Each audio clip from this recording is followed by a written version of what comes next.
light blue one. This one here.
Rubber black music. Hello.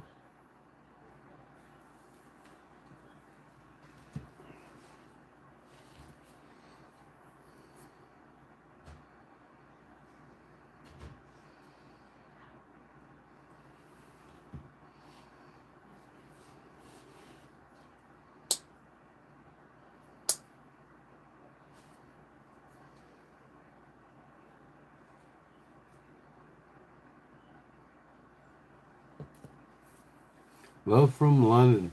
What's happening in London? What time is it in London right now?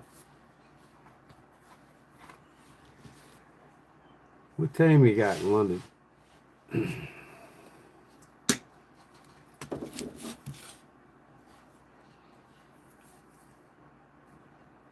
Cliff, what's up?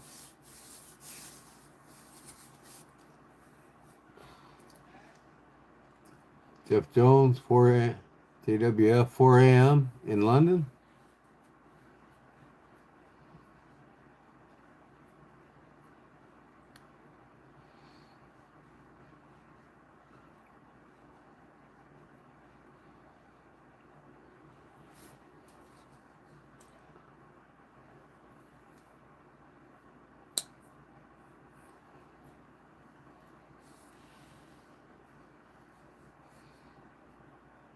I can't sleep. I've had two monsters.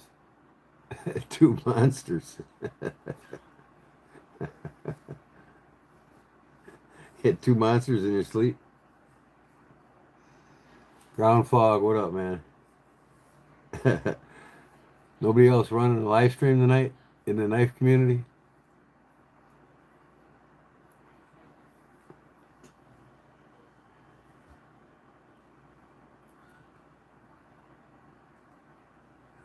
I got some knives I want to polish up tonight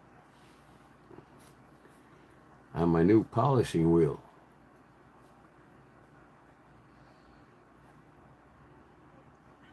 I don't drink energy drinks.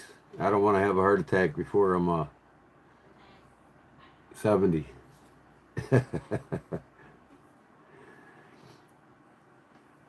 Man, these fucking cats. Quit shitting, would you? I'm talking to you. Cats just shit in the litter box right next to me.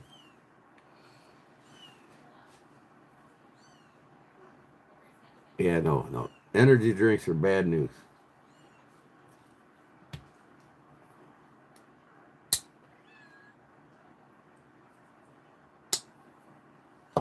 Need to make your own smoothies, man. From fruits.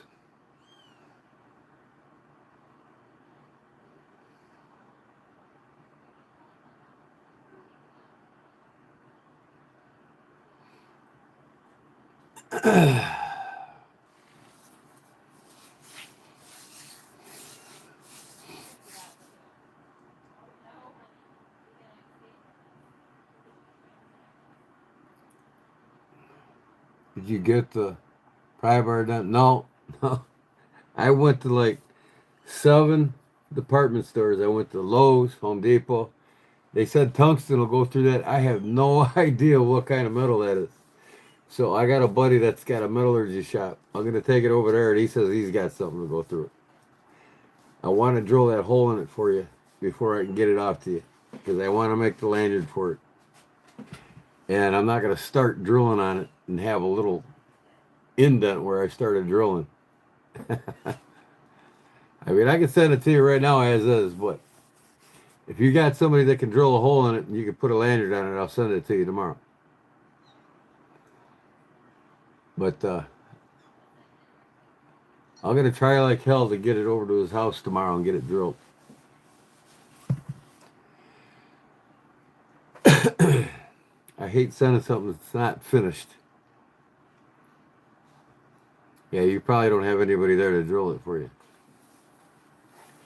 My buddy told me it was high carbon steel. I think he's lying because I did a grind test on it, and it's too hard.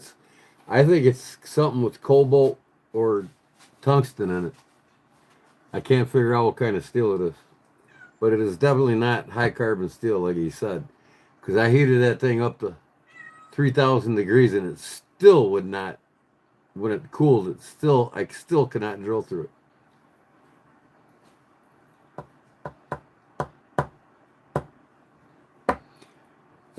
I never had this problem drilling through something in my life.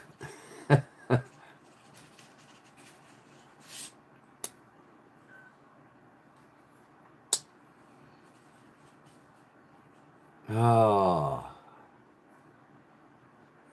So give me a couple more days, and before the weekend, I'll have it sent off to you. I promise you that. And when I send it out, I'll have a tracking number for you.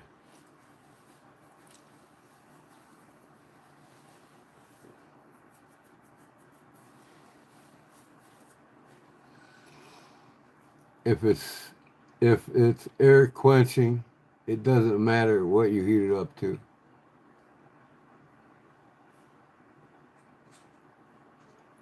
Well, whenever I anneal high carbon steel, I let it air quench, and you drill right through it. But this shit, man, you heat it up, and let it air cool, and it's impossible to drill through it. I used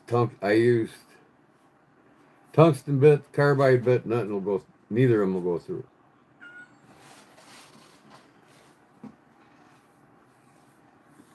Yeah, I'll get it to you before this weekend. That's for sure, Cliff. I got a buddy, I'm going to take it to his shop. He's got everything to go through any steel.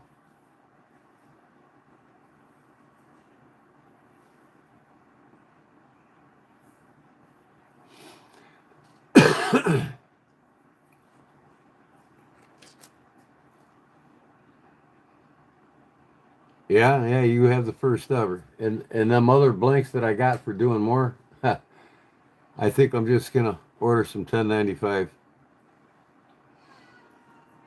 I'll find some 1095 that's 3/8 thick. That'll be perfect. Mike is making stuff. What up?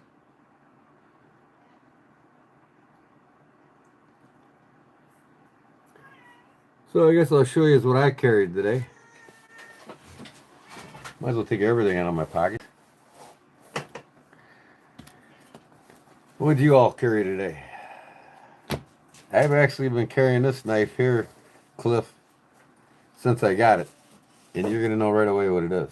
Yeah, I'm sure you can assume what it is right now. There, I got 4 knives on me today. I'll be damned. Okay, Tiger, what are you doing?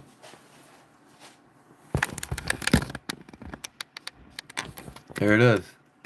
I've carried this every day since I got it. This is everything I carried today. This is what I had on earlier. This is my G-Shock. This is what I work in. But this is the one I got on right now.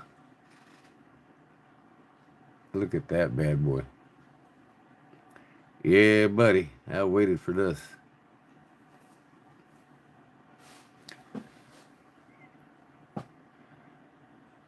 You carry Cormax? Yep. I carry this T-Light. Since Saturday, I've been carrying this.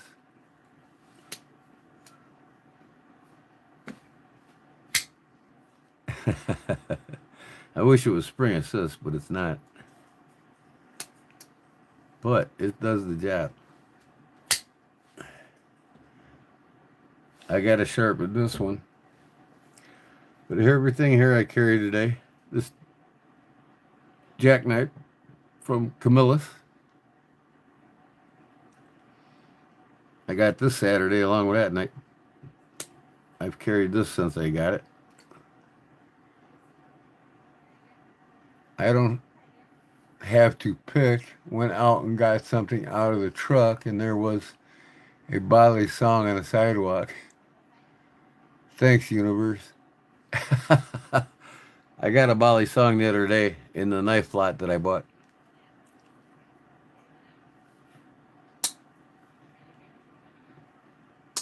Then this is always on my side. The one that I custom made.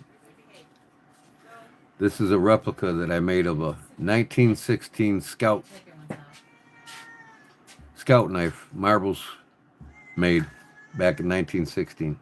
I made a replica. What are you doing? The box is too little. They can climb out. Oh yeah? We're not going to use it. Okay. All right. I'll find a bigger box. Yeah, it needs to be tall. I got this guy here.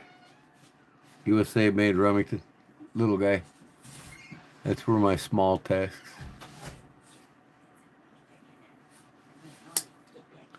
Then I carried this today. This is my custom made toothpick holder.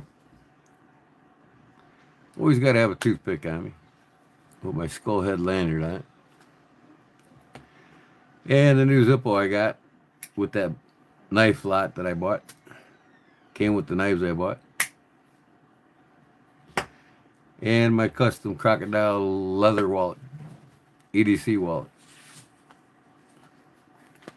I'm going to be getting into trouble now. I got a new card. I got another card.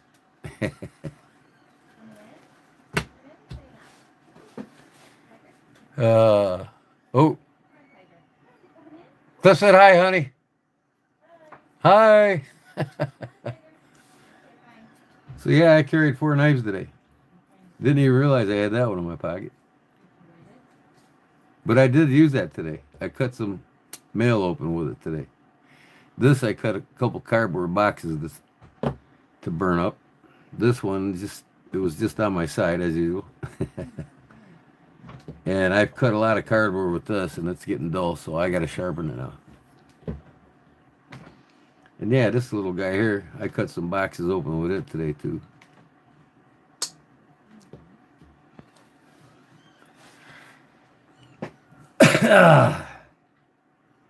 So this just came in the mail today. This is a Seiko 5 Sport GSXR 1000 GMT diver watch. Absolutely, with the crown at 4 o'clock. Love it. Absolutely love it. The loom on this is crazy.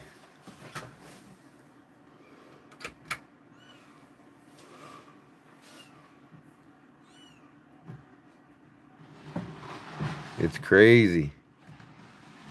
Everything lights up. I don't know why my focus is going in and out, but it is.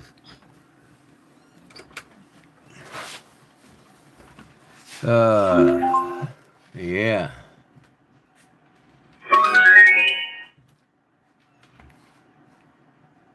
So far, this is the apex of my collection. In price, I should say.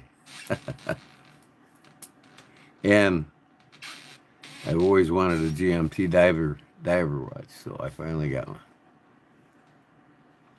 It's an automatic.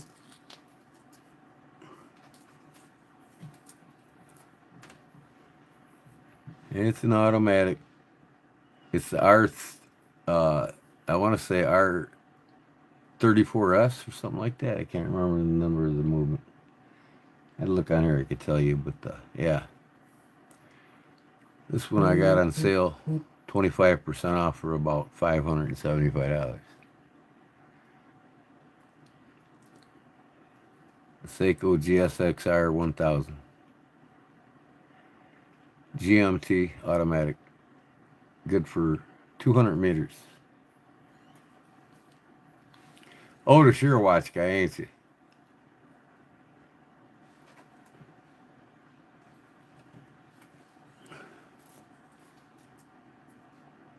Then you guys probably see my Bambino I got the other day. But right now, like I said, this is the apex of my collection. The most expensive one I own now. No, actually, my bullet was more expensive than this. I paid $7.95 for my bullet.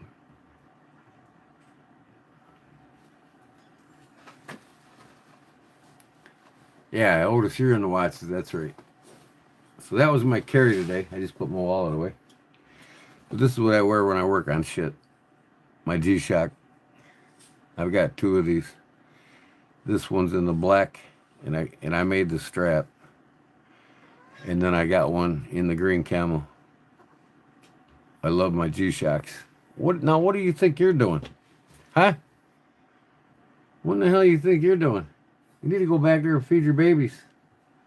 Leave me alone. Damn cat. Are you getting lonely? Huh? Are you getting lonely? You're getting bored, ain't you? Always in there feeding them damn kittens, huh? Yeah.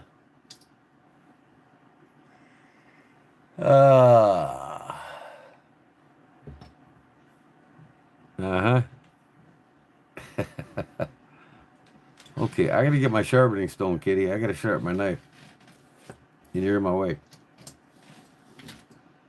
Then I'm gonna go back there in the shop and buff a couple knives I got in that knife lot that I bought.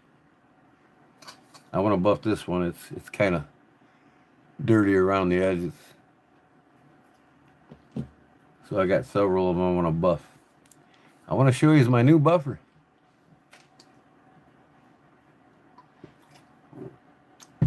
I graduated from a half horse to a 3/4 horse buffer. From a 4-inch to an 8-inch buffer. It's making my buffing a lot easier.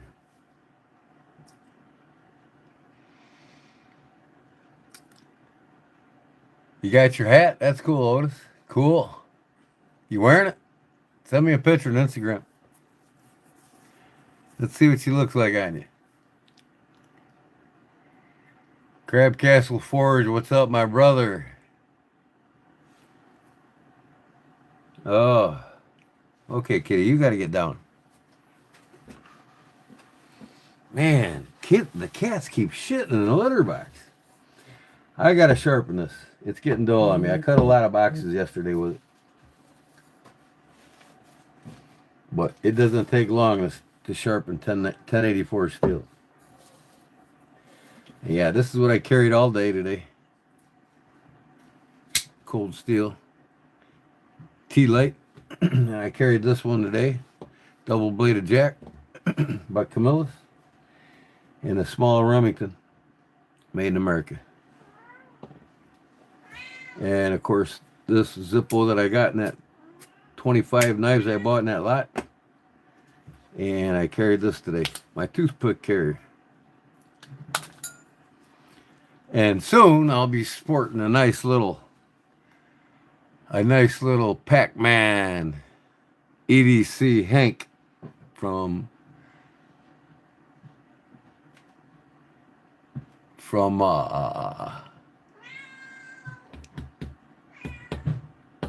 what's his name? Burning Stable Forge. Be quiet. No, you're not going out. Go lay down. Go. Be quiet. Go. Get. What do I gotta do? I gotta go upstairs and get my notebook and plug it in because it's dead. Hey, there's Charlie. Here's my carries today, buddy. I just love this Camillus. Double-bladed jack. Western USA. See, it's funny. This collaboration with Coleman and Western. Camillus, Western USA Plus. This is a Remington, American-made Remington. As you can see on the tank stamp, it's made in America.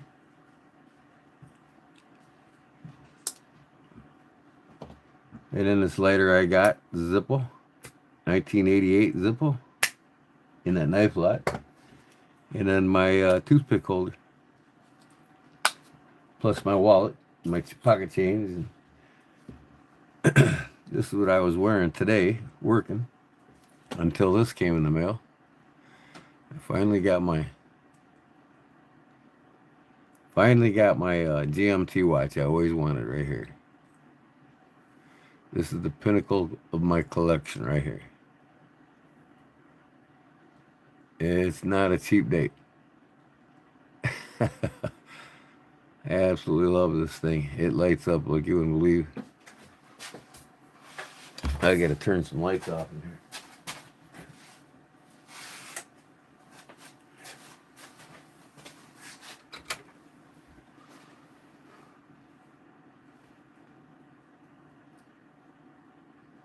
She lights up pretty good.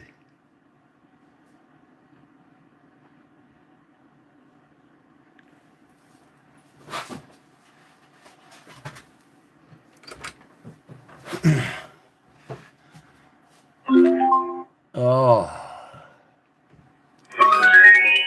yeah. Man, damn it, Charlie, I got to get your watch done and off to you, man. It's been sitting too long. I got to get them damn hands.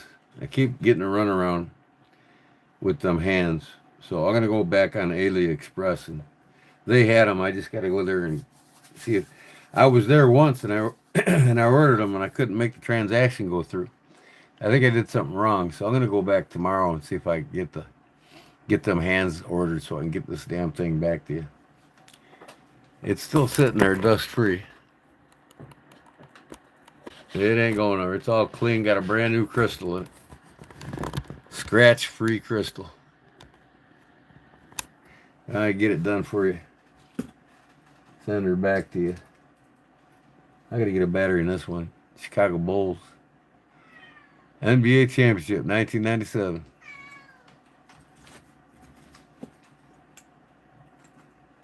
What do you want? Quit bothering me. You ain't coming up here now. Get down. Men died so we live free. Is that so? Well, I didn't die so you could live free. But yeah, you're right. I don't know about the free part. What are you free from? Indebtedness or what? What are you free from?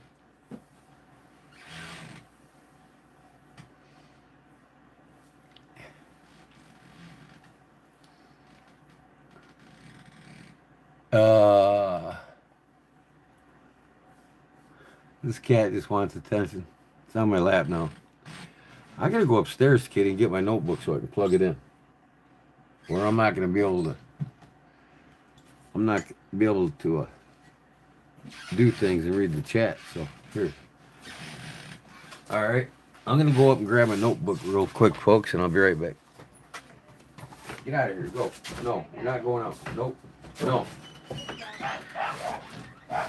Where you going?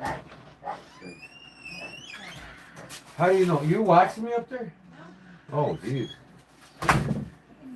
She brought it down to me. She heard me.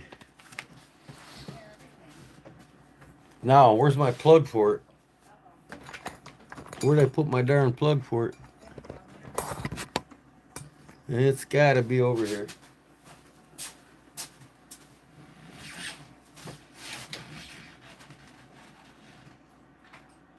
Nope, it's not over here.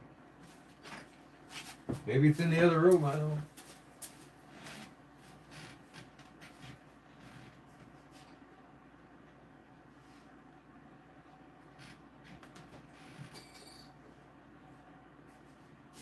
Oh my God.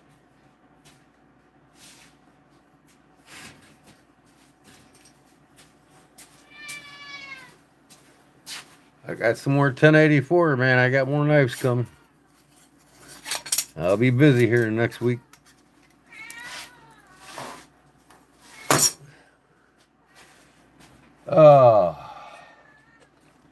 And I got some new scales, and I want to put them on one of my personal knives, and I cannot believe what happened with them. I'm never going to buy these things again, but let me show you what I'm talking about.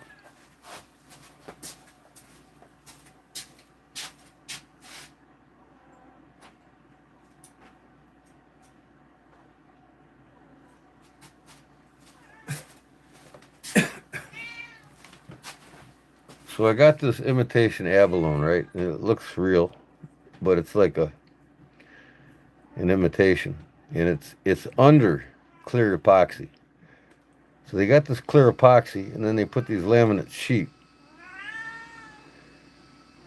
You can see it kind of looks like a liner here. See that? That's the sheet, and it's in layers. There's like 3 sections there of this thin strip that makes up this abalone. So I've got this knife here that I polished up on my new polisher. And this is a Japanese Klein tool. One of my favorite fixing folding hunters. I got the spring out, I'm going to carve it. But, and that's what I want to put these scales on here, see? I want to put this abalone on there. But as I started cutting it by hand, check this out. This shit's chipping out, man. Look at this. Now, it's just one skinny layer of this sheeted abalone underneath this clear epoxy. See that? So what do? Put epoxy in here and glue this back on before I proceed, because it's going to break off on me. And then how well is this going to epoxy? When I epoxy this to the knife, how well is it going to hold? But I will do my biscuit joints like I usually do, and that should hold it on. But I just don't want to waste my time. I think I'm going to be wasting my time, and I don't think I need to buy this shit. I was wondering why this shit was only like 17 bucks. So we'll see. I'll give it a shot.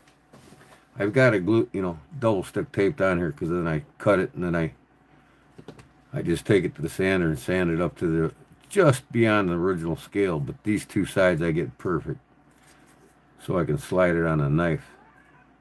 And then when I'm done, then I'll sand them down once it's on the knife. But we'll see.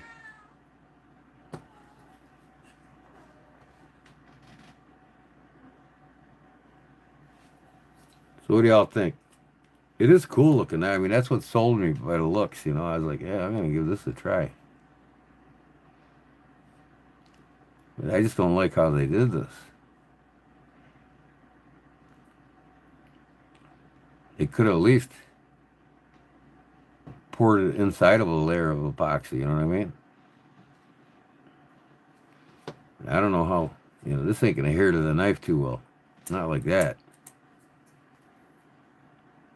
You guys tongue-tied, don't know what to say or what? Nobody's talking. Come on, man. What's up, folks? You like this stuff or not? Maybe my hello, Chris. So I'm gonna give it a shot and see what happens. But I think that'll look nice on this knife.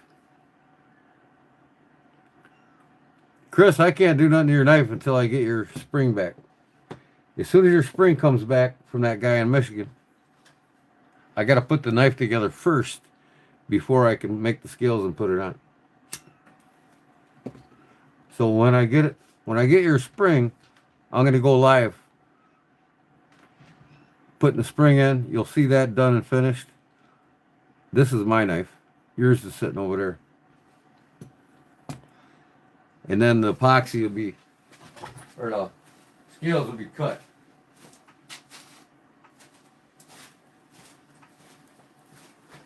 So here's your knife right here.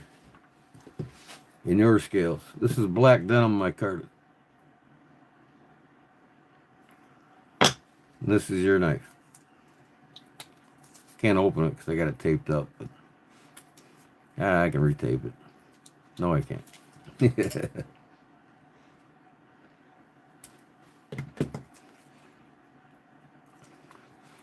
Yeah, I can.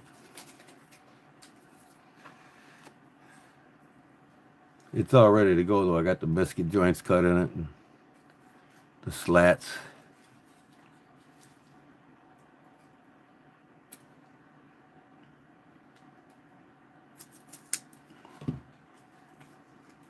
I'll retape it.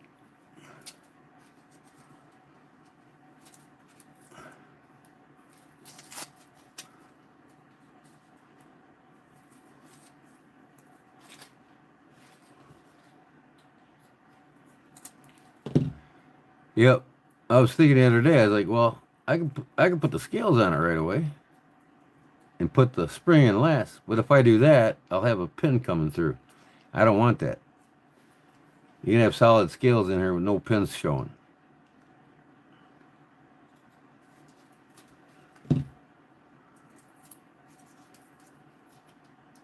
Yeah, this is your Charade LB7.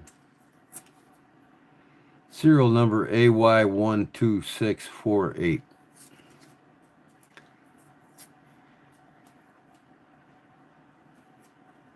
Watching on TV, no keyboards on TV. Oh, you gotta have your cell phone in your hand then, right? But here's your micarta, Chris. Beautiful shit, man. I gotta cut it thin on the bandsaw. And then I'll get it ready to go. And as soon as your lever lock comes in the mail, I'll go live. Not that day, but you know, I'll put up a live video with the time when it starts, so you'll know when I start doing this, putting this together live. I'll just leave that on for now.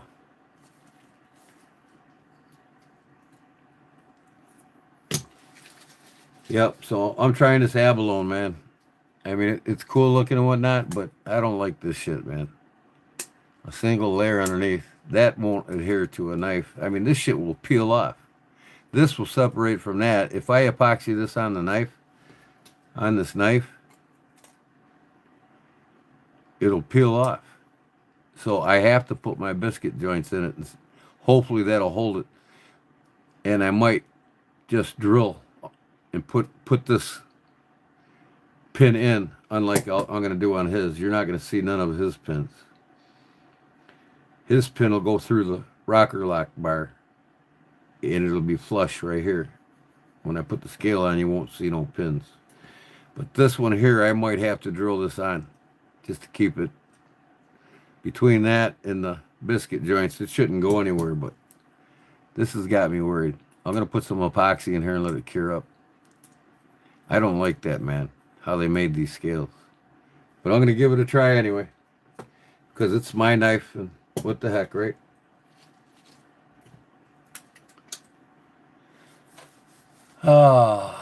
I got a LB8 Uncle Henry with nickel silver bolsters the other day. Oh, that's cool. Did you do a short on it, Charlie?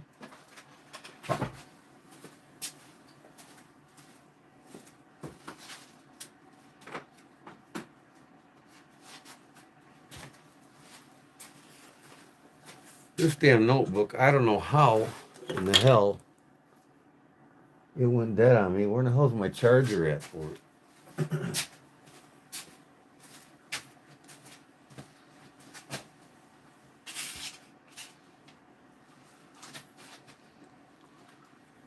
I must have set it somewhere. I'm gonna have to use I'll use the one on my cell phone. I think I'm like more than half filled. So if I don't charge this,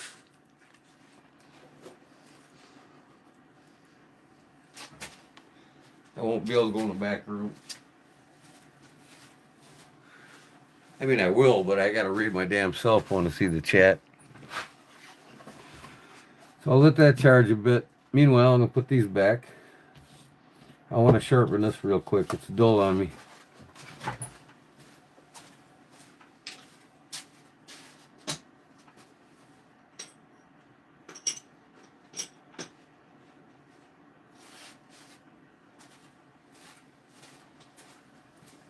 Here's another one I'm doing for a good friend of mine. Same thing. Black denim micarta. This is a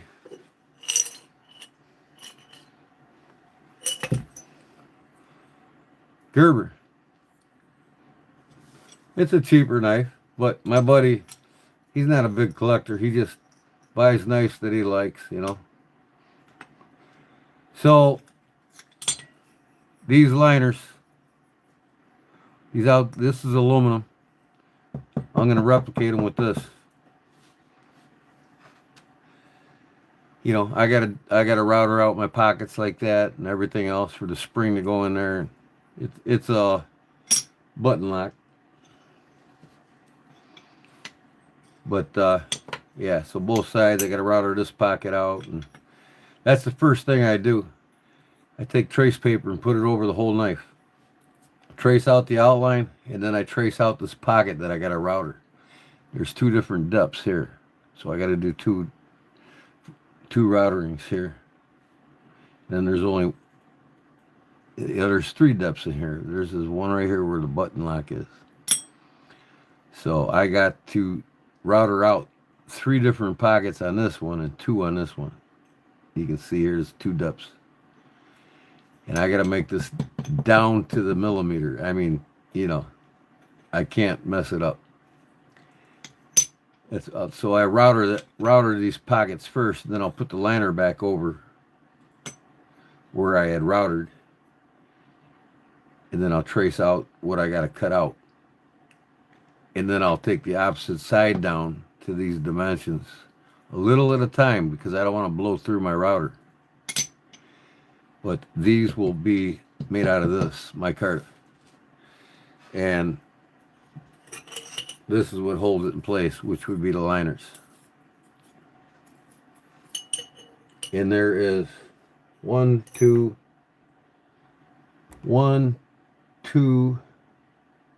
3 springs in this damn knife.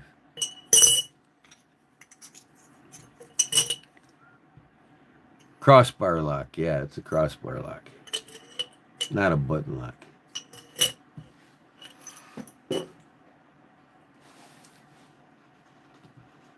So, that's not going to be a problem. I've got the technique down.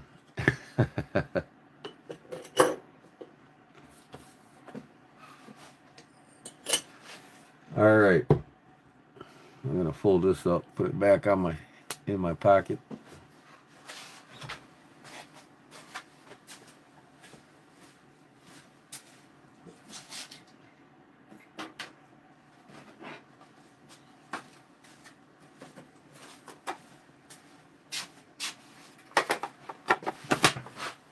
I gotta sharpen this damn thing. Let me see if my phone will sharpen off of my computer. Yeah, I'm at 45%. All right.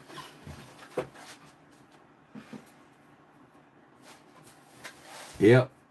Look at that, Leon. Hey, I can set this watch to 2 different time zones. This one's at 2 o'clock right now. And this one's at almost 11 o'clock. What time is it in France right now? I'm going to set that to France.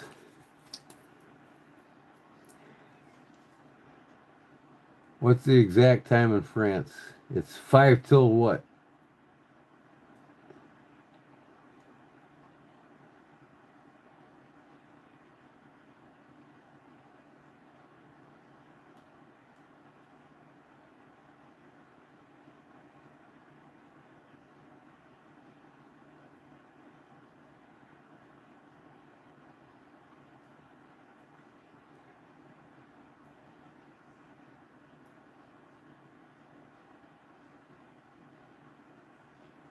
Ooh, my date. Somehow, I'm trying to remember. 5:57.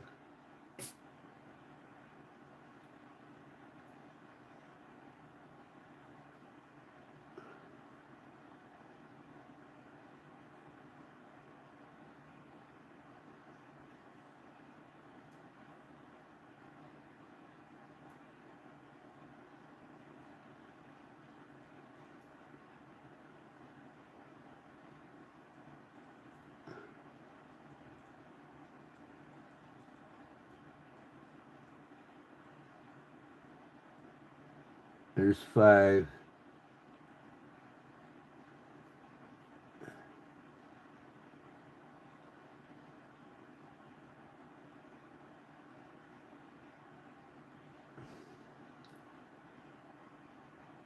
Okay, there's 5. Yours is right now. 5 at the 5. Now I gotta go mine. And mine is 10:58. Oh man, that thing's gonna move. I gotta set that differently. I gotta bring mine back to 10. And I gotta go around twice because I already moved this date calendar.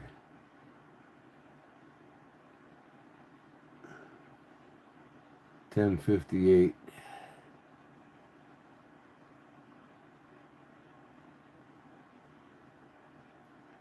9,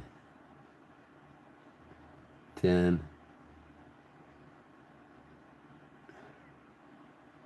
58. It'll be 59 by the time I'm done here. There we go. 1, 2, 3, 4, 5. Almost 6. There we go. Now I gotta set my date.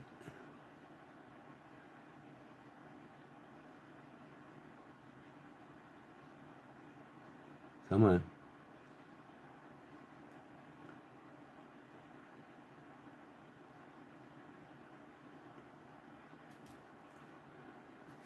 This thing is sensitive. I'm not used to this watch yet. Oh, come on, man. There we go. Today is the 6th. I had to go backwards.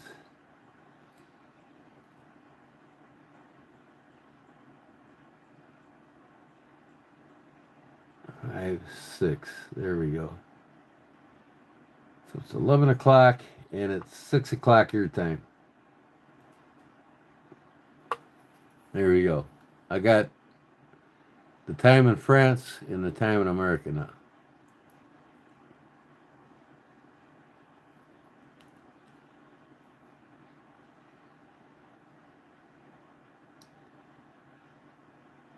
So if I wanted to, I can move this bezel down to 6.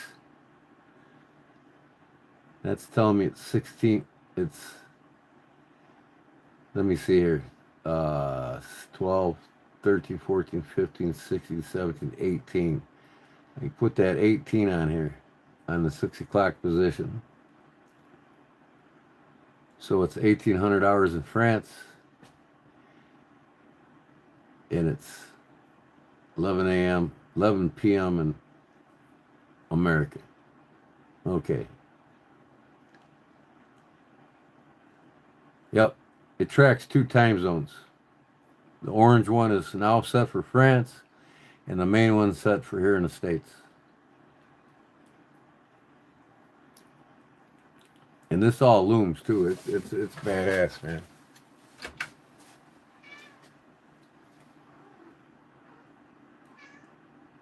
Even the lower one looms.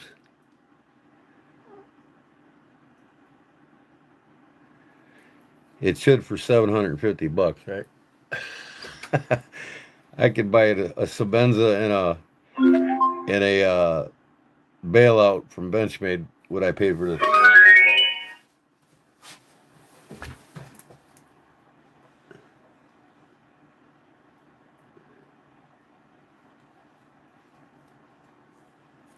This is the Seiko 5 Sport SKR 1100 GMT automatic diver's watch. I can dive down to 600 feet with this watch, 200 meters. And Jerry was kidding with me. He says, now you gotta get a swimsuit and a snorkel and mask and all that. And he's like, ha ha ha, joking. I'm like, dude, I'm a certified diver now. I already have all that shit. Okay. I've got 7 bodies that I done dragged out of the bottom of the water for ESDA. I'm a member of ESDA here. I'm a certified diver. I go dragging for dead bodies.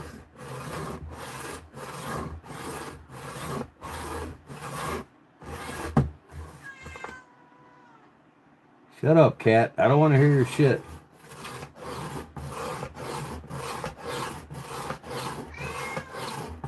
Some people get diver watches just because they're cool. I mean, I got mine because it's cool. I mean, there ain't nothing sweeter than a diver watch. Now, I'm going to tell you something about this watch. Rolex's technology is outdated, okay? So when you buy a Rolex, you're basically paying for something that looks prettier on the outside.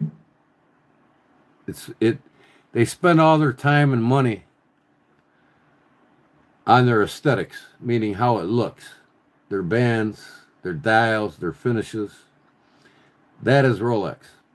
But when it comes to the movement inside this watch is superior to a Daytona Rolex worth $35,000. It's that simple. This is far superior to the Rolex Pepsi at a $10,000 price tag. This one was only $1,000. I got it 25% off for $750.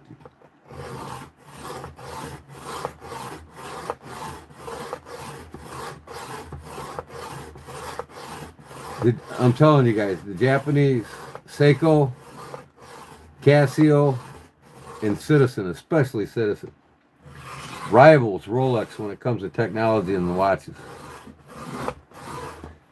See, Rolex puts all their profits into prestige and aesthetics. In other words, their advertising campaigns through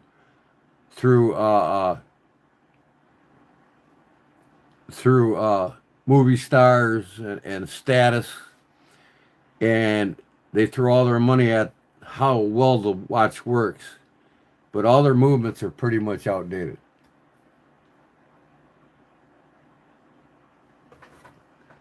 I would happily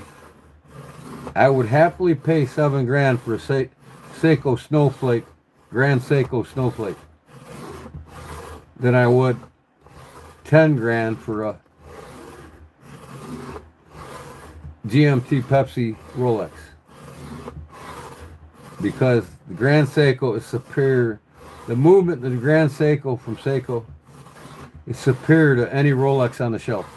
Any Rolex you can buy. I don't care if it's a $250,000 Rolex or it's a $50,000 Rolex. The Grand Seiko is superior. It's got that new spring drive technology in it. The Japanese basically figured out what Rolex was trying to figure out and never did.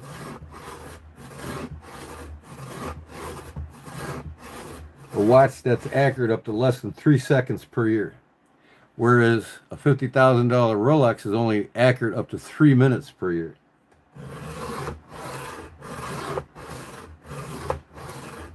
All right, I'm on a 200 grit here. I'm just getting me a good edge started, a nice burr. I don't spend much time sharpening. You don't really have to if you... I don't look to polish my blades. That's not my purpose with my knives.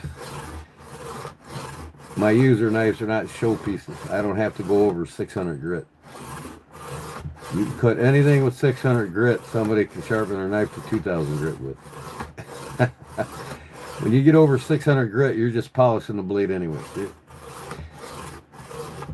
Serrations that are made with the coarser grits is what will make a knife penetrate a lot quicker through things than something that's polished. People just go too crazy on it. You're not going to buy a stock knife, even from Benchmade, even from Sebenza, from Chris Reeves knives. You're not going to get one over. I think Chris Reeves goes as high as 800 grit, but that's it. But most manufactured knife companies, I think Case stops at 300 grit. Benchmade stops at 600 grit. You don't need to go beyond that to have a really sharp knife.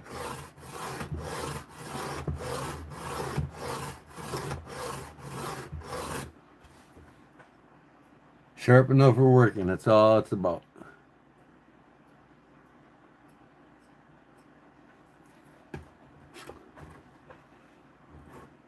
And this is my working knife.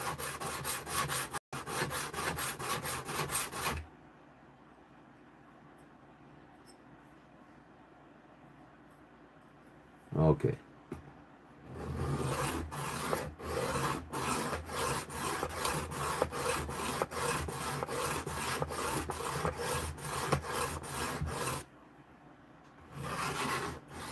And I normally don't sharpen on stones anymore. I usually use my sander. I just feel like doing this tonight.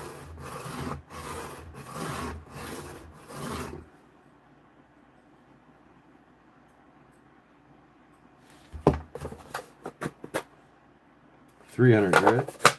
That was my edge. Put my edge on with 300 grit. Or with 200 grit. Now I'm at 300.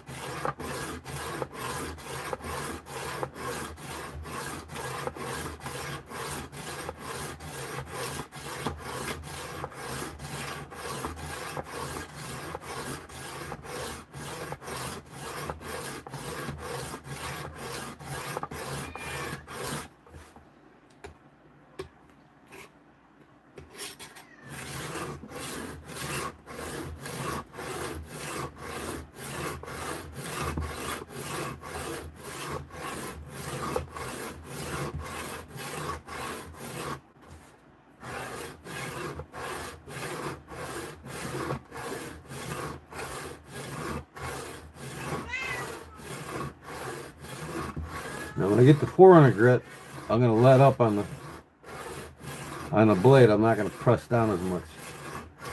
You don't need to. 200 you press the most. 300 you press a little bit less. Now I'm going to go to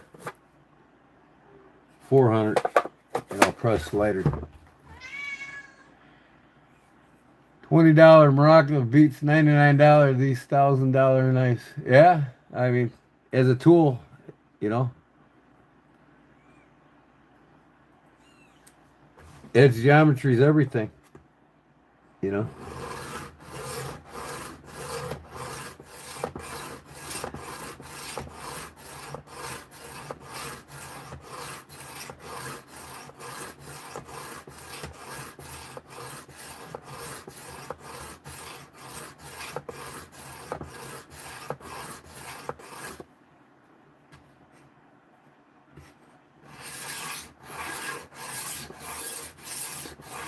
Now I'm letting the stone do the work.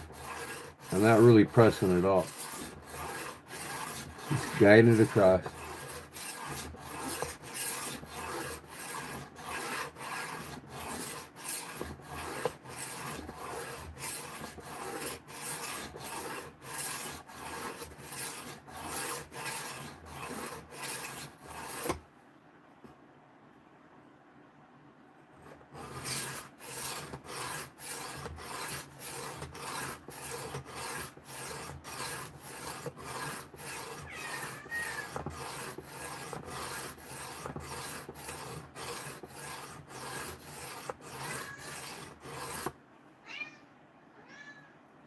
Alright, it's getting there.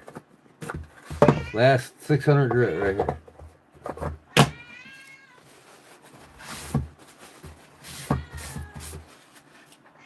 Go lay down. Shut up. Leave me alone. Go. Get back to your babies.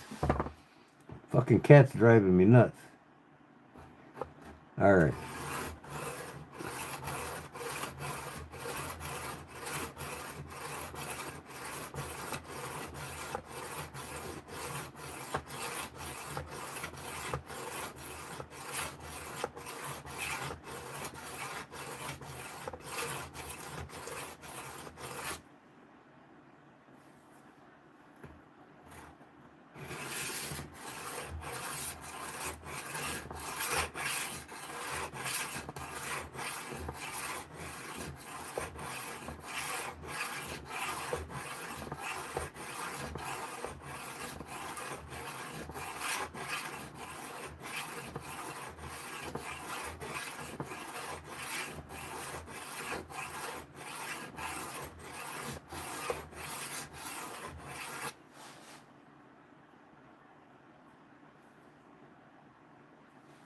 Good enough.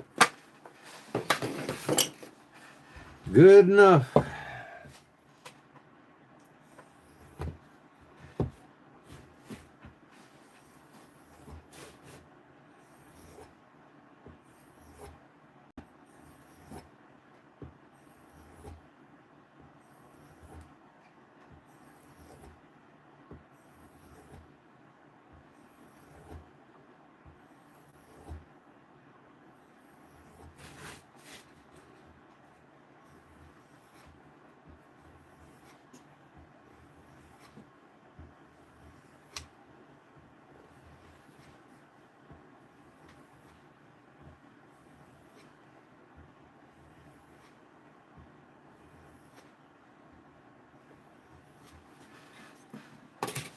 Okay. It is high carbon steel. So after every sharpening, it gets a coat of oil. A coat of Earl.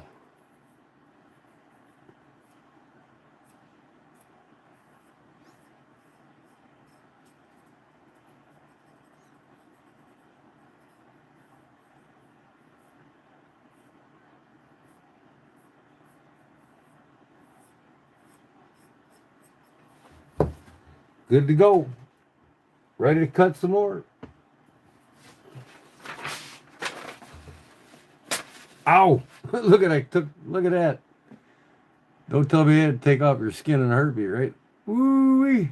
I just caught it.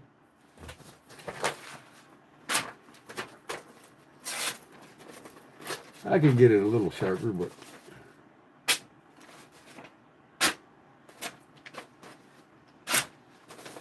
yeah, it's got some hang spots, but all in all, it'll cut. This is some thick paper too, but it's cutting better than it was. That's all that matters.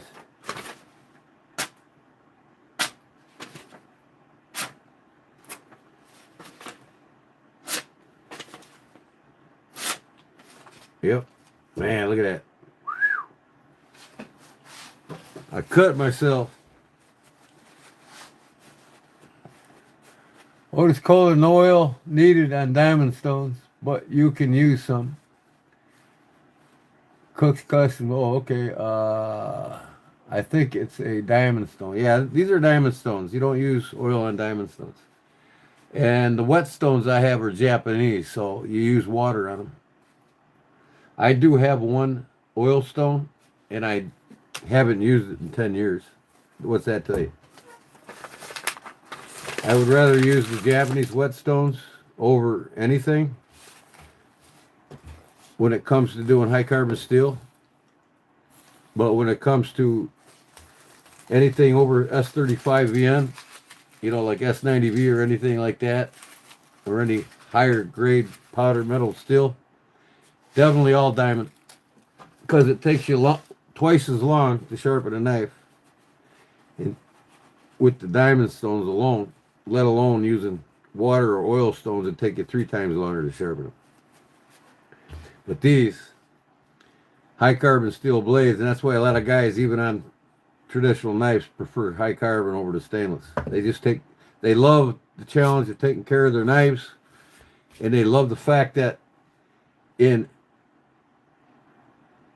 less than minutes you can put a razor edge on any carbon steel blade, and you can't say that about a lot of stainless steels. And that's one of the reasons why Buck 110, after the 70s and into the early 80s, people were complaining about the 440 Ace, the 440C stainless, which is the highest grade of 440, took too long to sharpen in the field. So Buck answered their call and came out with the 428C with the high carbon in it. Made it twice as fast to sharpen in the field. And everybody loved it. So in fact, right now you cannot buy one unless it's through Custom Shop Buck with other steels other than the 428C. But the custom shops, you can get it anywhere from S35VN all the way up to the MagnaCut. Yeah, it didn't cut it. It shaved off the skin. I mean, took off the skin as fast as I would skin a deer. I need to get a Band-Aid. I got some floating around here somewhere if I could find them.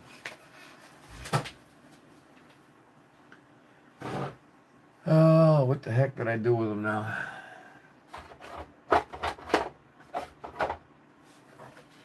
I don't know, I piled so much shit up everywhere, I don't even know where half of it is anymore.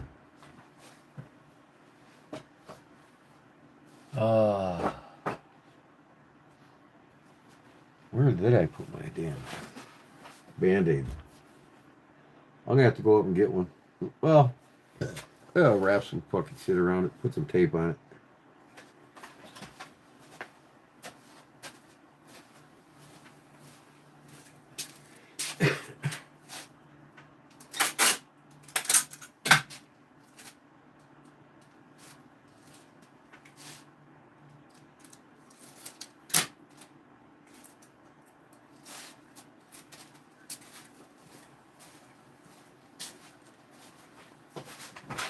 I just put some eBay tape around it. I'm golden.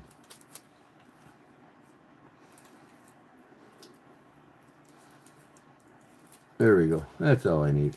A little eBay tape to take care of me. Yeah, she's sharp now, boy. It gets you in and out of the woods.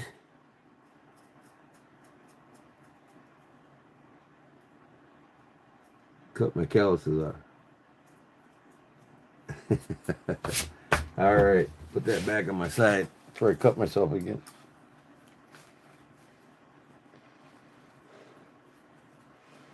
Yeah, I went to use it yesterday, and I'm like, son of a bitch. It's dull. I went to cut a rope, and it was dull. I was like, well, I cut boxes the day before for like half the day for my fire pit. Outside fire pit. Oh, Jeff Jackson, hey there, welcome back, man. Okay, now that that's done, y'all seen what I carried today. Let's see where my phone's at, or my... I want to polish up some knives on my new polish, my new buffer. Turn this thing on, see where I'm at. 100% already. Oh, holy shit, look at that.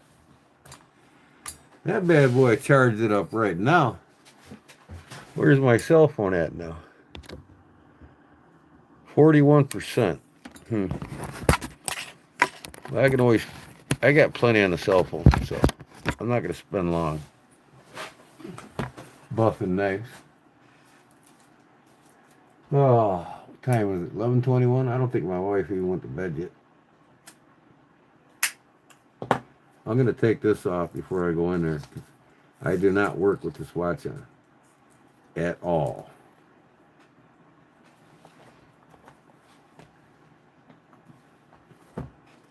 Put my G-Shock back on.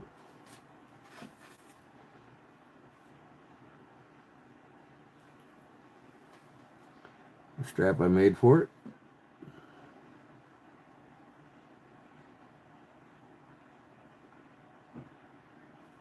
This is an oil tan leather. It's nice and soft. That's why I made it out of it.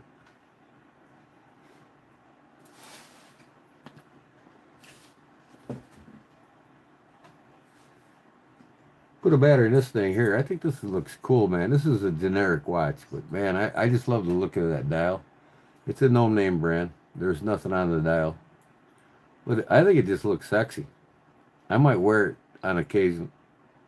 I think it's worthy of my collection. But the good thing about it, it does have a Japanese Miyota movement in it. So as long as it's got a Japanese movement in it, I'll wear it. When you got a Japanese movement in your watch, you got reliability.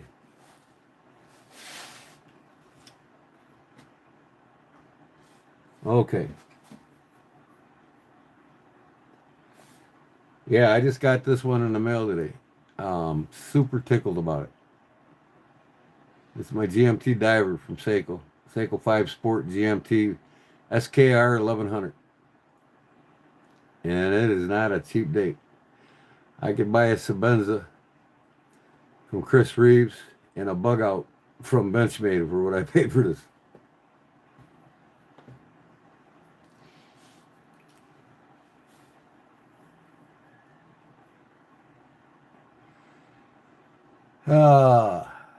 This one here is a $25 watch all day. But these G-Shocks, I got two of these, one in green camo and the one in black, and these were 150 a piece. The G-Shock by Casio is one of the best all-around watches, most accurate, all-around, shock resistant. You can drop this from a 30-story building and it won't hurt, won't harm it. You drop this from a 30-story building, it's done.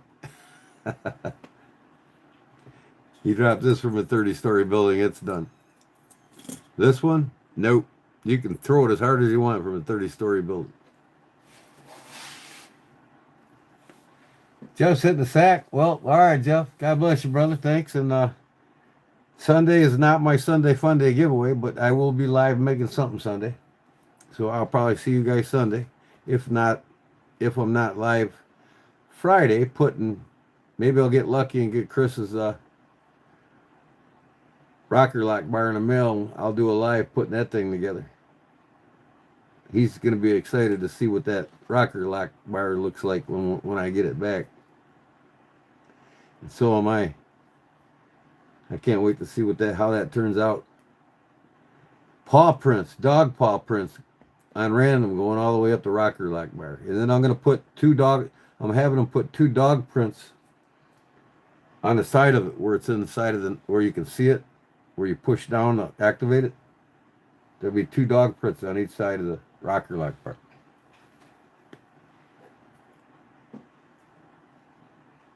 All right, I got 100% charge here. See if this thing's turned on yet.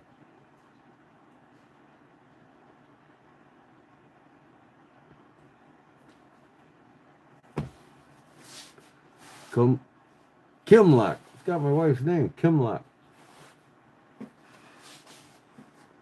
That's who makes it. Kimlock.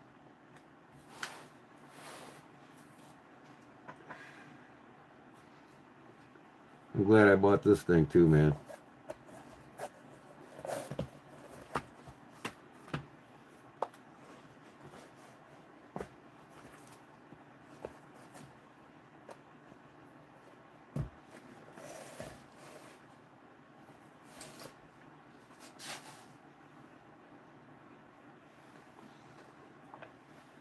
and get my live on here.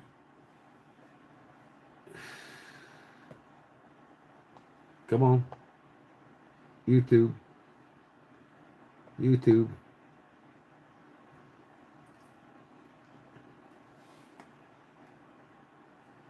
I got my new strings for my acoustic guitar. I restrung my guitar. I busted one of the strings that has been sitting for over a month.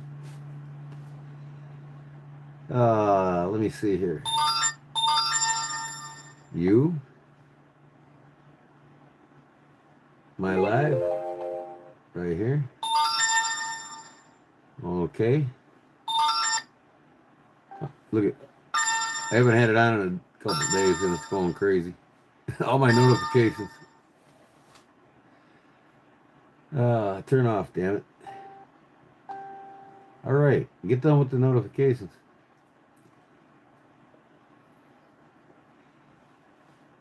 Where's my chat? There it is. All right. Okay.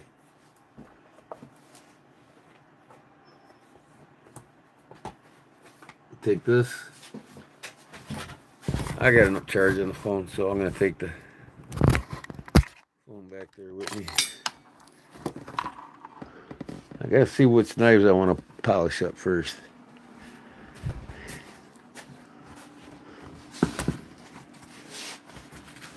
Which ones need it? This one needs it. Most of these newer ones I want to polish up.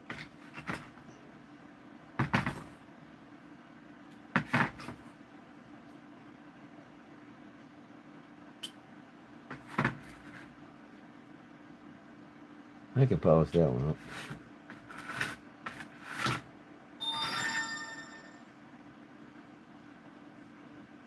This one, yeah, it needs a little bit. All right. Let me take this back there.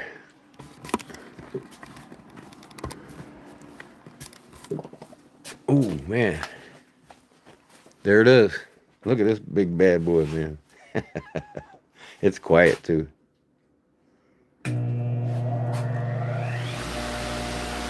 Didn't even use that wheel yet.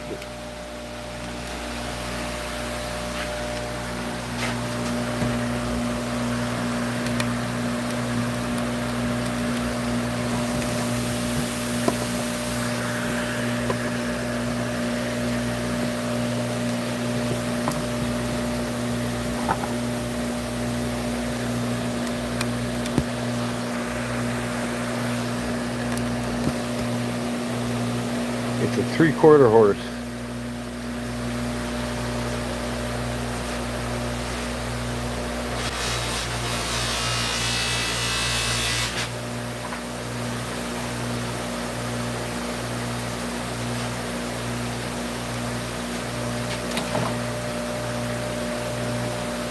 This one's pretty dirty on the back. You can use some buffing on the bolsters.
Couple scratches in the back, but other than that,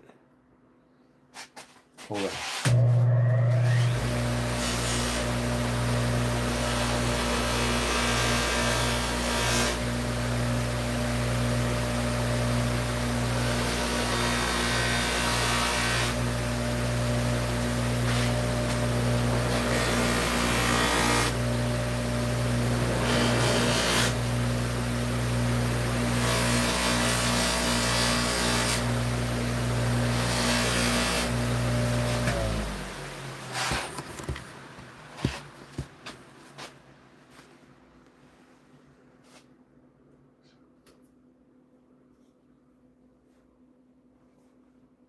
piece of that wheel stuck in there. What?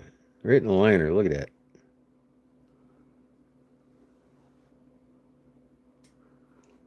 Yeah, I have to get that out with something.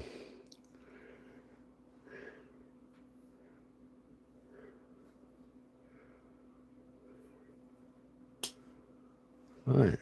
Yeah, she's a lot shiner.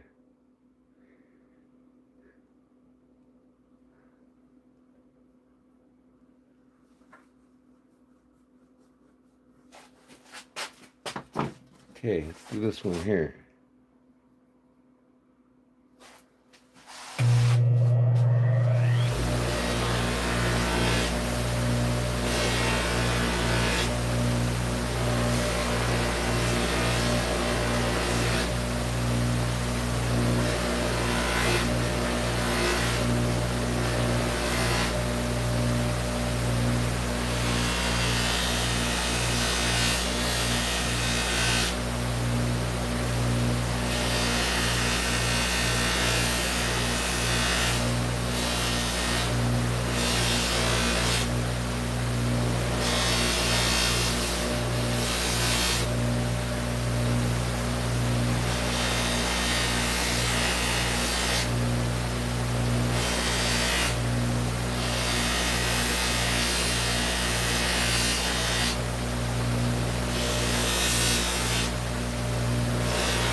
A lot newer.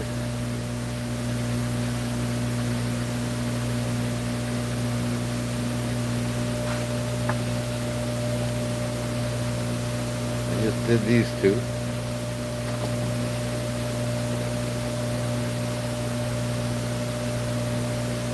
Wait, no, I didn't do this one. I did these two. This one don't need much. This is real bone.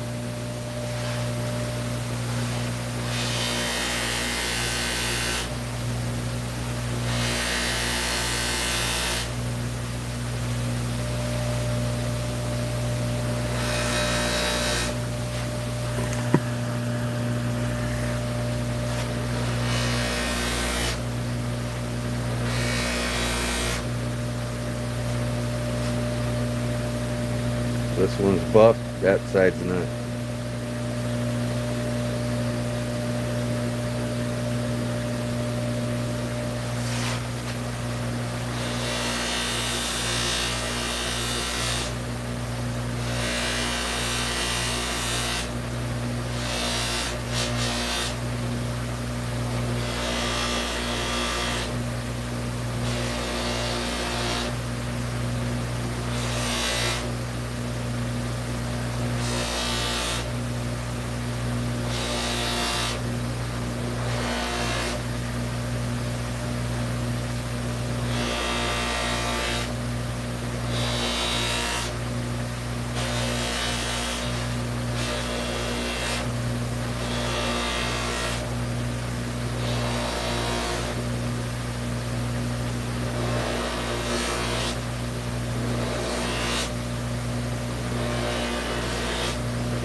Look at that bone shine, boy. Yeah, one little area here I gotta work on a little more.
Good, man.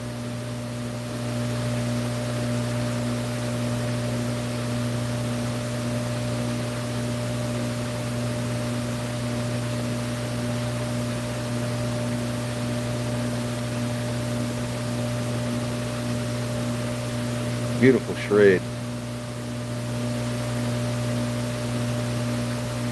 10 bucks I paid for it.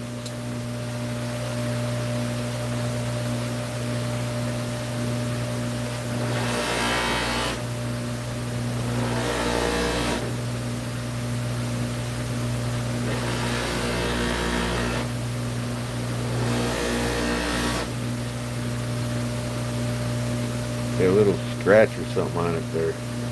I'd have to sand that out.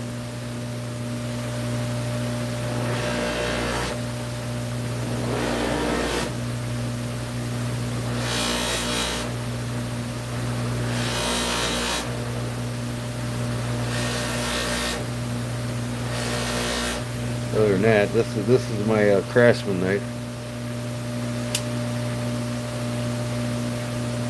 Looks good.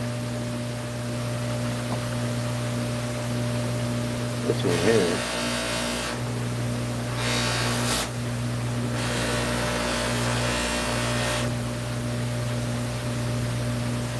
This one's foam. Yeah. No, it might be velvet.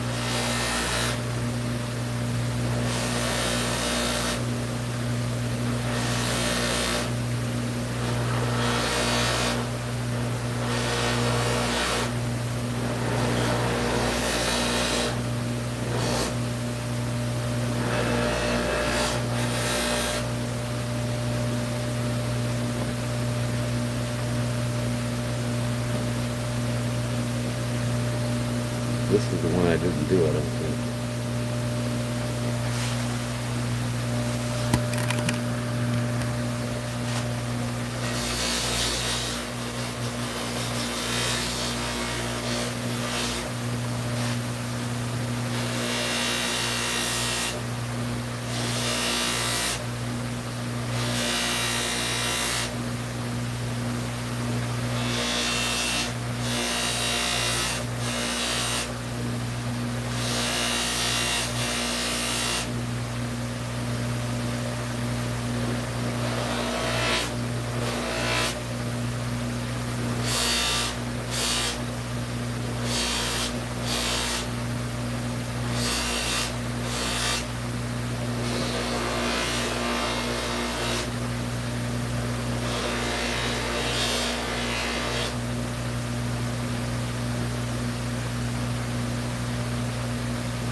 Pretty good.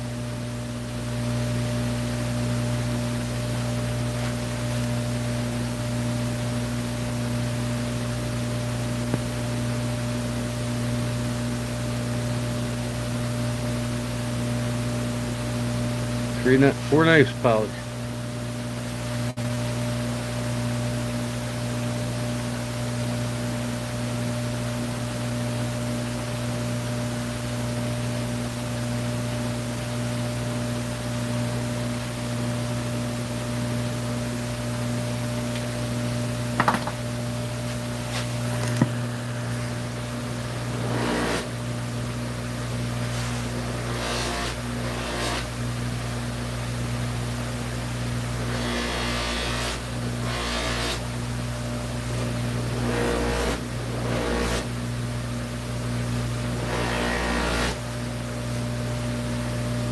Looks a lot better. Okay. That's it, folks. I finally got my my buffing wheel that I needed so badly. Retired. I got the 8-inch there and retired the 6-inch. But yeah, this is the 6-inch is half horse and it bogs. This is 3/4 horse and it does not bog. I mean, I can push on this as hard as I want, and it will not bog.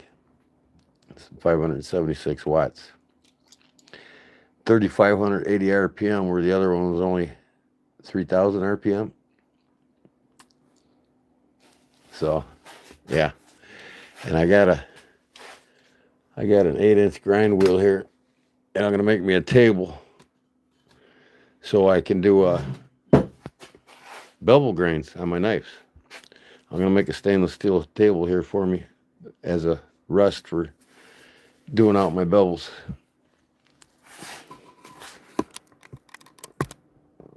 Yeah, these are soft cotton wheels. That's basically what they are.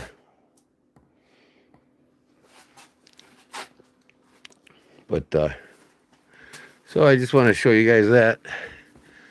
I'll bust some more knives later, but I'm gonna come back over here.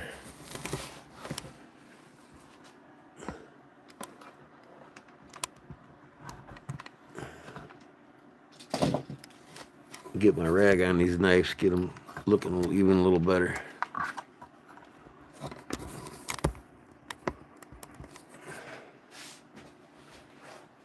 So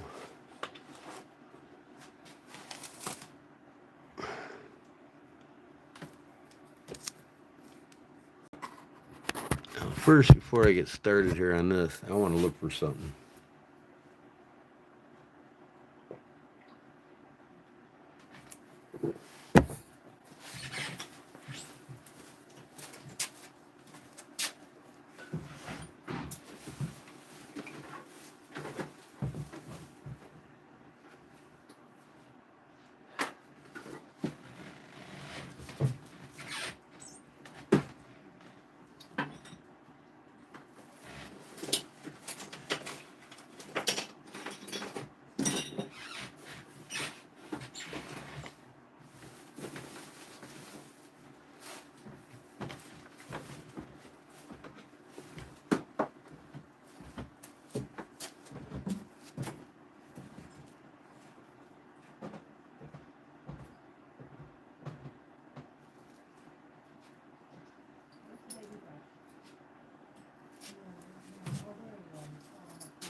Okay. Change of plans. Oh, I'm gonna take my phone back here. My wife's not in bed yet, so I'm gonna see what I can do here.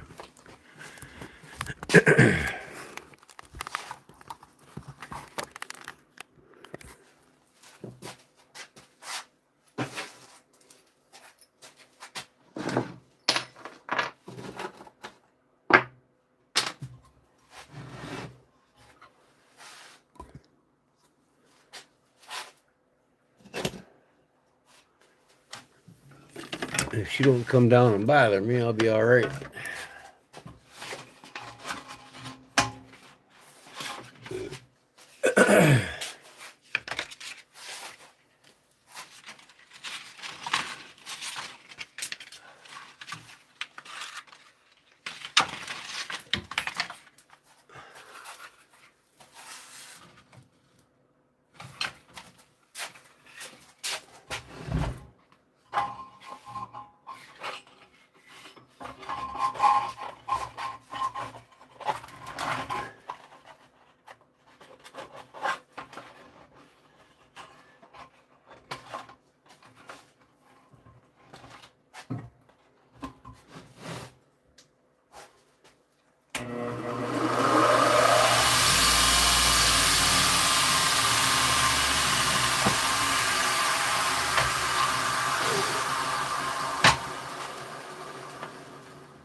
Man, these things are so fidgety.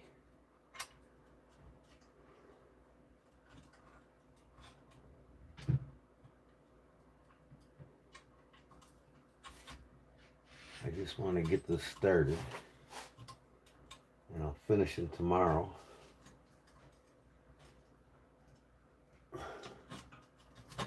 Come on, man. Clamp on there.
This is tough steel here, boy.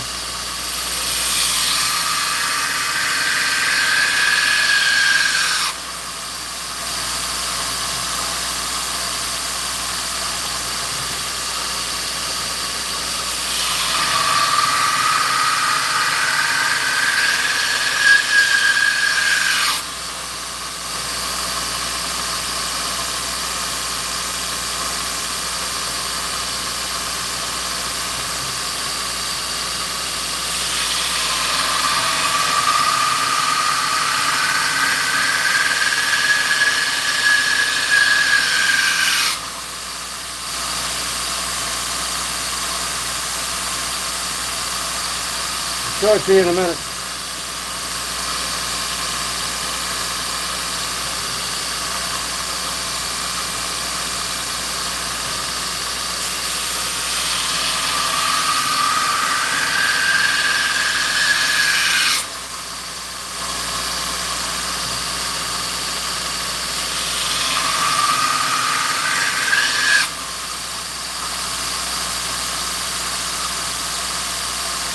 I'm going to do one just this side and I'm going to finish it up tomorrow.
Okay.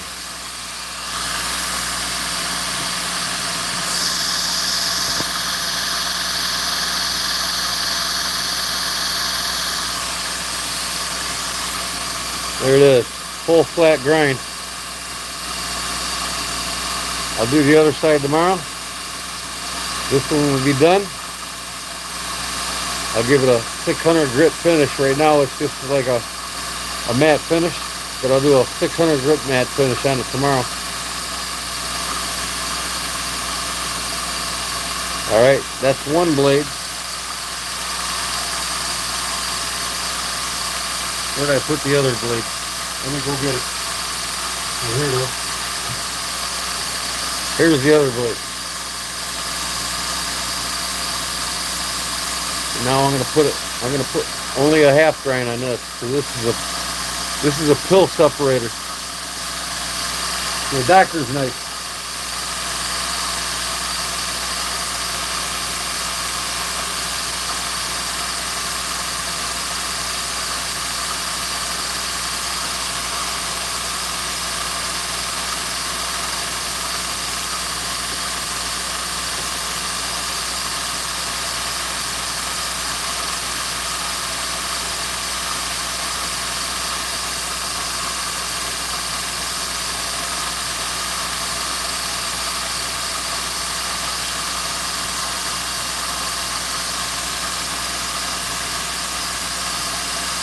I'm not sure. Paul's gonna have to tell you what steel it is.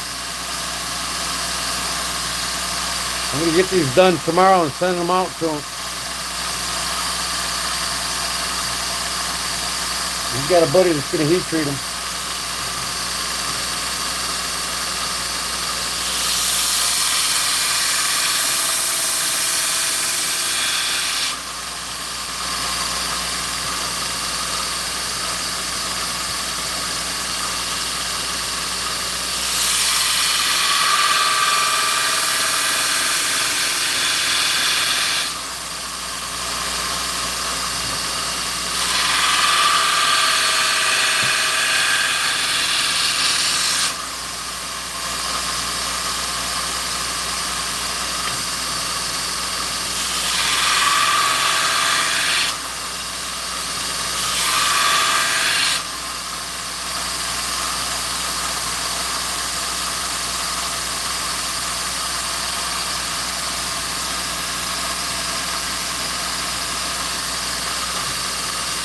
Because I'm too busy to worry about things right now, Paul. So I'll have them done tomorrow and sent out to you.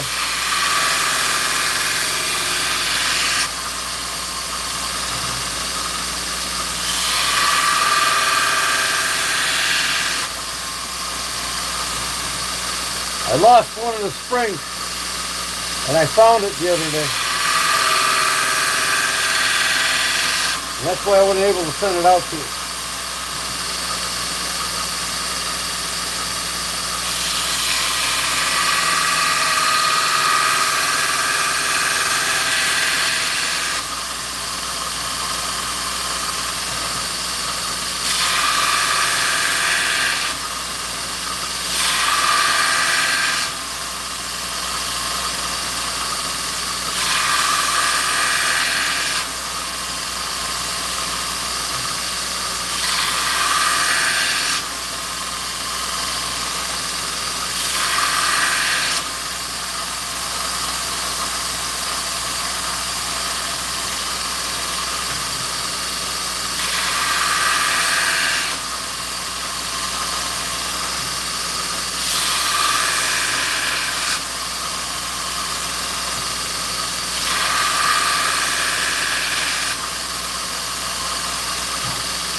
This is tough ass steel, I'll tell you that.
Okay.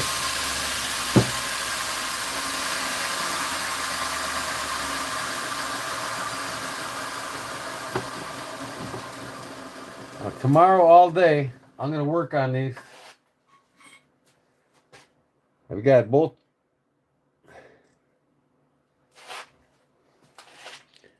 I got both of the single sides done. It's a flat grind on this all the way up. And then this is the pill separator, so it don't have to be too sharp, but I got it halfway point.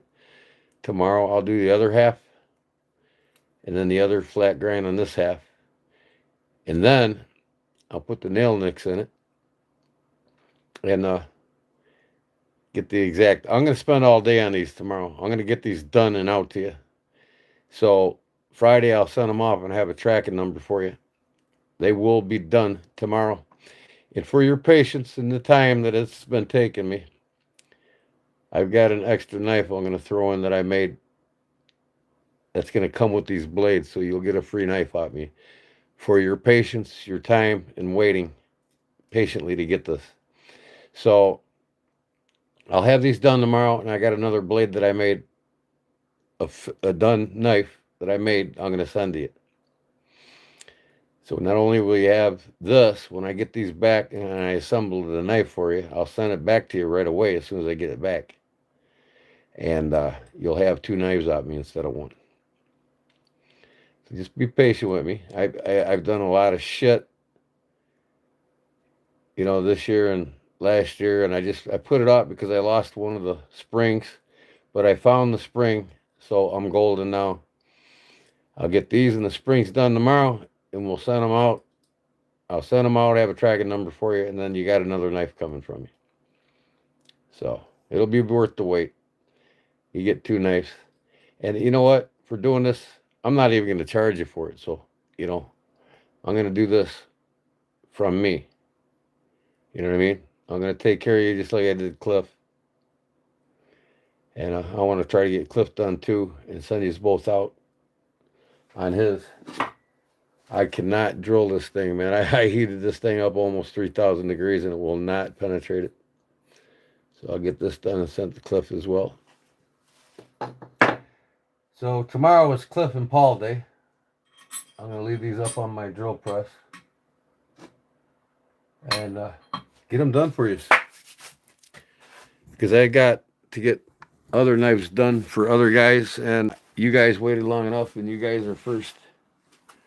So, like I said, for Chris, I'm waiting on his rocker lock bar to come back before I can even start to put my micarta on here, because this pin is going to be buried under the micarta, and I can't, you know, for the rocker lock bar. So until I get that rocker lock bar, I can't assemble this, even with the micarta. I can cut the scales out, but I'll do that all live so you can see how it's done. And I'm just going to wait until I get that rocker lock bar in the mail, and then he can see me do it all one shot up to the glue up, and then we'll be done with that. And give it his final sanding the next day. But I'm sorry about the inconvenience, Paul. I just, so much shit on my mind. A lot of it had to do with financial. Finally got the house refinanced. Almost went broke. All kinds of things. Now I'm ahead. I got the house refinanced. We're money in the bank ahead, and I'm feeling good, and I'm getting things done now. If he knows how to heat treat them, they shouldn't work. You know what I mean? One thing I suggest about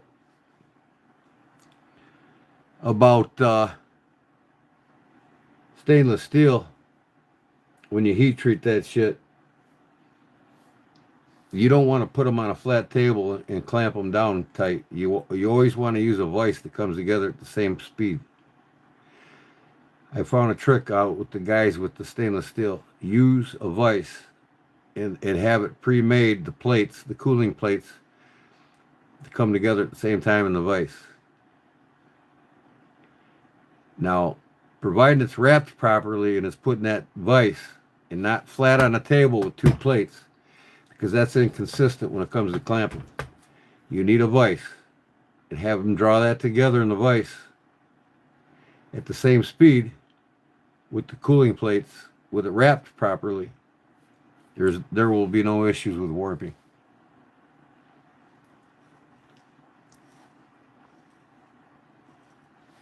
No, I'm the kindness of my heart, Paul. I'm gonna, I'm not charging you for this knife. That's all there is to it. It's gonna be done on me because I made you wait long enough, and I'm not gonna charge you. That's all there is to it. You waited long enough. I mean, what? I could have had it to you a year ago. A year ago today, right? But yeah, sometimes I get caught up in stressful situations where I'll put lots of things off, and I'm finding I don't need to do that anymore.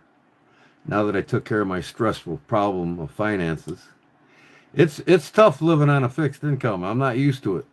I'm used to bringing home $3,000 a week, and now I'm only bringing home $3,000 a month. You know what I mean? So it's like I'm finally getting in the groove with everything. Did Charlie Cook say goodnight? I didn't even notice. He go back to work? Or he's got to work in the morning or something?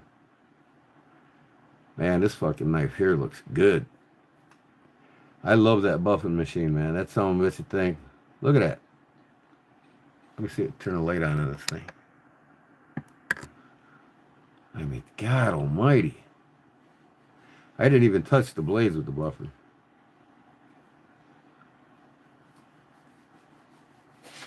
Look at that thing, man. That's real bone. I had to get that buffing machine, man. That other one wouldn't cut it when it comes to the final buffing on brass. Now it's like big difference. This thing's like brand new, man. This is a charade in bone. I mean, this is brown bone. This ain't Delrin. This is real bone. And I got this knife for $10. I got all these knives for $10, except for this one. I had this in my collection already. And I had this one in my collection already. But these two, I got $10 a piece. I got that one, $10. This one here I wanted to buff real quick. I'm going to go back there and do it real quick. I'll be right back, guys. Take a look at this, how scratched up it is. Dirty on the back. And I'll be right back.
Okay. Look at this thing now, man.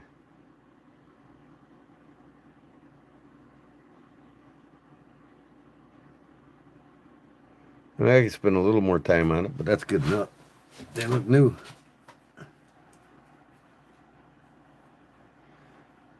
I'm doing a custom mod for Don and Chris. For Chris, it's actually Chris. We know that. I'm doing a buck. No, I'm doing an LB7, Schrade LB7 custom mod for one of his family heirloom knives. I got a guy right now in Michigan, laser engraving, on the rocker lock bar that locks the blade in place. Paw prints from dog paw prints all the way down it. And I can't do that by hand. That guy's doing it with a laser. But the back part where you push down to unlock it where you can see it on the side and that cutout, there'll be 2 dog paws on the sides. And then I'm putting my card on it.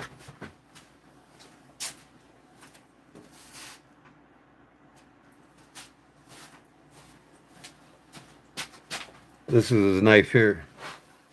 So I can't continue to build on this until that guy sends me that rocker lock bar back in the mail with the dog paws going all the way up. And then I put it in there and put the pin through here. And then I pin it tight in here before I put the scales on. So that's got to be done before I can even cut these scales. And he wants this black. He said black micarta. He didn't care what kind. I think that the denim, black denim micarta looks the best. So I'm putting this black denim micarta on here. And there will be no pins showing. So it'll just be micarta all the way across. And then here, where you push the rocker lock bar down, you'll see 2 dog prints on the side there. And 2 dog prints on the side of the bar there. So that's for him. So I'm gonna go live when I put this back together. You guys will see the rocker lock bar with the dog prints on it. And I'll pin it in place. You guys will watch that live. Because I told Chris I'd do it live. And I'll make a notification post so a day ahead of time. The day I get this in the mail from him in the next few days or so, maybe longer. It just depends on how fast he gets to it. The day before I do it live, I'll have at least minimum 12 hours notification for you guys to be able to know what day I'm going to do this live, where I put this together and cut out and glue these on. So, of course, you won't see me do the finished product. I might go live the next day after 24 hours after the epoxy dries and show you how I finish the scales. Chris wants to see it. I said I'll do it live so he can watch it.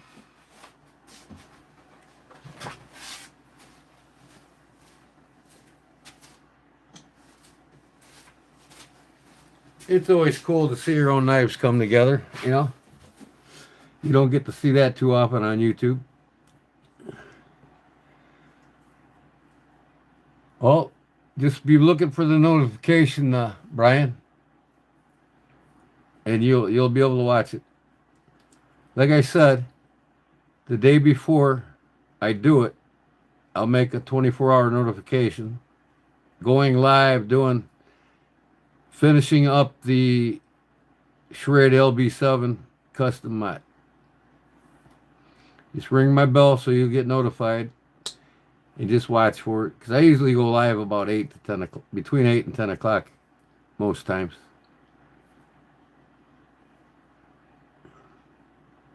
Man, this thing looks brand spanking new. Now, you tell me if there's a new case knife made after 1989 that looks as good as that. And I'll kiss your ass. There's no gaps or gouges or nothing in this thing. Unlike a case. I'm going to put a little brasso on it. See how these brass liners pop. I mean, it's popping just from the buff job now, but I can always take a little more with the brasso.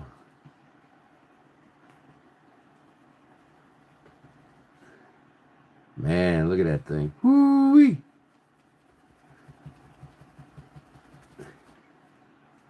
I'll put a case Stockman next to this and we'll see which one's better looking.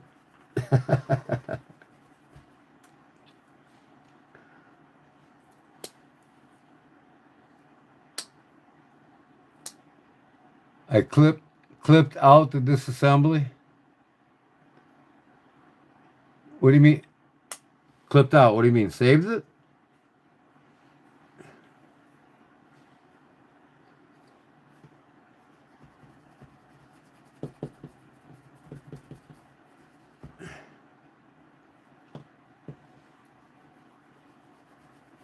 Look at how clean that thing is inside there, man. Whew. This knife's never been used. I could tell when I got it. There ain't a lick of dirt inside of this son of a gun. And what is that black thing in there? You know what that is, guys? See that? There's 2 magnets. When you go to close this, watch this.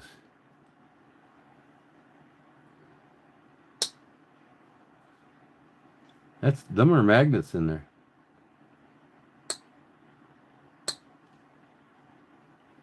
Them are magnets, folks. You ever see that? Let me show it to you again. Show me a case knife that has that in it. See that magnet there? There's another one on the other side. How can we tell? Well, let's get something carbon.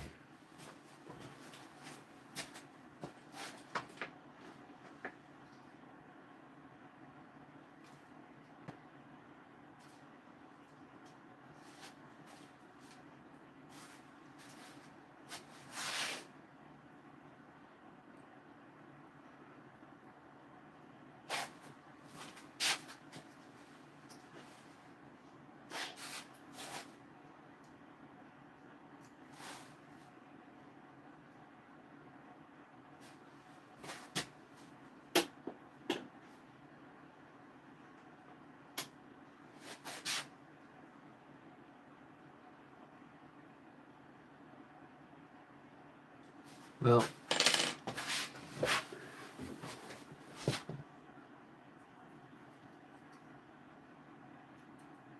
yeah, see it's sticking to it. Yep. That's crazy. Magnets.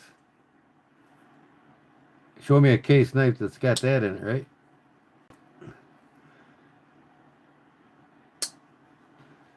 I need to find out the year of this. I hope it was before 2000. I think it is before 2007, before they went financially bankrupt. A few of the case newer ones with magnets, yeah. They finally catching on. Camillus has been doing that a long time.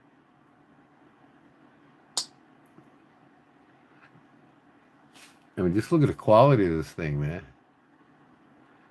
You see any gaps in this thing? Not really. I mean, for its age, there might be a little, like right here.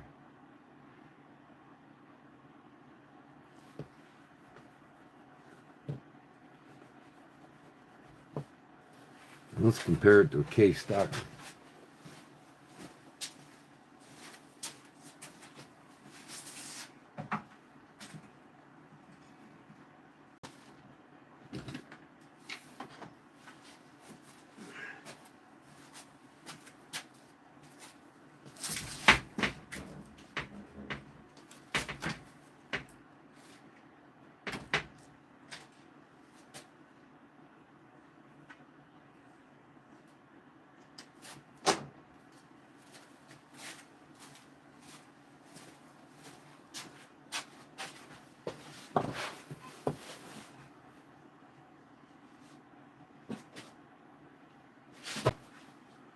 Here's the case.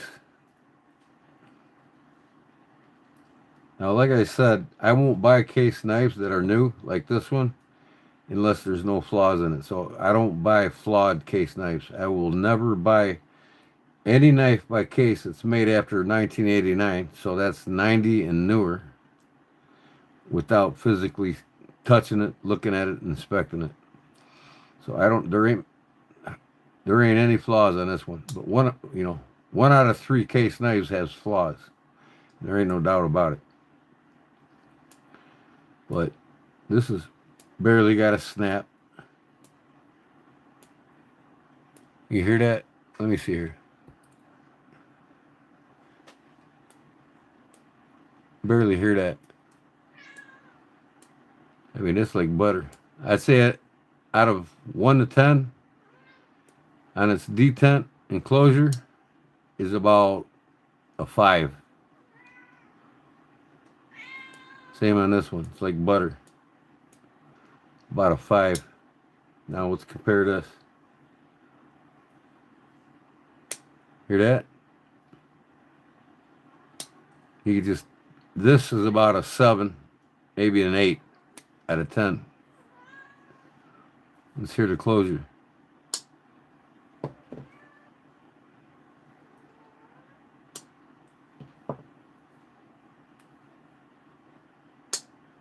Big difference. These snap open. Whereas this, barely. It's like butter.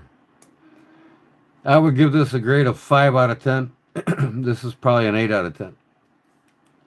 Maybe a 9. Because it takes some pressure.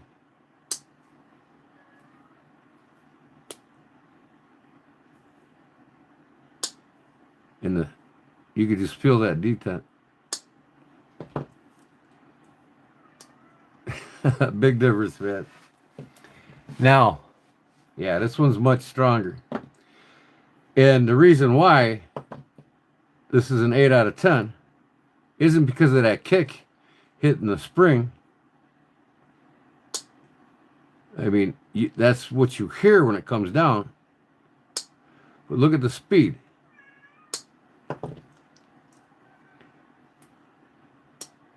I mean, just total difference. This thing's so light, it ain't even funny. And it's light on the closure. It's a 5 out of 10 instead of an 8 because the springs ain't as strong as the ones that are on this. You know, the stronger the springs, the more spring to them, the more detent and the more pop from the kick.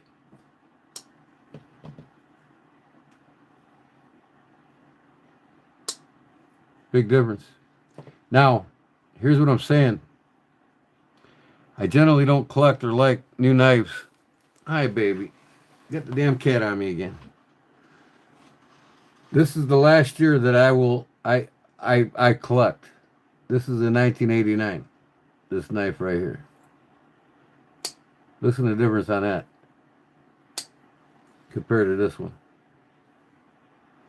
This is like butter. Look at that. That's like butter. This one here, it's a lot harder.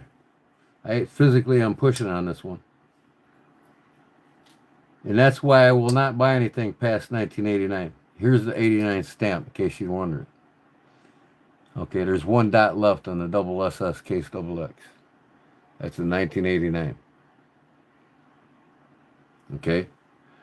That's the last year Case made great knives. Personally, to my opinion. And a lot of people's opinions. This one's a 2024. This one's brand new. It's like butter.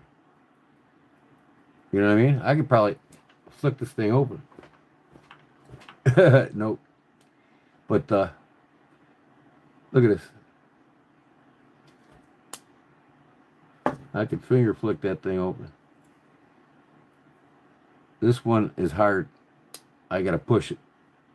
That's an 89, 2024. Big difference.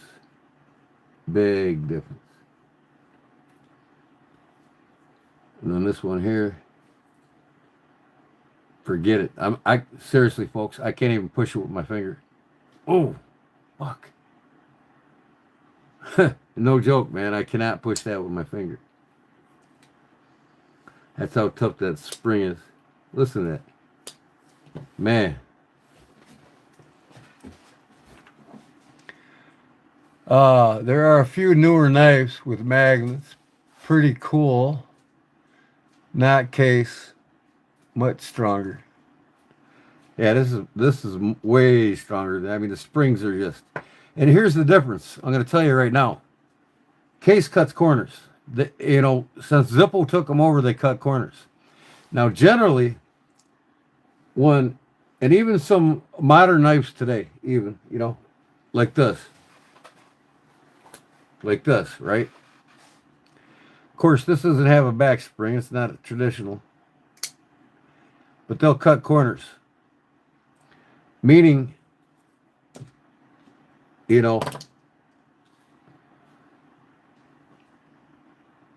save money, them springs ain't made out of the same material as that knife. I guarantee you. Not on a new case. This one here, I'll guarantee you them springs are made out of the same material as that knife.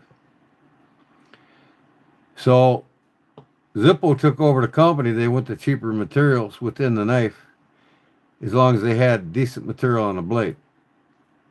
They no longer match the springs in hardness to the knife. These days they did. All of these companies, Camillus, Old Timer, Schrade, they don't cut corners. These springs are the same steel as that knife. And they save 50% on their metal when they get just a cheap, probably 440A, which is the cheapest stainless you can get on their springs versus whatever they use. I don't even know what Case uses on their damn knives anymore. I'm into the carbon blades. I'm all about high carbon steel blades. So I'm gonna finish buffing these things up, man. They look good. That buffer I got is worth its weight in gold. I paid $180 for that buffer. I looked at a few other ones I could have got for $100, but I'm like, you know what? When it comes to tools nowadays, I'm like, you always buy the most expensive ones you can afford. That's the way it is. Don't go cheap on your tools because you're gonna end up buying them again anyways. If you do. Yep, that's what it is. T-Light. I got it for $10. That for $10. This for $10. This 1989 case, $10. This Bone Stag Schrade, $10. I got 240. I spent $240 and got 25 knives. So I paid just a smidgen over $10 a piece for all 25 knives. I went to an all-town garage sale. There was 200 and some garage sales every day for the whole weekend. Thursday, Friday, and Saturday and Sunday. So I went Thursday and Friday. By Friday, I pretty much hit the places that had all the knives. And the one guy I found, he just kept pulling knives out. He kept pulling knives out. I was like, sold. I go, what do you want for these three? $30. What do you want for these three? $30. I'm not just using an example. But he'd pull out bags with 3 knives each in it. And ain't none of them were cheap knives. They're all American-made knives. I don't think he brought one. He brought a couple Chinese knives out, but no, I got that at another garage sale. This guy had a cardboard box for $50. I bought like 12 knives off of him for $50. And that was in there. This Zippo was in there, 1988 Zippo.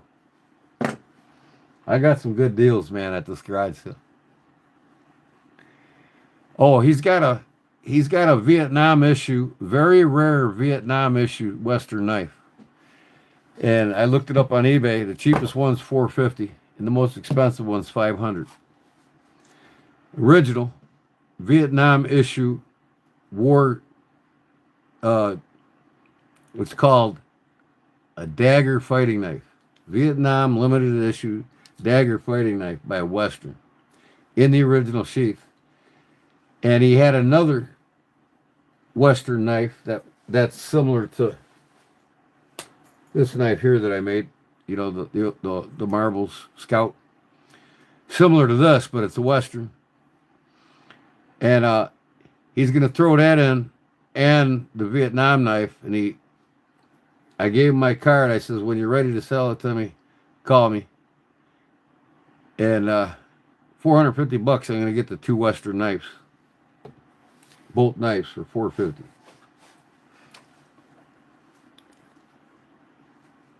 And now I got 4 K-bars coming in the mail.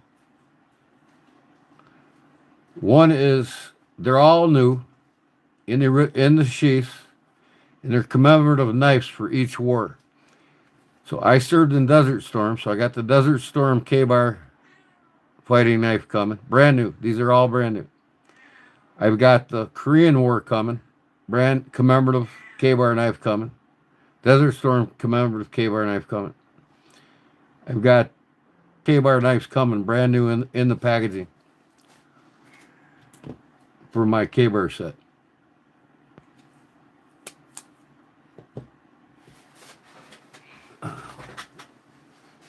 Yeah, 4 brand new K-bars coming from each of the wars: Desert Storm, Vietnam, Korean War, and World War II. So they're all 4 brand new in the packaging and in the sheath for my K-bar collection. So yeah, I mean, you know, typically when I go garage selling, I'll pick up anywhere between 12, 15, sometimes 30 knives in one day. You know, and people wonder how I got over 1,000 knives. Well, that's how I do it. I look for the deals. I go to auctions, estate sales, garage sales. You know, each year I'm buying 250 knives. You know what I mean? Each year, minimum. And then the ones that I don't really want, then I'll sell them off. But that's how my collection grows really fast.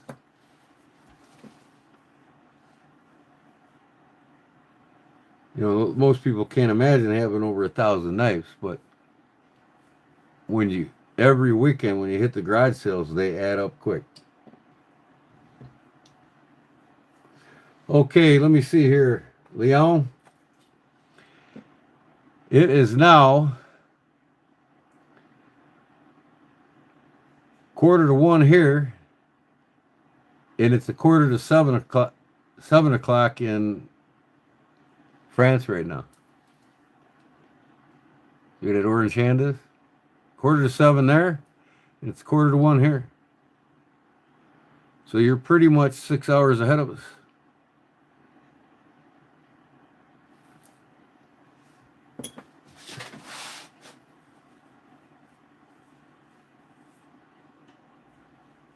It's almost rubbery. Yeah. Man, I need to take more of my knives out and buff them now that I got that machine. Whew.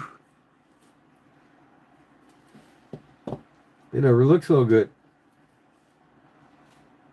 Look at the shine on these things, man. I didn't touch this one. These were all buffed.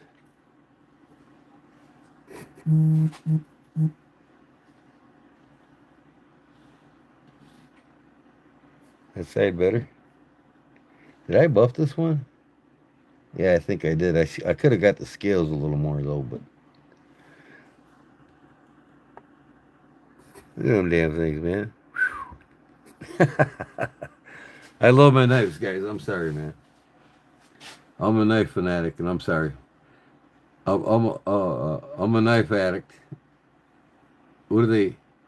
Alcohol's Anonymous would be KNAAA, Knives Anonymous.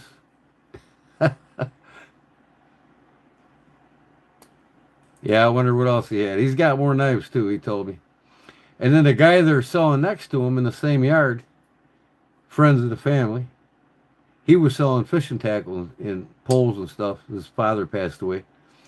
And he says, I got a whole big box. I mean, a big cardboard box, he said, full of my father's knife collection. You want to be the first to go through them, man. He says, give me a holler when you're ready. And I said, all right. So next month on the 1st, when I get another chunk of change to spend, I'm going to be giving him a call. I'm going through his father's knife collection, and he was 92 years old. He passed away, so you can imagine what knives are in that collection.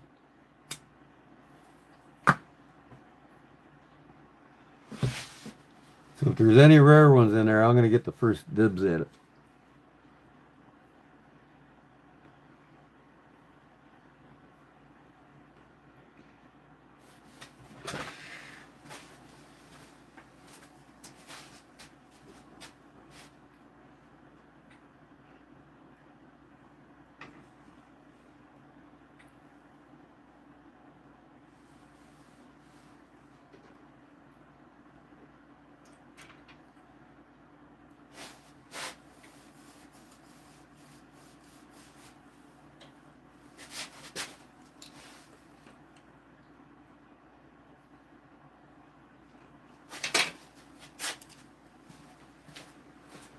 These right here, $5 or $10.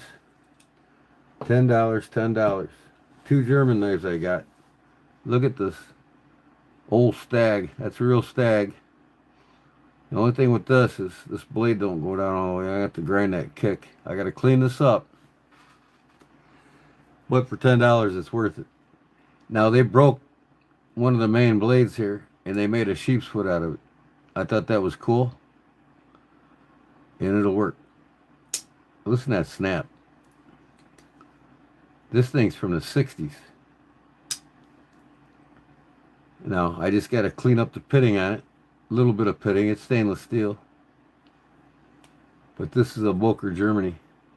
Bone stag. Old stag, it's called. With the Boker tree in it. I'm going to clean this thing up really nice. $10. Another Boker here. A user. You know. I'll clean it up. Not bad though. I mean, that's barely wore. Barely wore. Little jackknife. This one's probably worn the most. You can tell which blade he used the most. The guy probably whittled. It's a whittler. A jackknife whittler. But I'll clean it up. $10. And then this one here, $10. Now check this out. No, actually, this was less than $10. I got 12 knives in this box at the second garage sale for $50. Now, this knife here, this one here, you guys will never put in your hands. I guarantee you'll never see this knife in person, ever. Unless you buy the only one that's on eBay right now. And there is one on eBay right now. Okay? And I paid like probably $5 for this. This is cowbone. Okay? Now, this is made in Siki, Japan for Parker Cutlery. Okay, Parker Benchmade. From that Japanese bladesmith that custom made knives for Parker. The same guy also made my hillbilly knife.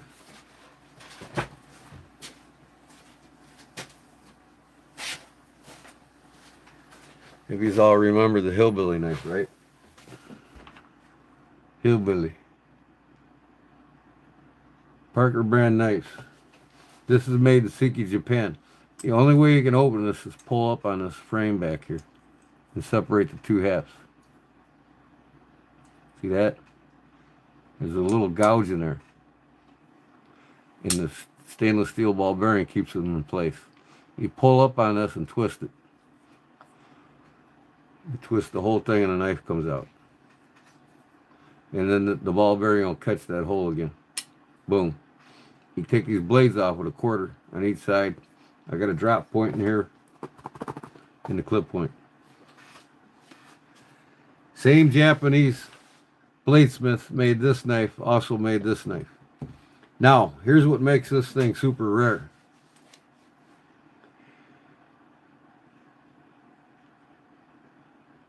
The bladesmith in Japan that made this passed away, and he's never got put out to the public.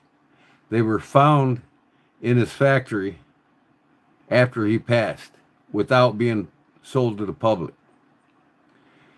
They did eventually get out, but they were sold by employees or, to friends, favor friends, a couple of, I think he made 250 of these knives, and I'm pretty sure the employees got one after he passed, and then the rest of them that leaked out of the 250 made. So it's a very rare knife, made in Siki, Japan, by that Japanese bladesmith that made a lot of innovative knives for Parker Cutlery. Just thought I'd share that with you. But hey, $5 for this. I think this is going for 150 right now on eBay. The only one they have. I think I did see one on there, or it might have been on a knife forum, and maybe it's not on eBay. I can't remember whether it was the knife forum or eBay, but yeah, the Parker Benchmade in Siki, Japan. Now, what's unique about this is it's a backlock. Well, you say backlock, it's not a modern knife. Well, it's a backlock. See, you see the knurling on here. You got to push up on that spring to close it. That's called a backlock.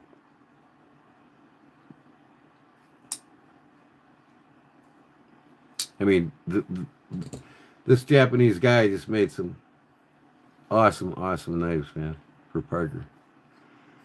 And the best knives case ever produced and put out were the Case Classics. When Jim Parker owned Case, before Zippo, the Case Classics were the best knives ever made by Case. And Parker didn't have them made. He contracted it out to BGC, Bluegrass Cutlery.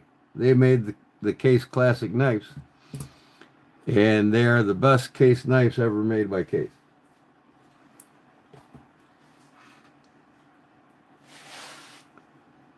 Okay, everybody quit talking. You still here? Everybody fall asleep on me? Oh, okay. Yeah, you guys said shit.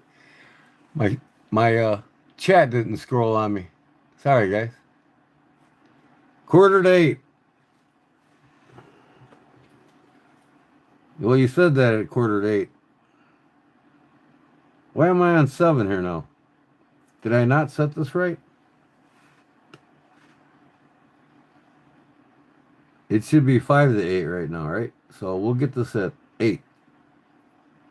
I must have said it an hour earlier.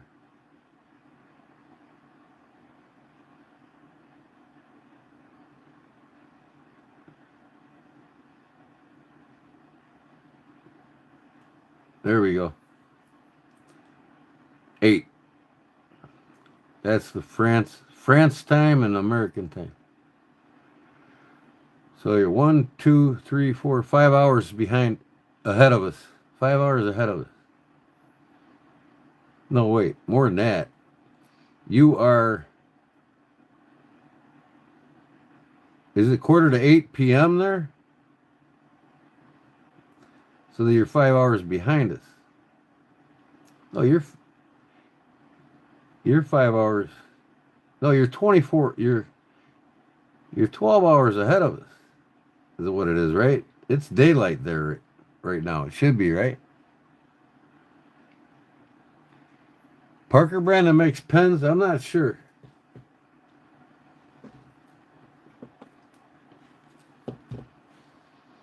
All right, I'm done doing work. I'm gonna put this other watch, my jewel on, my most prized wristwatch of today.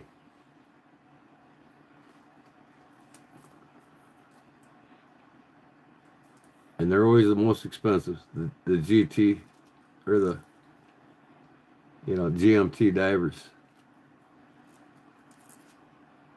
Out of any watch brand, the GMT divers are the most collectible watches you can get, whether it's Seiko or Rolex or Lovato or you know, any of the exquisite ones. Omega.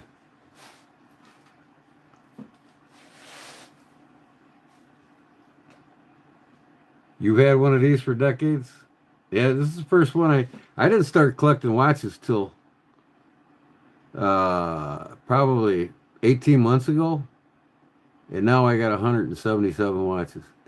I had 176. This makes 177.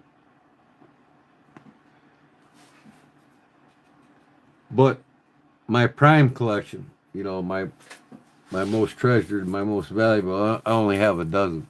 The ones I paid the most for. But I've only been collecting for 18 months. And in 18 months, 5 of my favorite watches are Seikos. To me, Seiko is superior to Rolex. Rolex's technology in their watches is outdated. They mostly spend all their money on campaign slogans and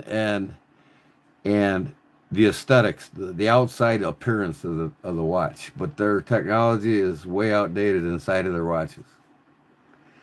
And nothing beats a Grand Seiko Snowflake. Definitely not anything by Rolex.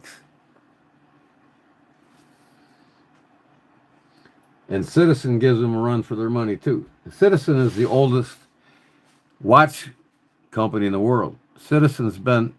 They started when the founder of Rolex was 11 years old.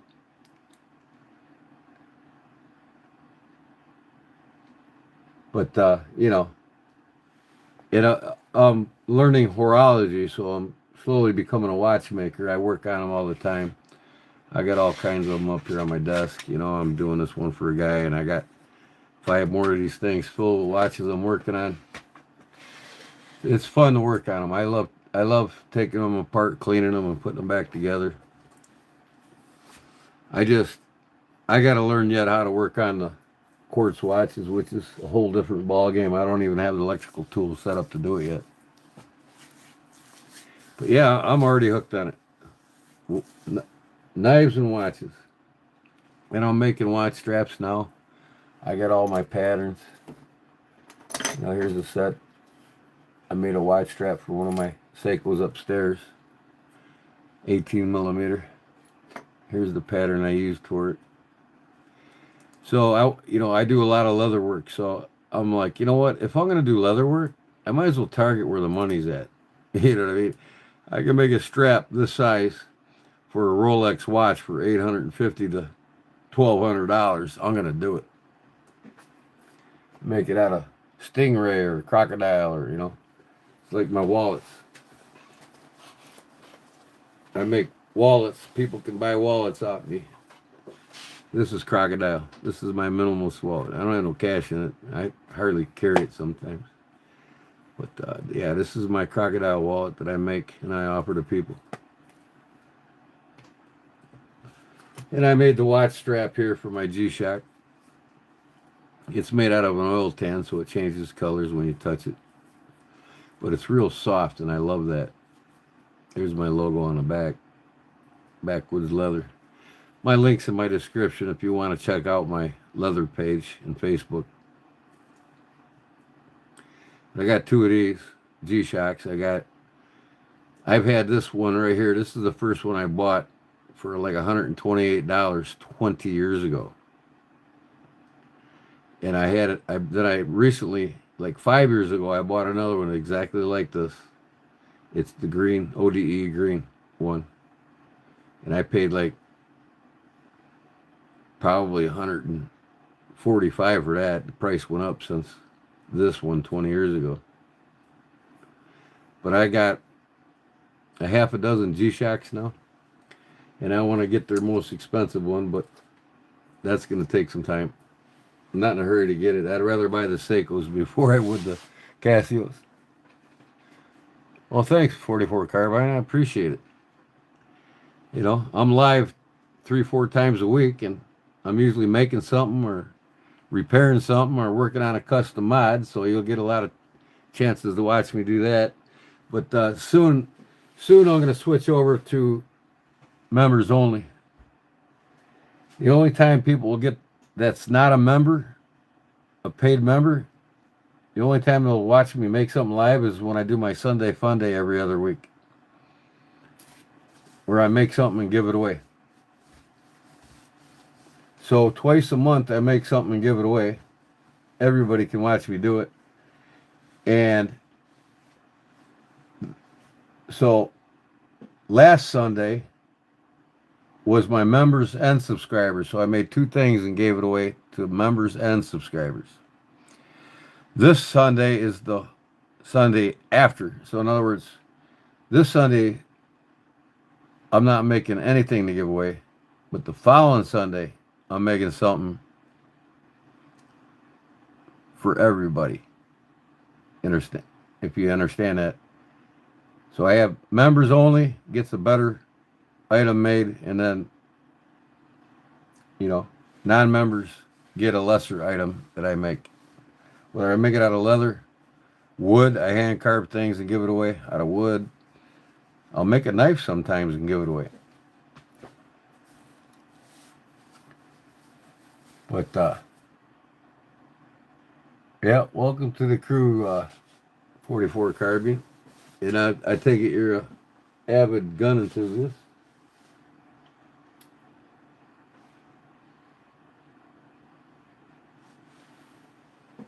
I've got my 44 ACP tucked away here underneath my desk. I can't touch it or they'll shut me down.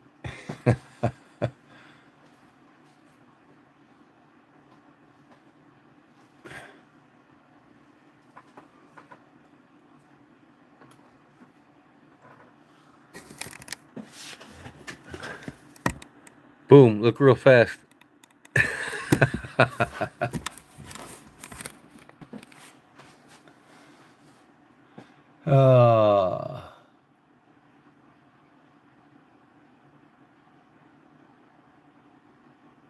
Anyways, yeah, I mean, this is the rarest, probably the rarest knife now that I own, and I only paid like $5 for it. I could not believe it, man. I didn't know what I was looking at either. Once I open it up and I see Parker on it, I'm like, it's got to be something great. And I'd never seen this model, and the reason why is because it never left the factory. After it didn't leave the factory when the guy that made knives in Siki, Japan, till after he died. And I got one. So, chances that any of you in this live right now touching or seeing one of these live is very minimal.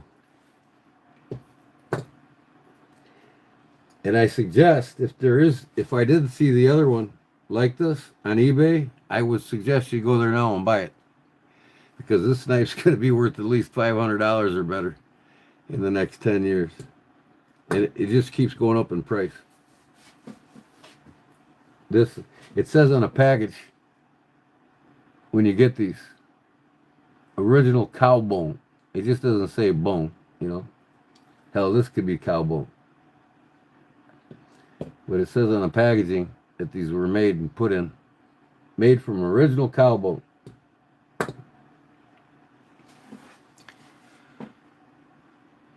The other one on eBay, I think, Paul, if it was on eBay or if it was in a knife form, I can't remember, but I think it was eBay. I think it was eBay for like, I want to say 150. Green and yellow Remington. This ain't a Remington, no. This is a Camillus. A Benchmade Camillus. No, Western Camillus. I'm sorry. Not Benchmade. This is a Benchmade Parker. Benchmade Parker. There you go, Paul. You could tell if you buy this on eBay right now, you could tell them you got a Benchmade Parker collaboration made in Siki, Japan. That one of the rarest knives you'll ever have your hands on. And it's a backlock. You gotta see the knurling on that, you gotta push up on it to unlock it. You don't see that on a buck 110, right? The only thing close to this it would be considered a butterfly lock is on the Laguiels from France. And there's other knives in France and Montiago, Italy that has this style of lock on it. Am I wrong, Leon? Leon's our French connection, so he'd know.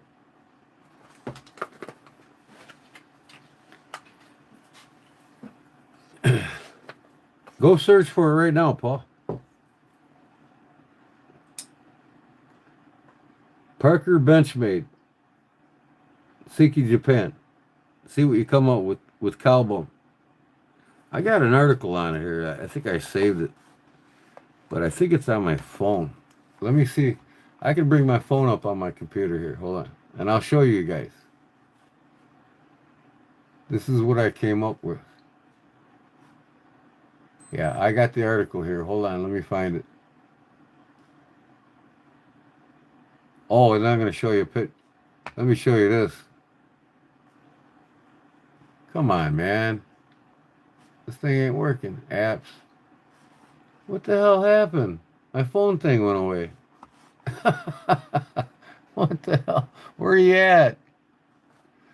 Oh, I got to reopen that phone app.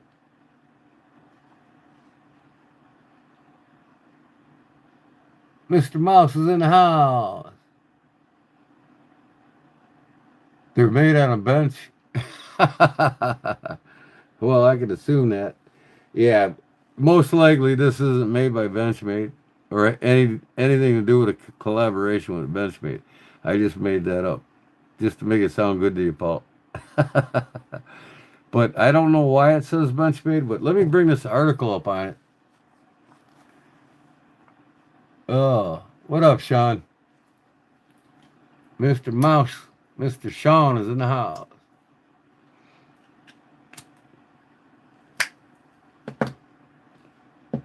Let me see here. I gotta bring this phone back up. I can remember how to do it here.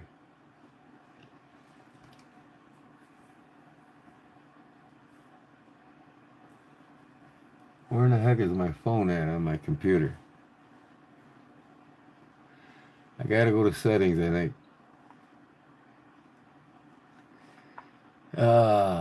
Home, Windows, devices, Bluetooth,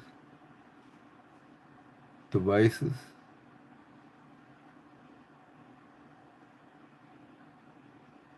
Bluetooth, discoverable.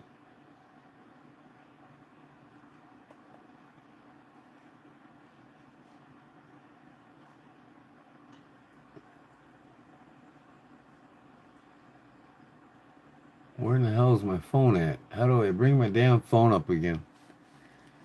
Hey, Barbara's back. I missed you on the last live, Barbara. Is Barbara here? Welcome back. Yeah, there she is. Howdy. You must have been on vacation or got some rest, huh? Took a week off from YouTube, huh?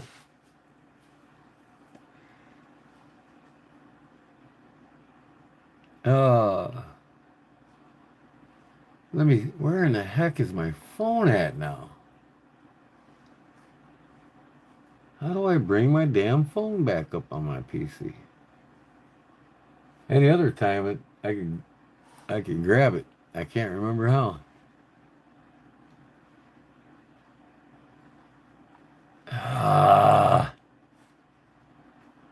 That sucks, man, because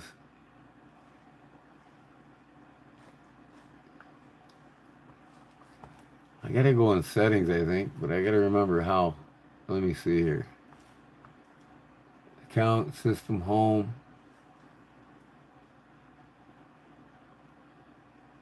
Personalization, no. Network, internet system. Home.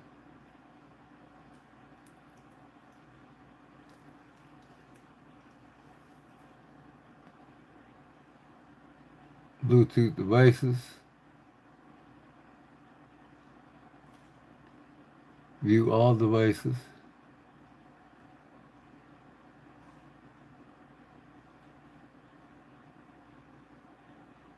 Where's my phone at in here?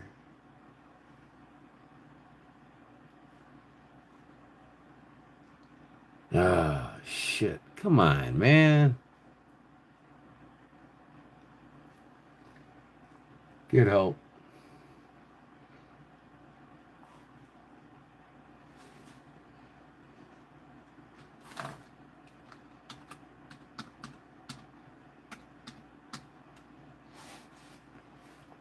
Mobile devices. Gordon's S25. Okay, here it is. But now add this PC to access your Gordon's S25. Let me turn it back on. Okay, well there it is, I think. No, that's here to help. Come on, man.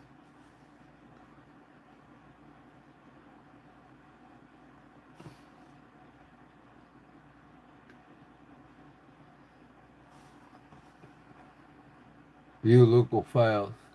Okay, here we go. I think I got it. No? Man.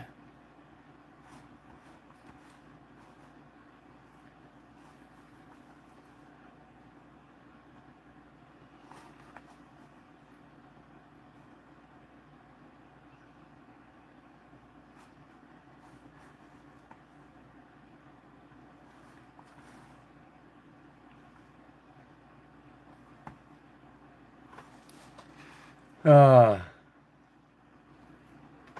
oh, your anniversary. Cool. Happy anniversary. Yeah. The goat laughing out loud. Kitty sleeping. What's that, Paul? Kitty sleeping. Yep. All day tomorrow is going to be Paul Cliff Day. I'm dedicating tomorrow to get her done. Get you guys happy and happy and happy. Finally. I wanted to work on knives the last 2 days. Oop, I better plug my phone in. It's going dead. Hold on. Just in time, man. Oh, boy. Reconnecting. Now, where's my phone at? Come on.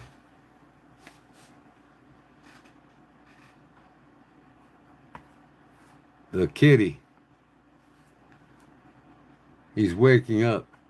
Mine are sleeping. I got some of them are outside. I'm gonna leave them out there so they don't bother me.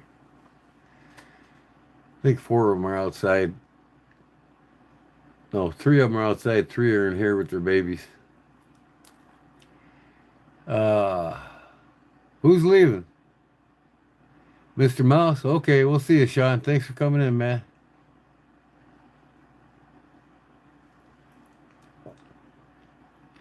Manana?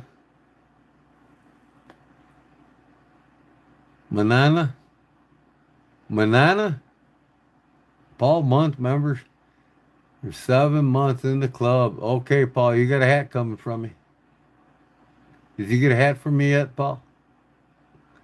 I'll send it with the knife blades. Before this weekend. It'll be on the way.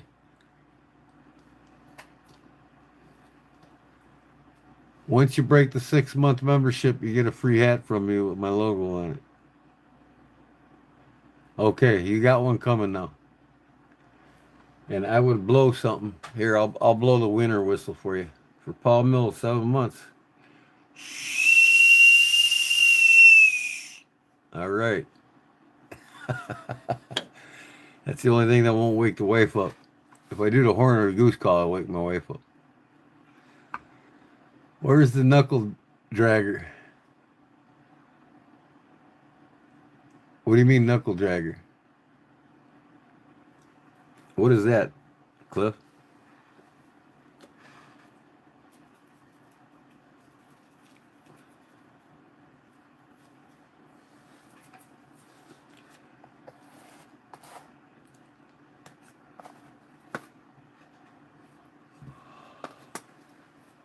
I gotta put this away.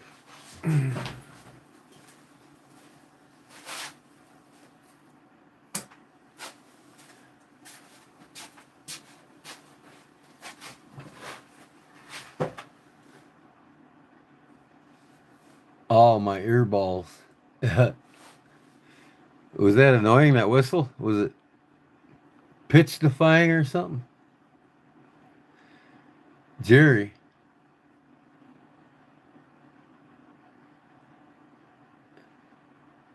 Oh, Jerry, where's the knuckle dragger? Oh yeah, he's been going to bed early lately. He knows I'm live on Wednesdays. I don't know why he can't figure that out. I better hush hush though. He might be lurking. We know Big Jim's watching all my lives. Make sure nobody's talking about him. I'm not talking about him. I forbidden my peace with him. That's all I'm saying. It's not all about me. I done making it all about them.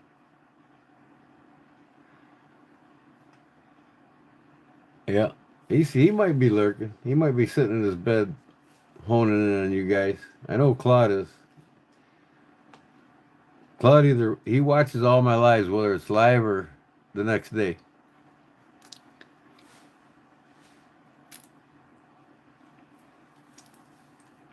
I hope so, Paul. I ain't got no. I still love him, man. He's a good old dude, man. I just didn't understand when he said it. I just couldn't understand him when he said it was all about me. He got mad, I think, because I says I'm done patronizing these other channels, like HT and Aaron Williams and all them. I give them guys so much and I get nothing in return. They don't even come to my lives. They don't even come to my videos, like anything, or even comment. So why should I go to their videos and comment and like them all like I've been doing? You know what I mean? They don't want to take the time to do that for me. Why should I do it for them? And that's not all about me. That's all about them. So I don't know why he's mad at me for saying that. Don't talk about my friends. Well, hey, I'm not talking about your friends. I'm just telling you I'm not patronizing them anymore because they never patronized me, especially when I give them free shit and they don't patronize me, I gave 3 packages to the knife doctor. He not once sent anything to me, He's all about, oh, I got all these mail calls I got to open up. It's all about him. It ain't all about me. Or he'd come around my channel and maybe send me something. You don't have to send me nothing. I don't want nobody to send me anything. Just come to my videos. Come to my live once in a while. Say hi to everybody. Like my videos. Comment once in a while on my videos. They don't even do that. So it's like, why should I do it for them? That's not talking about them. That's just not willing to patronize them anymore. I mean, if I'm not good enough for them to come to my page, I don't have to be good enough to go to their page. That's all I got to say. I mean, we only got so much time in a day anyways, and the night,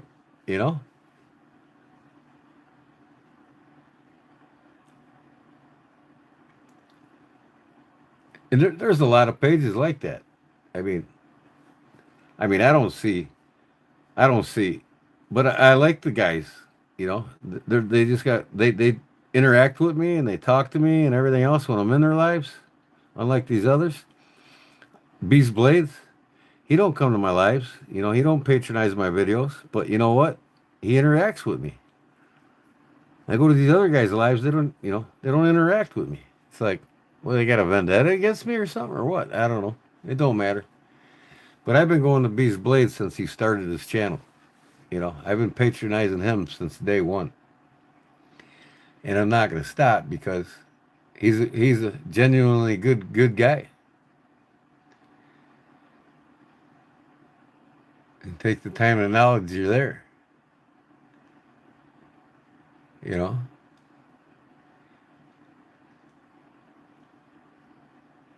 Dog walk time? Oh, I got you. Okay. So yeah.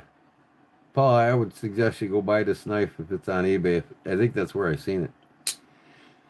You'll thank me 10 years down the road when you sell it for more than a Benchmade.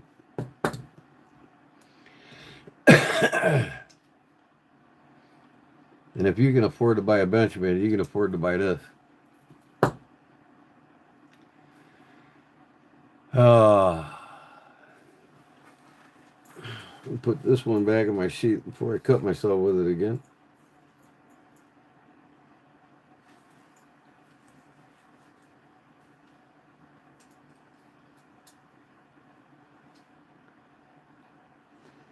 It's 22 after 8 in France right now. And I assume that's 8 p.m. It could be 8 in the morning. They might be 12 hours behind it. I think they are. They're 12 hours ahead of us.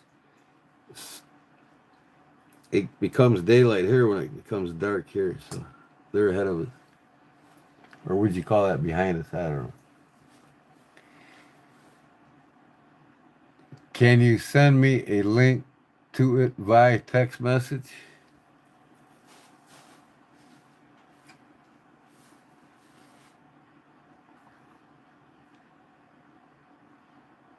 A link to what? Are you talking to me, Paul? Oh, yeah, okay. For the YouTube? Or let me see. Let me go find it, see if it's on there. eBay. I gotta split my screen here though, so I can see you guys.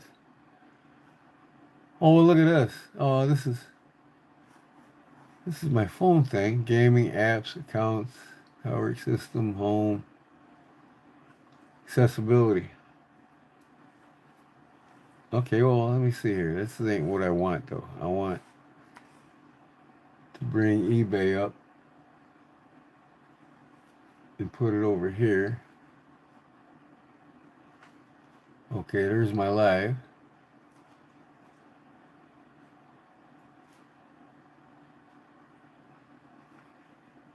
Okay. I want to find that damn article. It's on my phone. It tells me the exact name of it. Let me see. My eBay. Watch list. Maybe it's in the watch list. It should be. I think I marked it. If it's on eBay. I don't see it there. Let me look. Let me do a search here. Parker.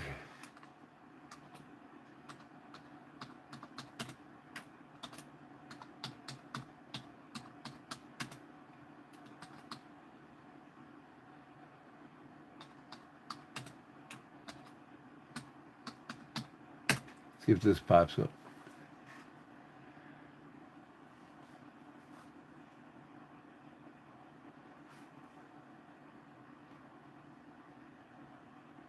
No, I'm not messing up my stream. I got it. I just gotta find it. If it's even still here. I'm sure somebody probably bought it if it was here.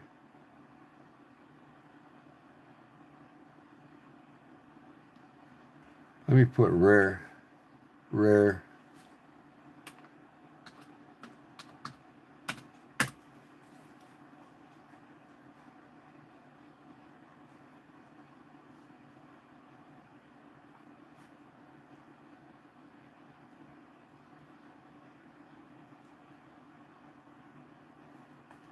All right.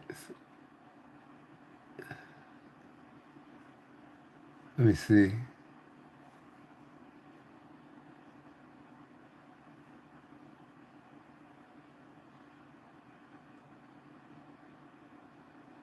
Seizo. Seiki, Japan. Seizo, okay. Rare Parker. Seizo. Is that spelled right? Seizo. Seizo.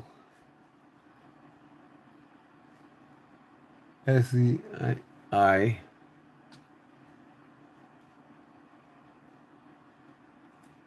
Bone handle. Cow bone.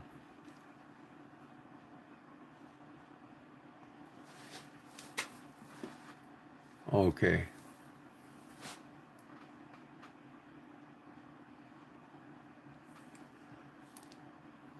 Is this it here? Nope. It kind of looks like it.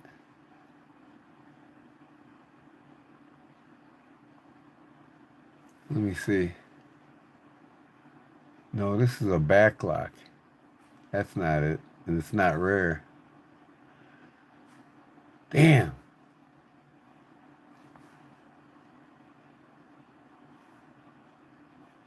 Where is this thing? I don't think it's on here anymore. I might have seen it somewhere else, Paul. Let me see if I got it. Let me see. Watch list. Oh, that's watches, man. Saved feed.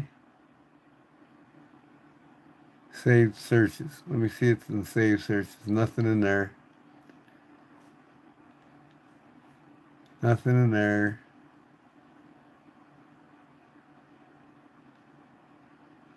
My collection? No. No. I must have not have marked it. Maybe I did see it somewhere else. It's that rare.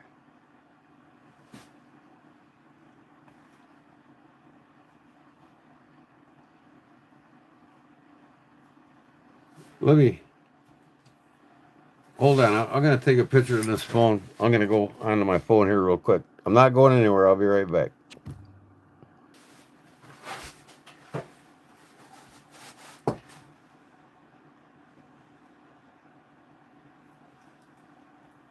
Yeah, I couldn't find it, man. I couldn't find it. Somebody must either bought it or... Ah, man.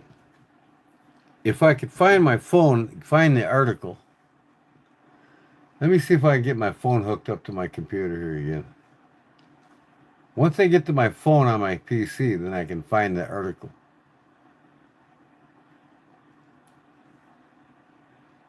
Let me see. I got the article on my phone on my pictures. Let me go look at my pictures real quick. I'll be back one more time.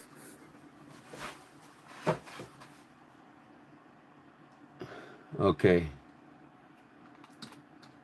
These though in my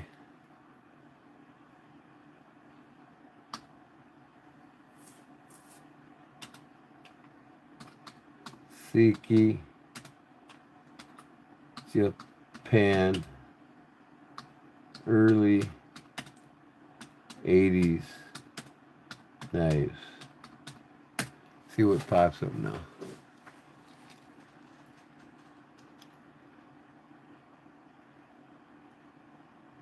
Man, I just cannot find this dang thing.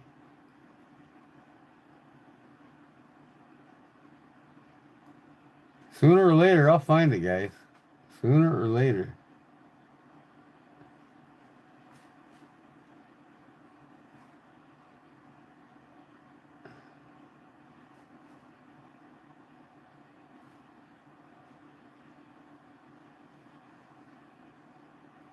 Beef fried rice for dinner. Cool. Sounds delicious. Smells awesome.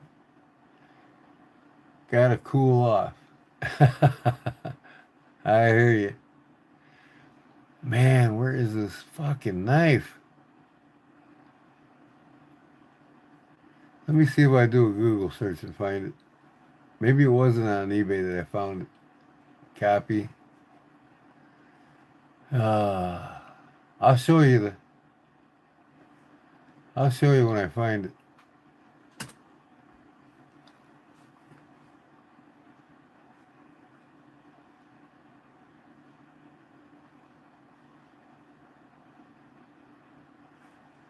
Let me see here.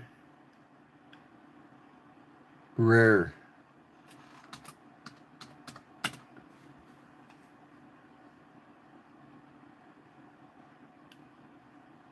Enter.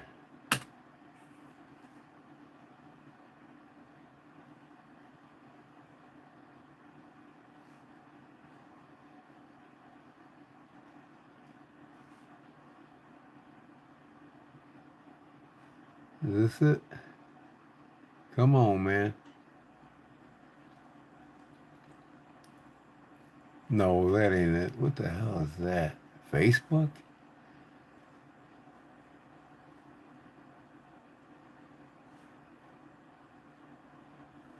Here's a lockback bone, but it's close, but it ain't quite the knife.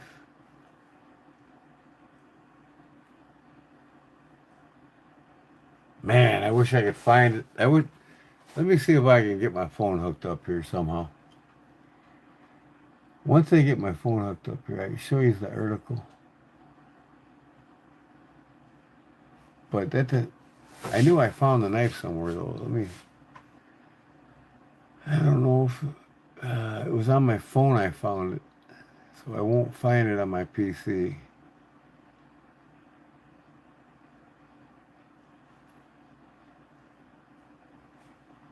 Man.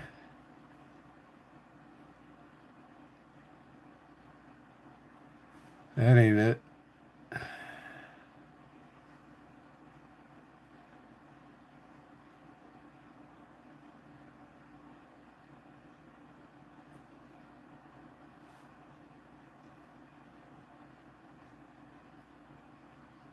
I just can't find it.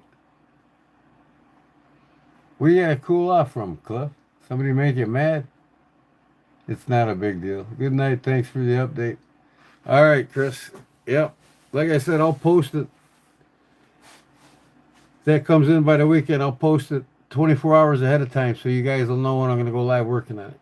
Good night. God bless. And we'll see you on the next one, brother. Well, Friday I should be live again.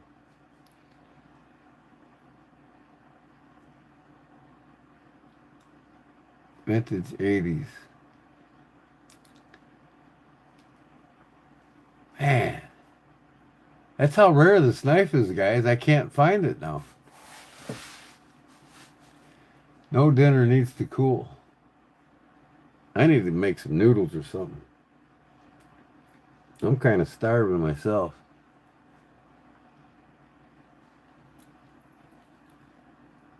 Let me heat something up real quick. Man, I just cannot find this knife.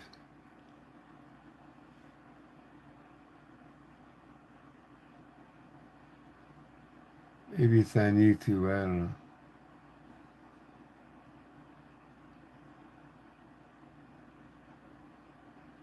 Legendary Blades of Siki.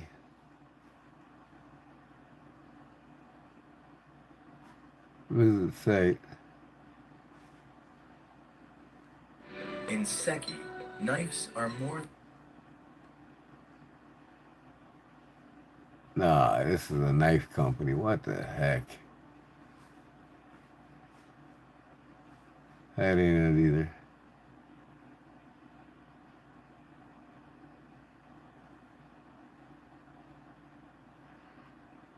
Oh, shoot.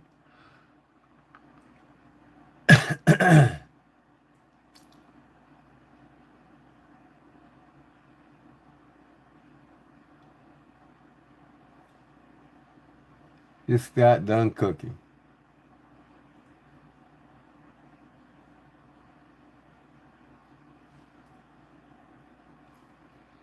I'm going to go up and make me a coffee. You guys don't mind if I do that, do you?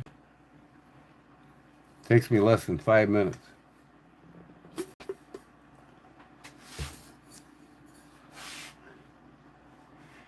I'm going to give up on this damn thing. I'll send you the link when I get it, Paul. It's a good one to have in your collection, I'll tell you that, if you want to collect vintage knives.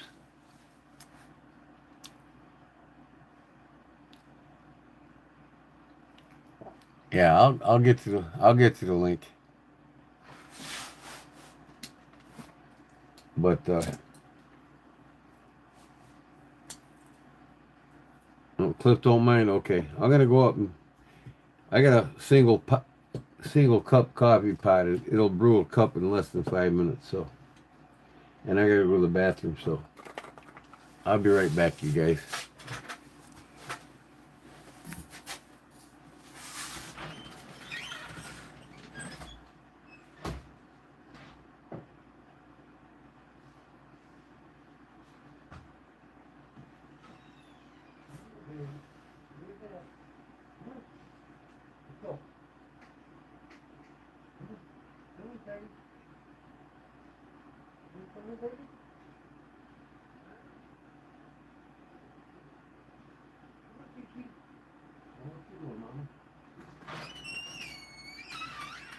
Here you go.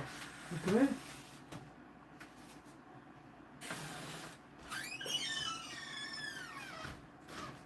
Come on, go in. Go in. Go in.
look at you sitting in my seat, are you?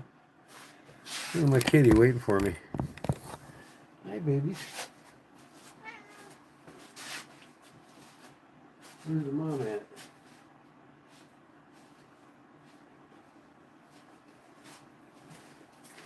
She's right here, folks.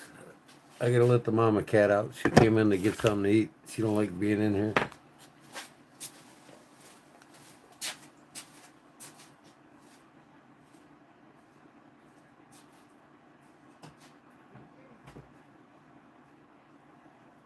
Mama cat.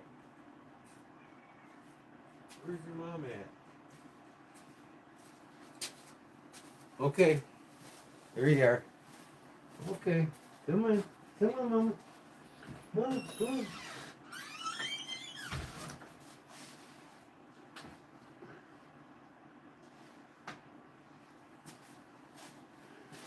Okay. All right.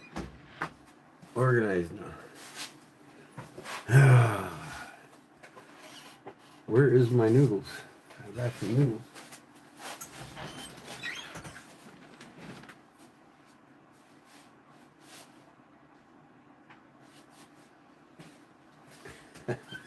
I had to get some noodles. You guys made me hungry, man. Oh, all right. I gotta let this sit for a few minutes. Put something on it. You guys made me hungry, man.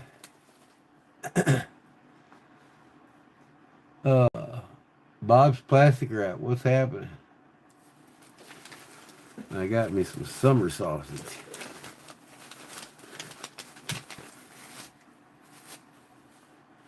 Let me see. I'll pick a knife here. This one. Oh. So, yes, sir, Bob, Paul said. Where's my chat go to? Okay. Just getting my morning going. Where you at? You in France too? Brother?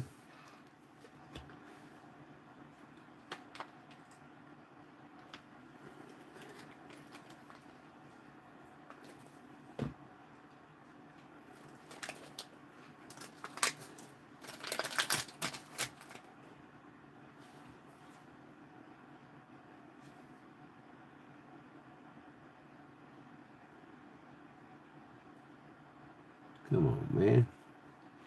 This thing don't like to peel.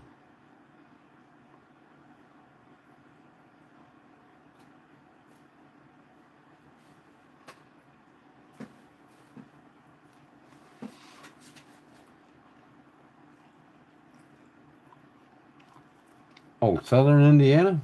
I got you.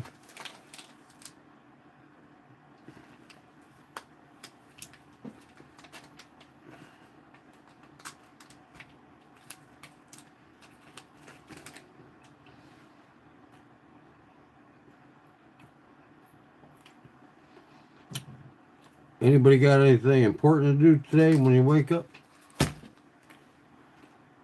Anybody got any big events coming this weekend? Any weddings or anything like that? Birthday parties or anything?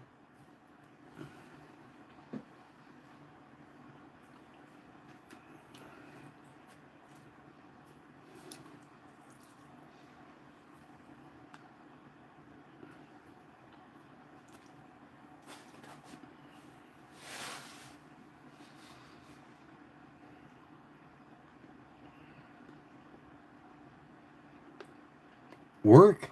Gotta work this weekend? Just a regular day, huh? I got you.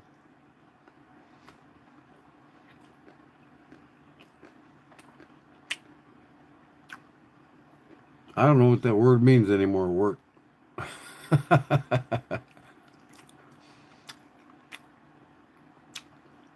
It's been almost 5 years since I worked last.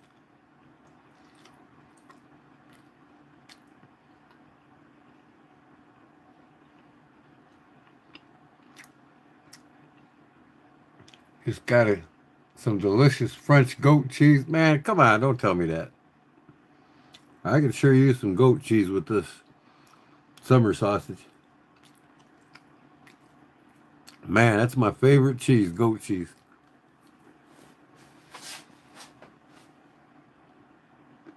You're just rubbing it in because you know I love it.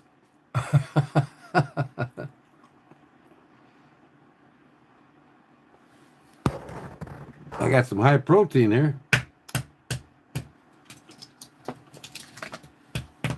Oh yeah. I made these last night.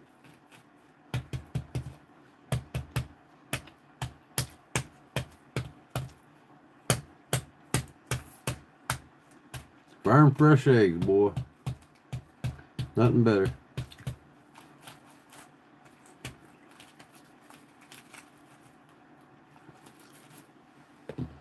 I'm just gonna peel it right on the floor. Let the mice eat it.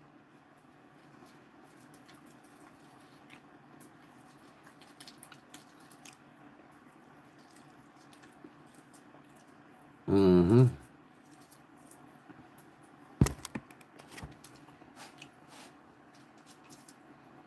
Peel it right on the floor.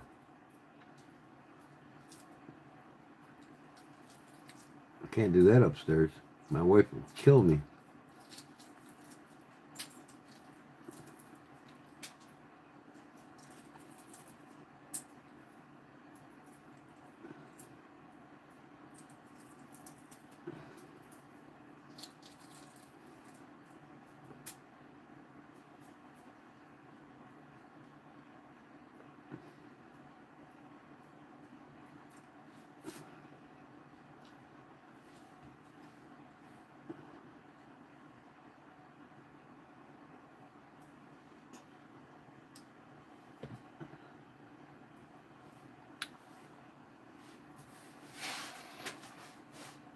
Ball games.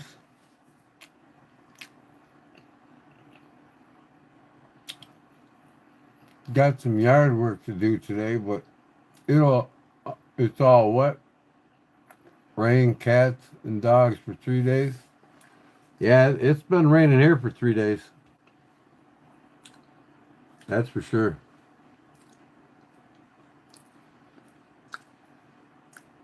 It's just now starting to dry out here. In fact, I got to cut my grass tomorrow. It's not really high. I stay up on it. I got a whole acre front yard to cut.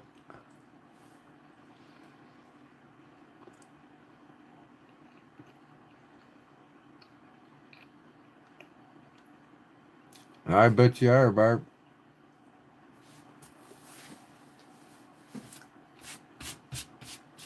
You guys got a lot of floods down there, man. I remember that great flood you guys had not too long ago. A lot of people lost their lives in that one.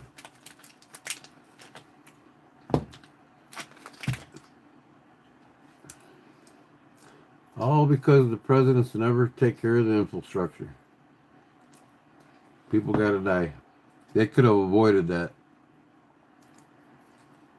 They could have put break walls up and everything else.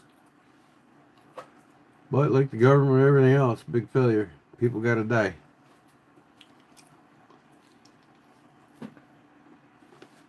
World War II celebration there? Oh yeah? I can't wait till I get my World War II K-bar and a knife in the mail the next couple of days. I got a brand new commemorative World War II K-bar knife, fighting knife coming. I got World War II, the Korean War, Vietnam War, and Desert Storm. I was in Desert Storm.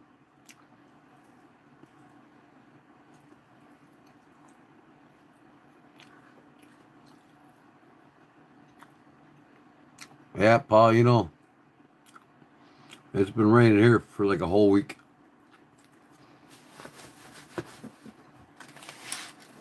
It's like spring is still sprung. What do you want? Huh? I can eat these noodles now. What? I'm busy eating. You can't get on my table right now. Can't you see that? Damn cats. I'm gonna give her a noodle, see what she does. Here, kitty.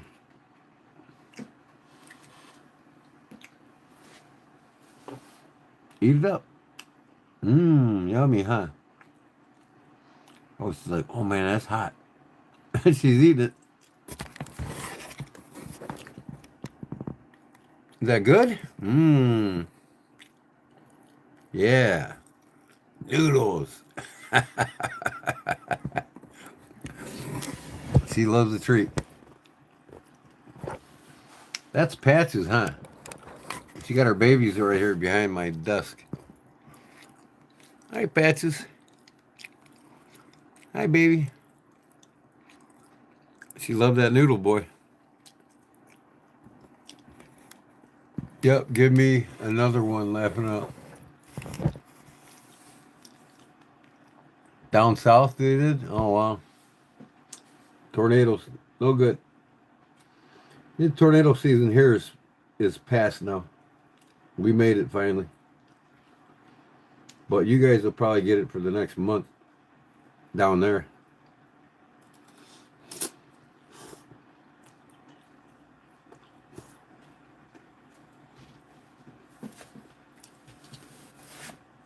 Yep, the official tornado season in Illinois has ended. Next week it's going to be getting in the 80s and staying there. So no chances of a tornado.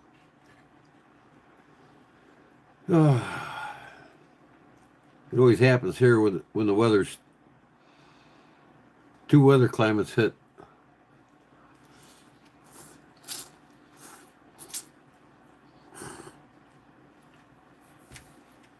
Was that good?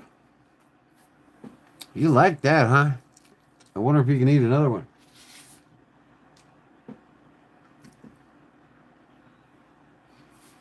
There.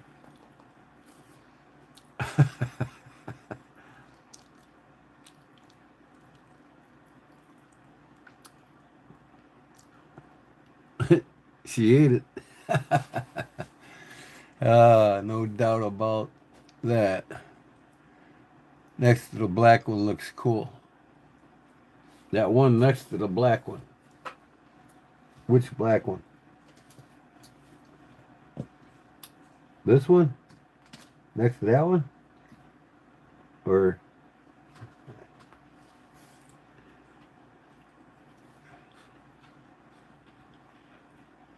do you got a backyard shelter in case of tornado? Yeah, it's called the basement of my second home next to me.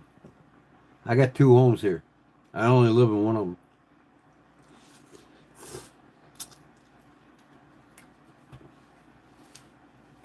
When a tornado comes, we go in the basement of the second home. We're in the midst of fixing that out. We're going to rent it out.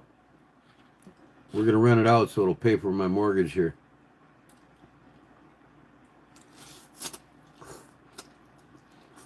I got two homes on 5 acres.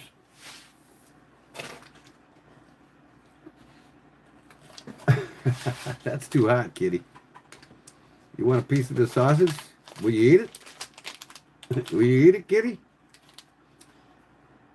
Hold on. Let me see if you eat the sausage.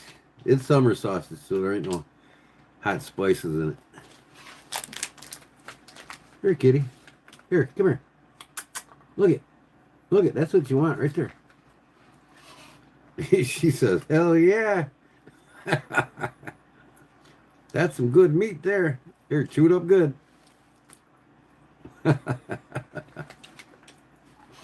Oh, she's eating the shit out of it. Mm-hmm. Want some more? Look at her. She wants more of that.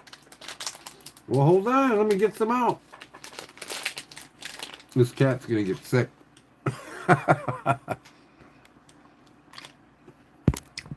Well, hold on. Let me get it. That's good stuff, ain't it? So I never ate anything like that before. That's good. Hold on. Hold on. She can't wait, man. I gotta hide it from her. Here, kitty. Here, I'll give you a big old piece. I'll give you 2 that you can chew on. Here, kitty, kitty. Over here. Come here. Right there.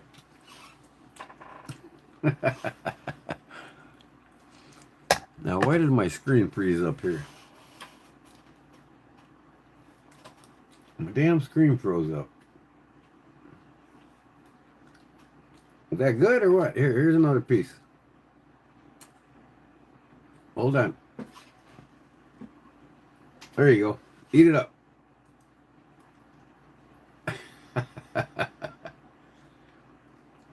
She says, "Nami, Nami. All right, you can't have any more. You're gonna puke." She's got these patches spots on her. That's why, and on her head. That's why we call her patches.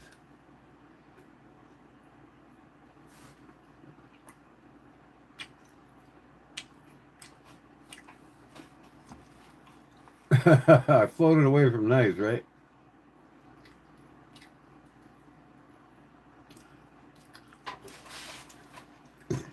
There's no such thing like tornado here. Must be pretty scary. Well, if you was ever in one, you'd know how scary it is. Some people's been traumatized by them. But when a tornado can pick your vehicle up and fling it 25 miles away from your house, yeah, it's pretty scary. You don't want to get caught in one. It'll take the roof right off the top of your house and throw it 15 miles away. Hey, what do you think you're doing, man? That cat absolutely loves the sausage, man. I'm gonna get you sick. I know I am. Look at he sniffing where it used to sit. She ain't no dummy. It's over here, dummy. I got it in my head. Kitty, kitty. Look at that I got more. Hold on. This cat is fucking killing me here. Here. She can't get enough of it.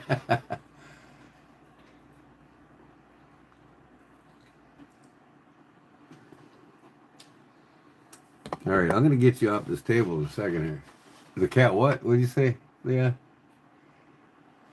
That cat is sitting on the mouse.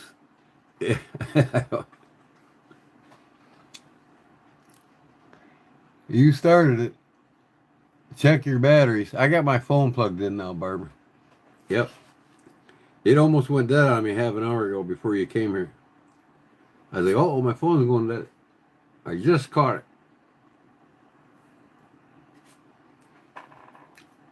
I'm going to get this cat sick. Here. Right there. Right here, you dummy. You blind or what? That's your last piece, and I'm putting you down. Watch it go to the kitty litter box and pump out a big one.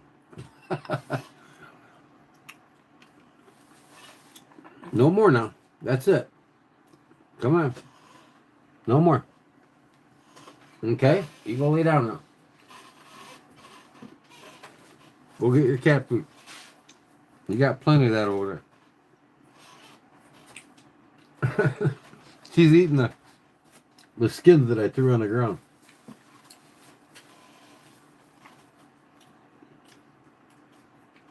I guess it's just the wax paper. It ain't gonna hurt her.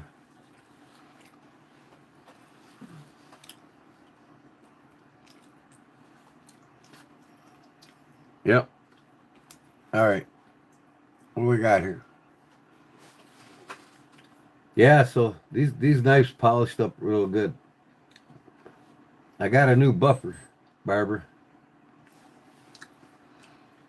Oh, a big time buffer.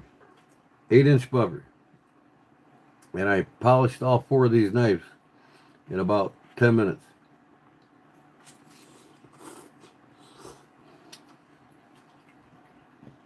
All 5 of them.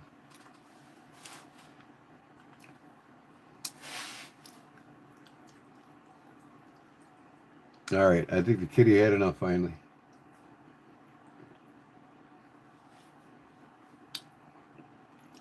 Ah, man, I got one box I can't get rid of on this damn. Come on.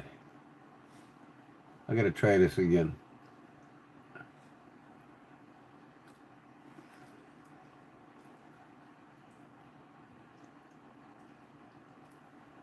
Go away.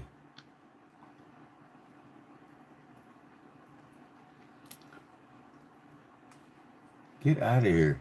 I just can't get it to leave. Okay. I got this one box on the right that I got to get rid of so I can see the chat 100%.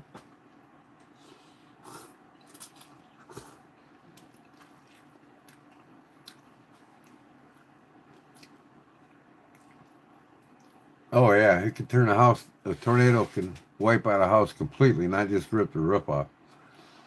It'll make it into confetti, like she said, in a split second.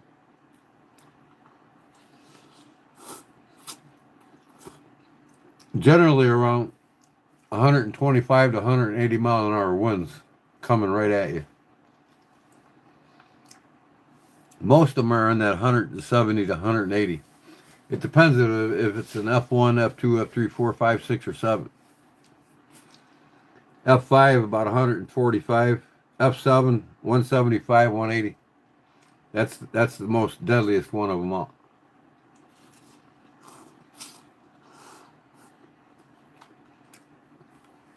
It'll fling everything in its path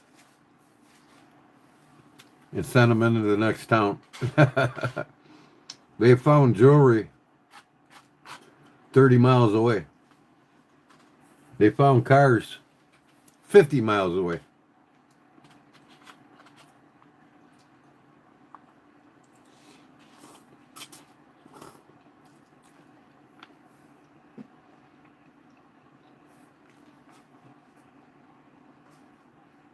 I'm eating my rich and instant lunch.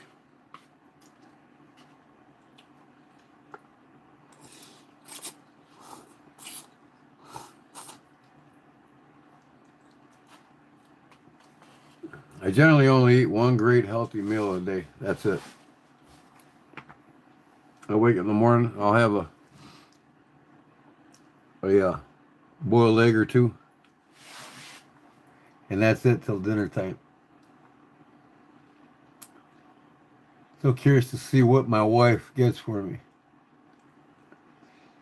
I'm sure it's gonna be something great if it's anything like that car you own. At least you got some money to spend on you. If you've been a good boy, that just depends on how good the present's gonna be. You been a good boy or not?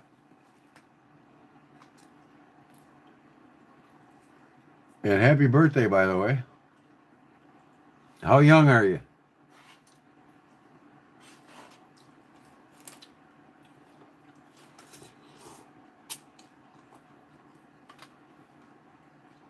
What are you doing now? Come on, get out of there, man. The damn cat just won't leave this shit alone. No, go. Man, this cat is going nuts for this sausage. I'm going to make her shit for 2 days. If my wife sees me do this, she'd kill me. Don't give that fucking cat that. It's season. Here you go. Give a little flavor to your. Well, take it. Here. You blind? Are you blind? Right here. Here. Right there. Get it. This cat is blind, I swear.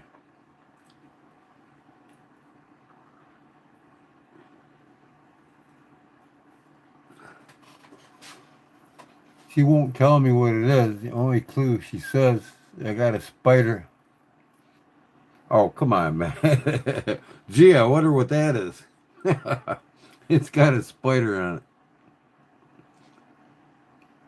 She bought some boxer shorts with Spider-Man's face on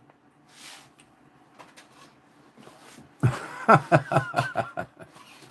With the quick access front pocket. Yeah. No. Uh-uh. No. You want a noodle too? Here. Here. There.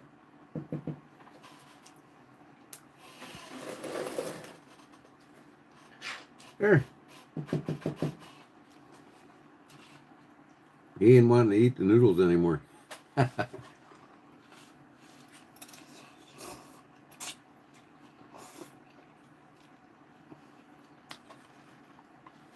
What up, CBO?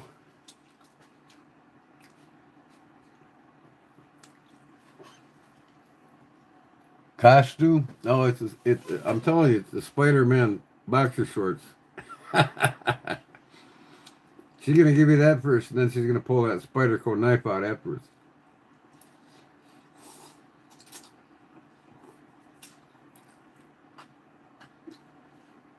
If you're lucky, she would have bought you that newest badass one that sold out in less than an hour.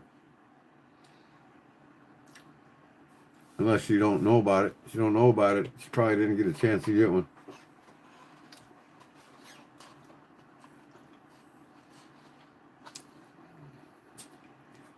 The Spider-Man custom.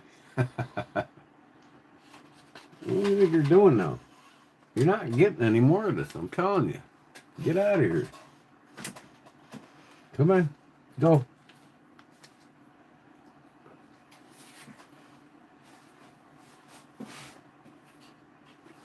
Here. Eat this.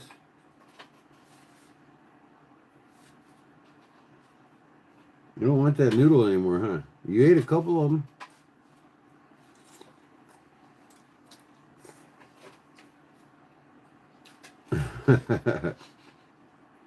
She ain't giving up on the sausage. No. Instead, I gave you more than I should have.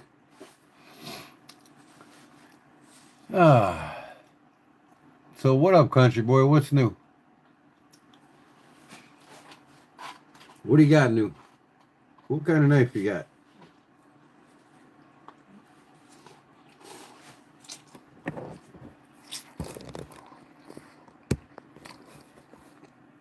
Man, is my screen foggy? Something wrong?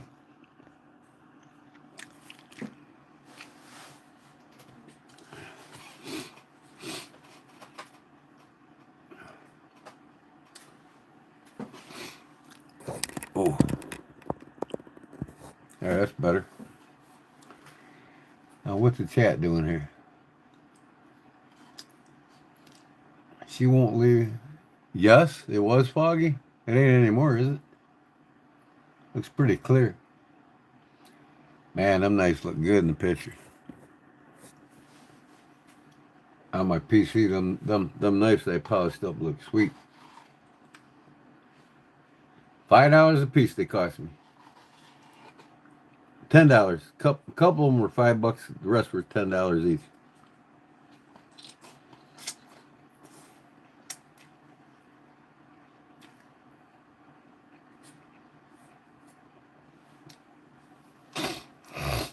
Okay.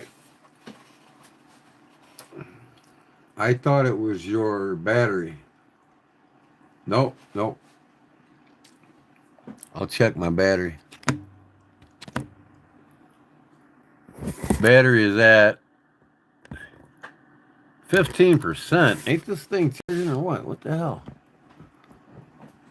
It wasn't charging. I'll be damned. Well, it is now. I gotta get my regular charger out for that phone. Where's it at? I seen it here earlier, Cat. Where'd you put it? Are you sitting on my charger, kitty? I know you are. Where'd that son of a gun go? Let me see.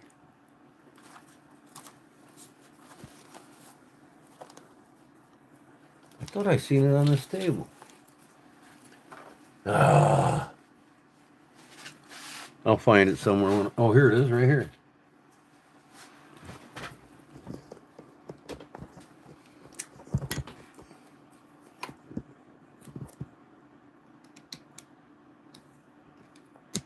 Look out, kitty. Look out, kitty. And you know what? I got the different cable for that too. Where's it at? Here it is.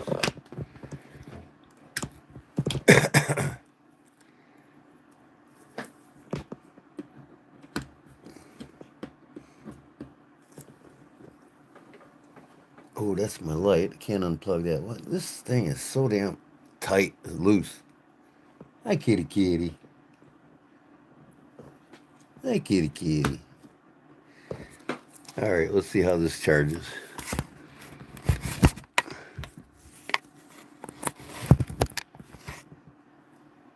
All right, that's its regular charger. Now it'll be charged full in about 10 minutes. Hopefully. What we got here? Gonna burn one, last down with you, then gotta go get my lazy ass up and get the work done.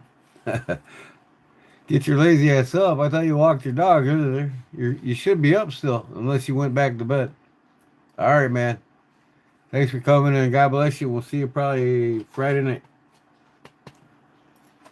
Hopefully Friday night, Paul and Cliff will both have the good news. We both should, because I'm going to be on that son bitch all day tomorrow.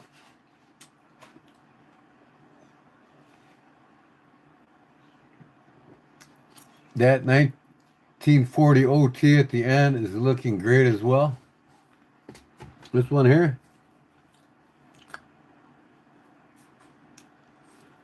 Uh-huh. Or this one. Ugh. 1940 or 194 OT, I'm sorry. Yeah, I keep putting 0 instead of OT. Yep.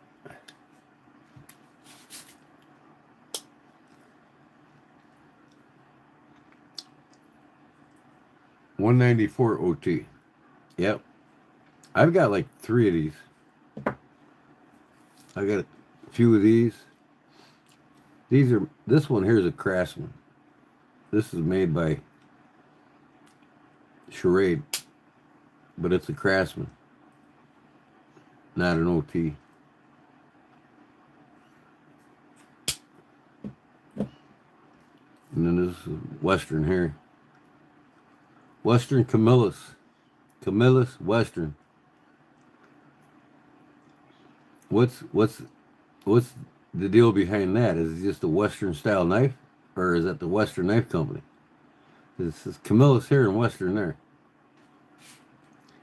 Western USA Plus. WTX. I found this and got it for $10.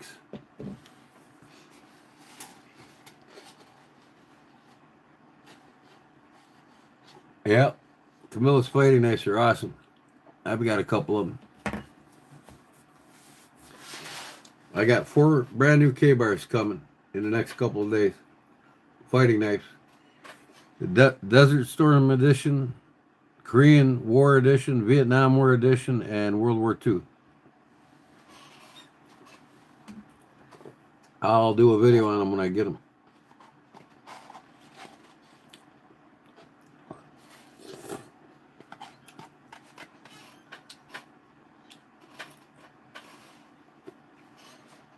And I actually carried a Camillus Mach 1 when I was in the Navy on my side, along with my Colt 45 ACP back in the day.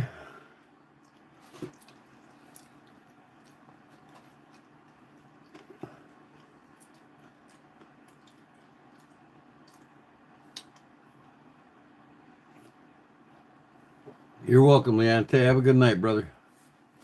Be safe, man. Be cool. Welcome, Toby Weldon. First time here. Tonight is just my talk night about knives.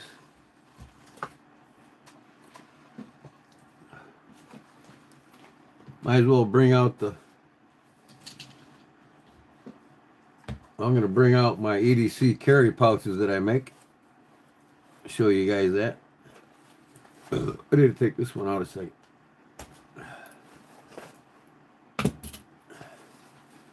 Got Velcro patch I put on it.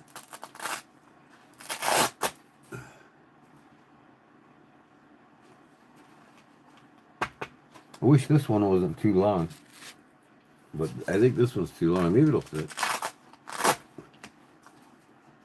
I'll put it on an angle, I don't know. Oh, it'll fit, but it sticks out a little bit. What do you think of that one?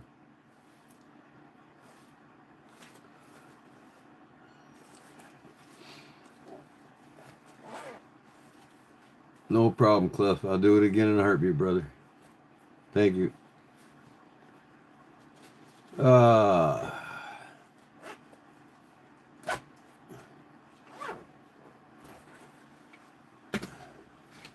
my pen in there, my flashlight, my Kershaw leak.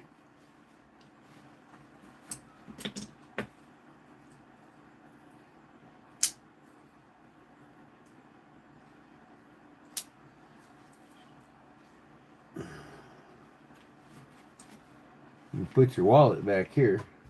I got a spot here in the back. Put your wallet. If you don't want to get picked at Mardi Gras or some big event like a carnival or something, or wherever you go, a concert. Got a zip pouch here to put your tokens in. Extra business cards. Extra lighter. Your challenge coins, you know. Armor of God. Knights of Columbus. Better take this out so I don't forget it. That's that one. And then you put your fixed blade here.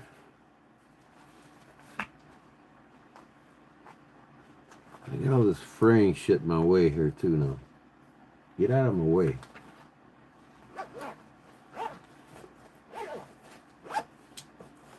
And you put your EDC carry on the outside too. Extra knife on you.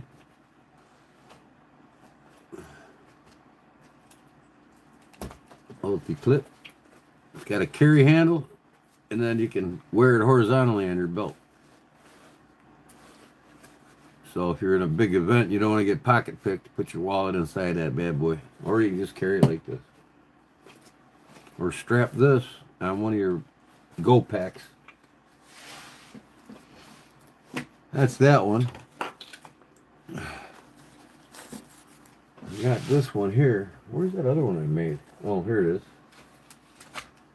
This one I made, this style here, and then I made, this is the first one I made.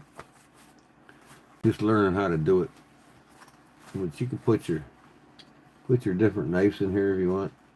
That one's too big. Too small. It'd be more for this. Put that one in there. You can put a clip-on knife here, a bigger, wider knife. And then you put your smaller EDC in there, like this Boker or something. Yep. Then you can put a modern knife here that clips on. And I got a pouch here for your wallet too. Again, so you won't get pocket picked. I include them pouches in all these that I make. Zipper pouch again. I got a little fingernail file in here. Put your tokens and lighter and business cards in there, whatever you want. Kodiak edge. I made this, recycled this material off of an old hunting bag.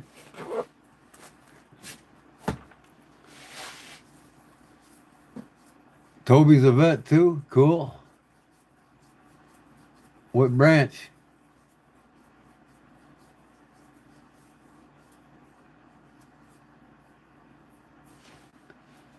Thanks. Little Rock Air Force Base in Jacksonville, Arkansas, USA. 22 years, active duty, veteran, U.S. Air Force, retired, 56th Rescue Squadron, Jolly Grant Giant.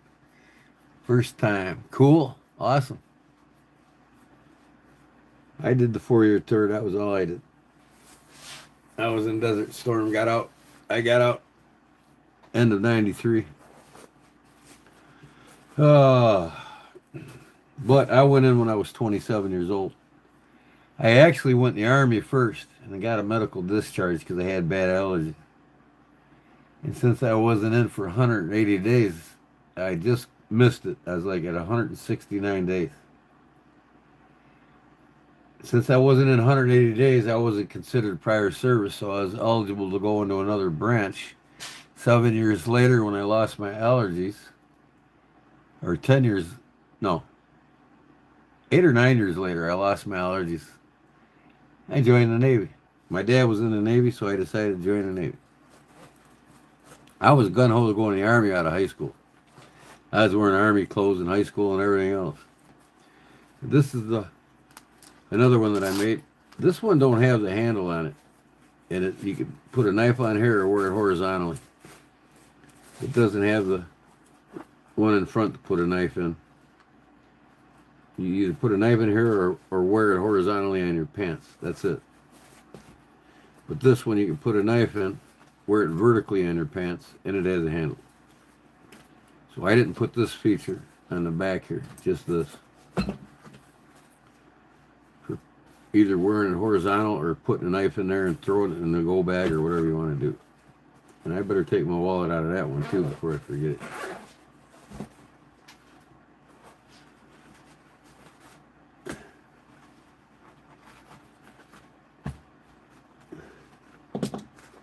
So this is the first one I made. This is the last one I made. I put my Velcro patch on it.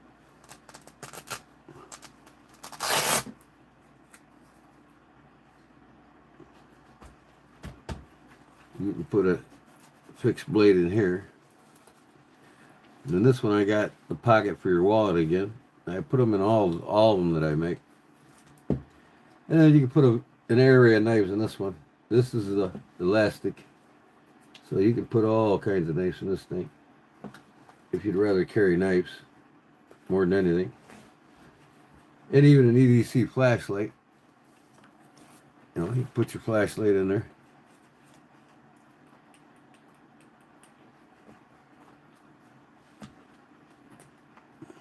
You have everything that you own with you that you want to carry.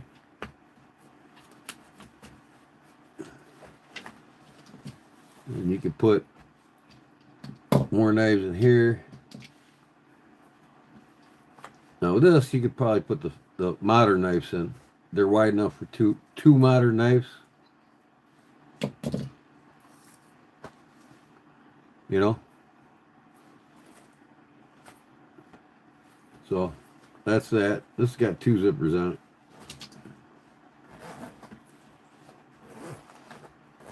And you can carry this on your belt vertically. I got one of these for sale on my eBay store. The links are in my description if you want to go to my eBay store and look what I got. I've actually got I'll show you a knife that I got in my eBay store.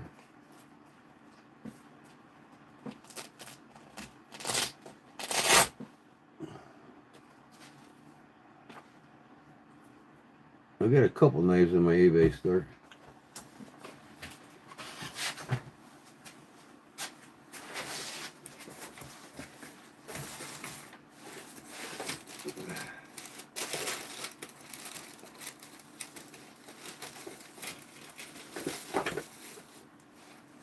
I got a couple highly collectible case knives in there too. And then this one's in there, brand new. Less than half the cost, folks. These things are over $100 now, brand new. I think I got them for 49 bucks in my eBay store. This one right here. Brand new, never been used. Made in America. Gerber strong arm, with the plastic still on it. You can pick that up for 49 bucks. It's got the ferrule striking rod on it, a whistle, and a compass. And then you got the combination ballistic nylon vertical and the horizontal. Great knives for the money, I'm telling you what. Made in America. Go get it now if you want it. Never mind laughing out loud. What'd you say? Oh, you erased it. And then here's one of my custom skinners. One of my custom sharp fingers. I made everything, the sheath. I made my card handles and everything. This is my custom scanner with burlap micarta that I made for it, with a deer antler on the end of the lanyard. This is for skinning and caping out deer or whatever you do, small game, larger game. That's for sale. You can go to my links in the description and buy that if you want. Buy one of these if you want. But here's where I came up with the idea from Gerber. This is their fire starter kit. Of course, not Gerber, but Swiss Tech. This knife didn't come with it. I put it in there. I got several Swiss Tech knives. And then here's their fixed blade. But that's how I got the idea to make these. Mine's a little bit bigger and wider. And then, like I said, I got a combination of different things.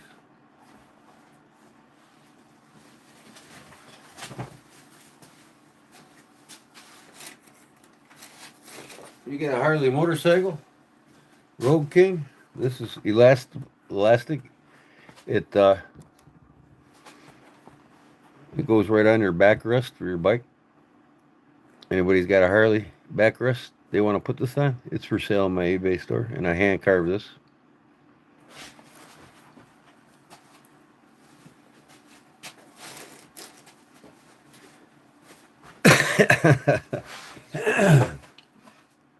Sorry, Barbara, I had to show it. Okay. Now, what did I do with my wallet? One time I left the house and forgot my wallet was in this. Usually I'll take this with me. You know what I mean? This is more the color. I should put that thing. Other one on. This is my desert camel right here.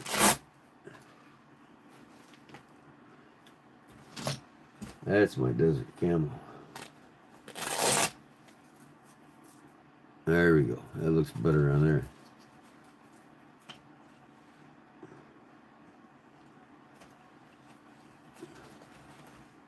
Okay.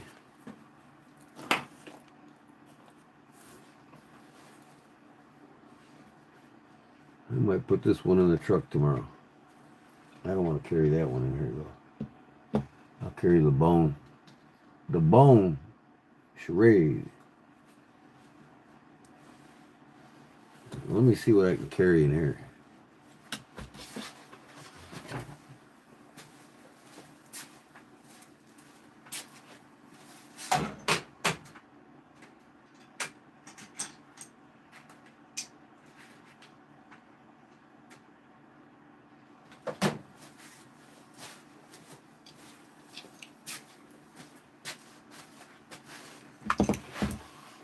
And put my extreme ratio ops knife from Italy.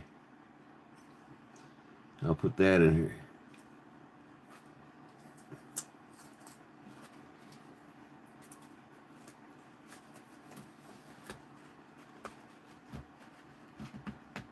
Come on.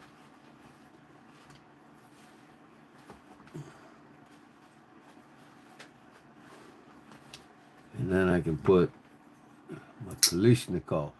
I gotta clean that thing, man. My Kalishnikov.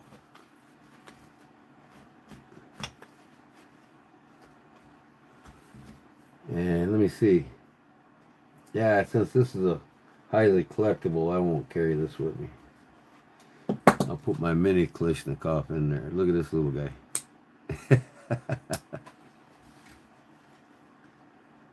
Uh-huh. 2 Kalashnikovs. One for small tasks and one for larger tasks. Yeah. And I'll put this in my truck tomorrow.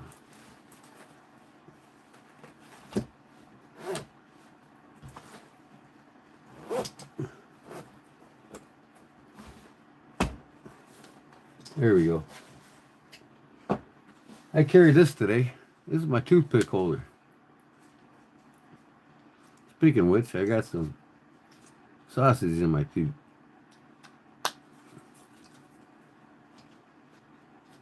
I'll put that in there.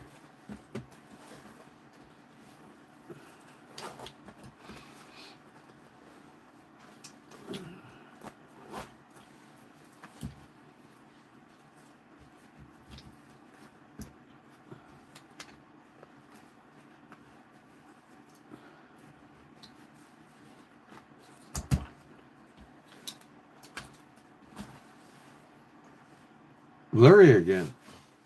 Let me see if I can white that lens. Maybe it's that.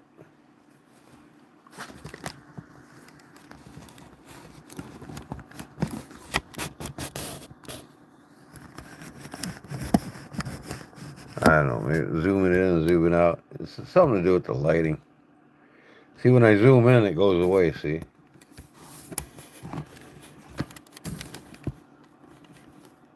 There we go. That's better, ain't it? Yeah. Yeah. Sorry about that.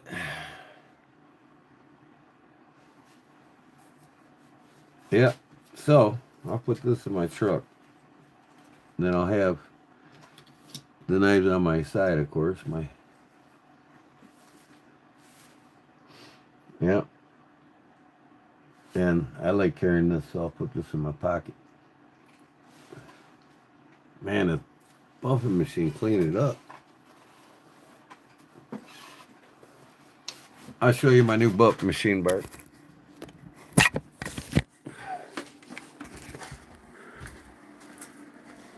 I gotta turn this damn light back in here. I gotta clean this thing out, man. I'm starting to get a lot of dust in it. Look at the door. There's dust all over it. Okay. There's my new buffer. She's quiet too, man.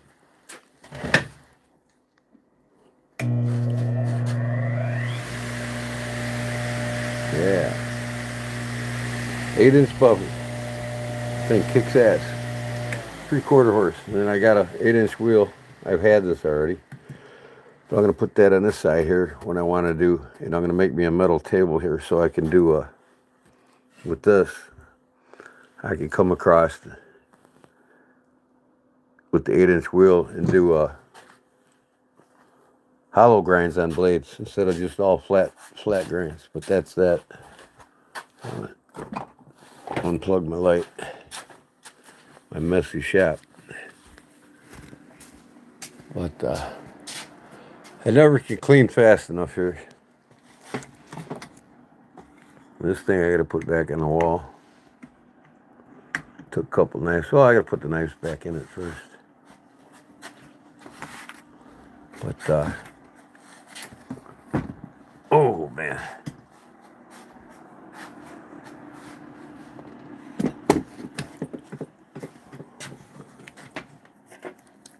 My Boy Scout hatchet. I gotta put this damn iron away. I got too much shit, man, I'm telling you. I gotta put all these knives away I got out. I haven't yet. What's this one here? This another Klein? Craftsman. That's my Craftsman folding here.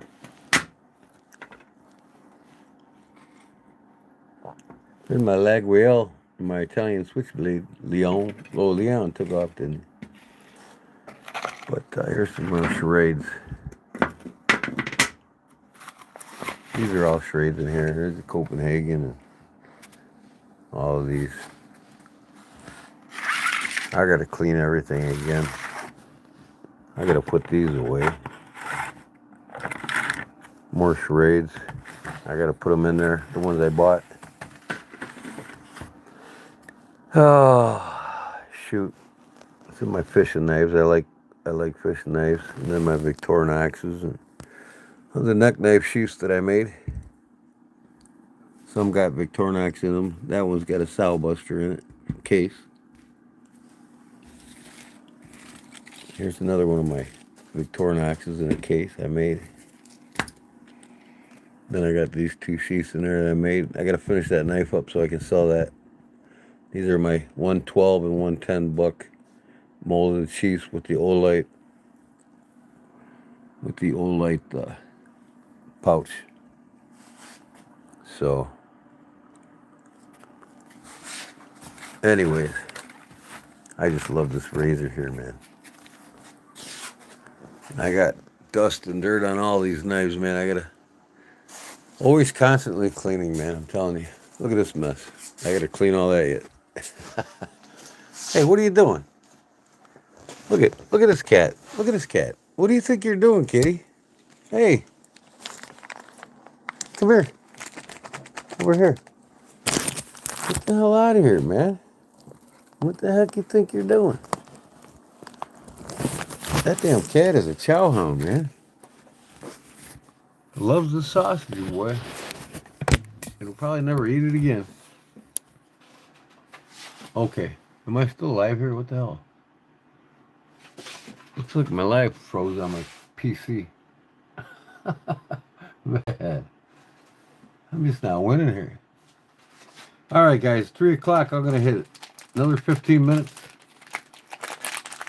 I'm going to be done. I've been going to bed early lately. That's why you haven't seen me much live lately. I had an eye doctor's appointment yesterday. I got new glasses coming.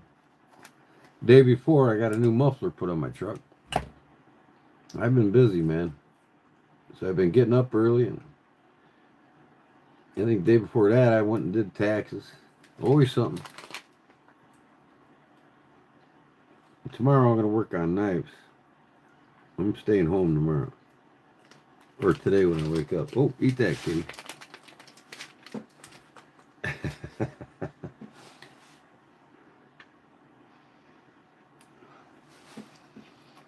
Yeah.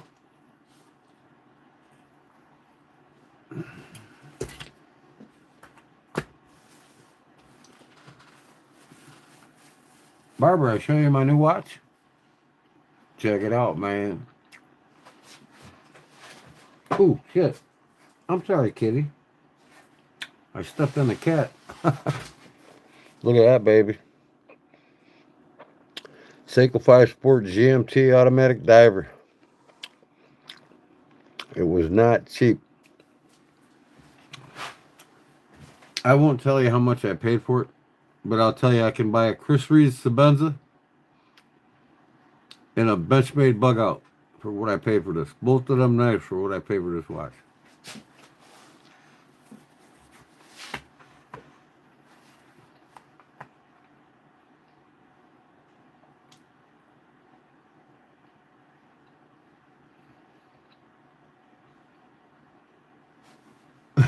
Ouch.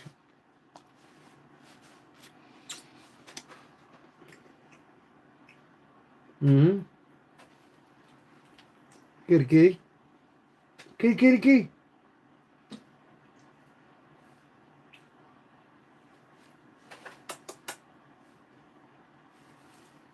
That fucking cat loves this sausage, man.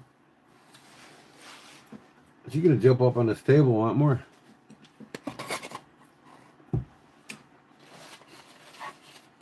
The other cat's like, what the hell is this? Eat it. Now he's walking away. What's wrong with you, Tiger? You don't like sausage? I know the other one will find it and eat it.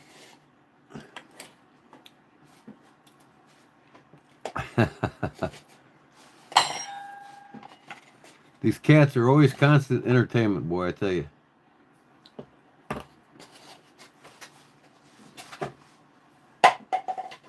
What was that? Tiger's like, what the hell is that? He's sticking his head in the cup. Styrofoam cup I threw on the floor. Oh, yeah, ouch. Yeah, it's not cheap, but man, I love it. This is my grill watch so far. This is the number one watch that I've always wanted. So this is hitting the pinnacle of my watch collecting, meaning the most expensive one to date. Actually, I got one that's more expensive than this. But this one I love the most. This is what I've always wanted, a diver watch. Because I am a certified diver, and I've never owned a diver watch. But this keeps the time in 2 different zones. Right now it's 10 to 3 in America, where I live, Central Time. 10 to 3 in Mississippi, too. And see this hand over here? This is where it is. This is what time it is where Leon lives. It's 9 a.m. at his house. 10 to 9 in the morning at his house. So I got 2 time zones set here. And this thing looms like you wouldn't believe. Check this out.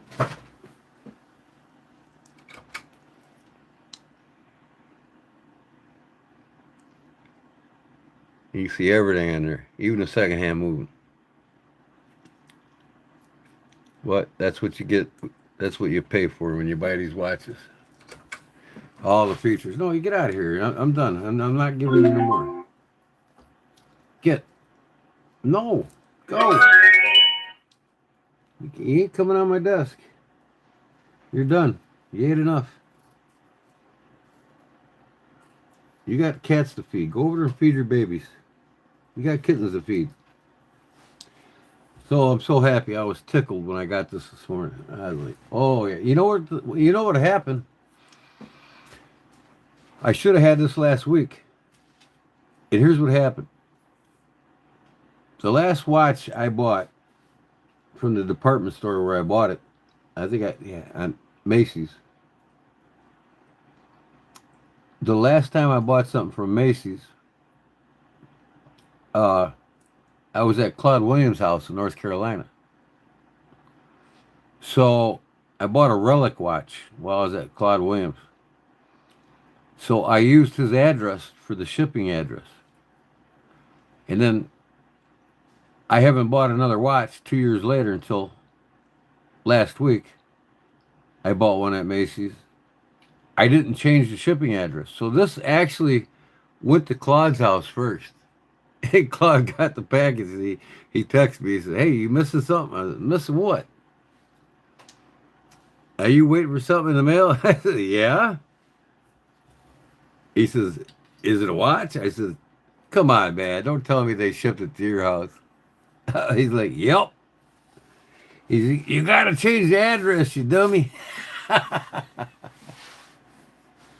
Oh, so it wasn't a present. I bought it for myself. But I didn't change my address to Macy's from the last time, last time I bought something at Macy's. I had it shipped to Claude's house. The shipping address. I didn't change the shipping address back to my own address. So this thing went to Claude's house 3 days after I ordered it. Well, I'm now getting it 7 days later. After I ordered it. So I would have had this thing in 3 days, 4 days ago.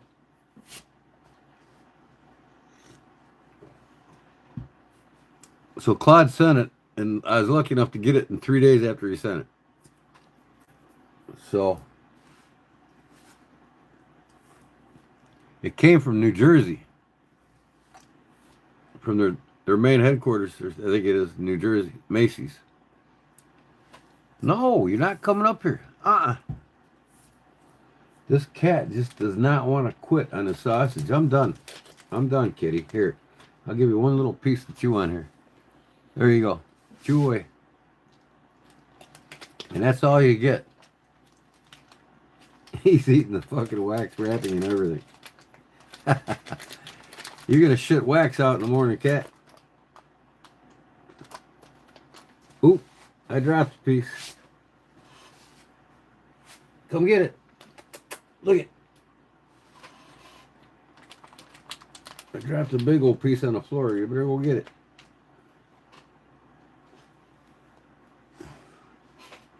Here, right there. There. You must be blind, cat. You sure the hell can't smell. That's for damn sure. Oh, and that's it. All gone. No more. I'm eating too much myself, let alone you. Yeah, that is pretty funny. Going to Claude's house, and then he texts me and says, "Hey, you waiting for something?" Waiting for what? Something that comes in a small box, he said. I'm like, come on, man. You got my watch, huh? He's like, yep. They sent it to me, not you. I'm like, well, son of a bitch, I forgot to switch the address back over. Because if you don't switch it back, they'll just keep sending it the same address. No, down here. Look at kitty. Down there. Here. Right there. Right here. Get it. Get it. Right. Are you blind? Get it. Right here. Right here, kitty. Get it. Man, you're a dumb son of a bitch. Get that. Here. Here. Kitty. Here. Man, damn, cat. That cat is blinder than a bat. Okay, guys, we got 6 minutes and I'm out of here. So, I hope you all have a good weekend. If I, for some reason, don't go live Friday, which is tomorrow. Today is Thursday.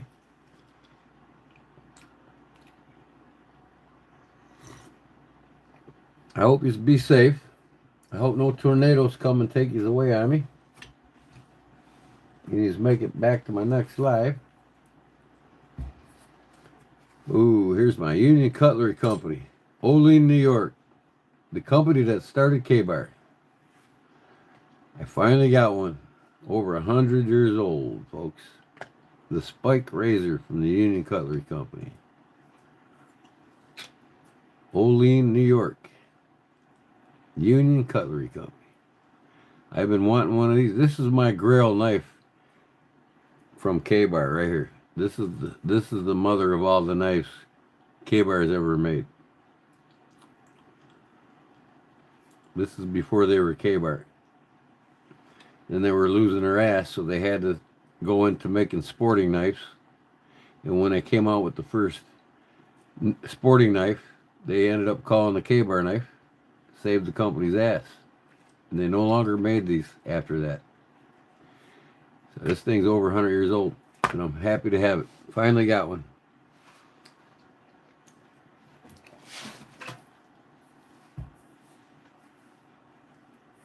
Oh, yeah, the mice are supposed to be blind, but this cat, I don't know about her, man. She kills me sometimes. She's sitting on my... What are you sitting on my notebook for? You keep switching pages and channels and everything else. Let me turn this thing off, cat.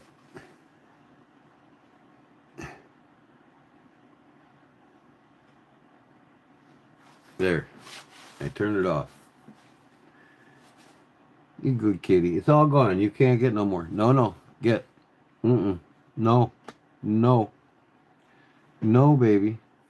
She wants on here so bad. No, baby. You can't come up here for more sausages. Look at her. She's licking her chops. That was good, huh? What do you got on you? You got a tick on you?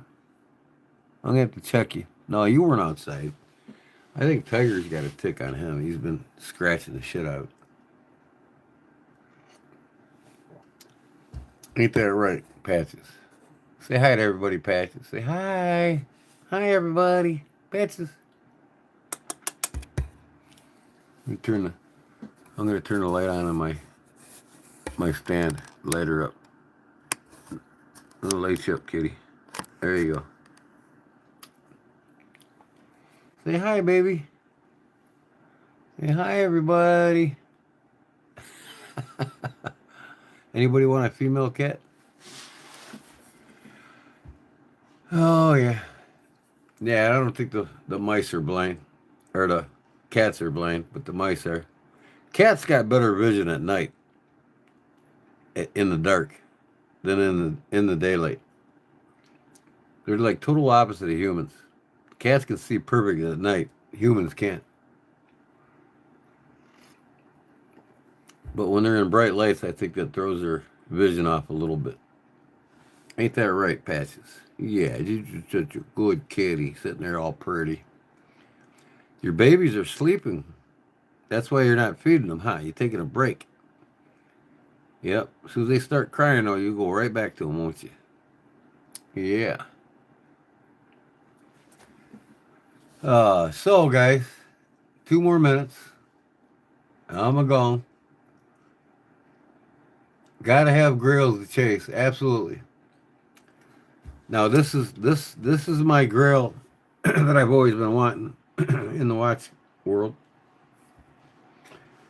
But I have a grail over this.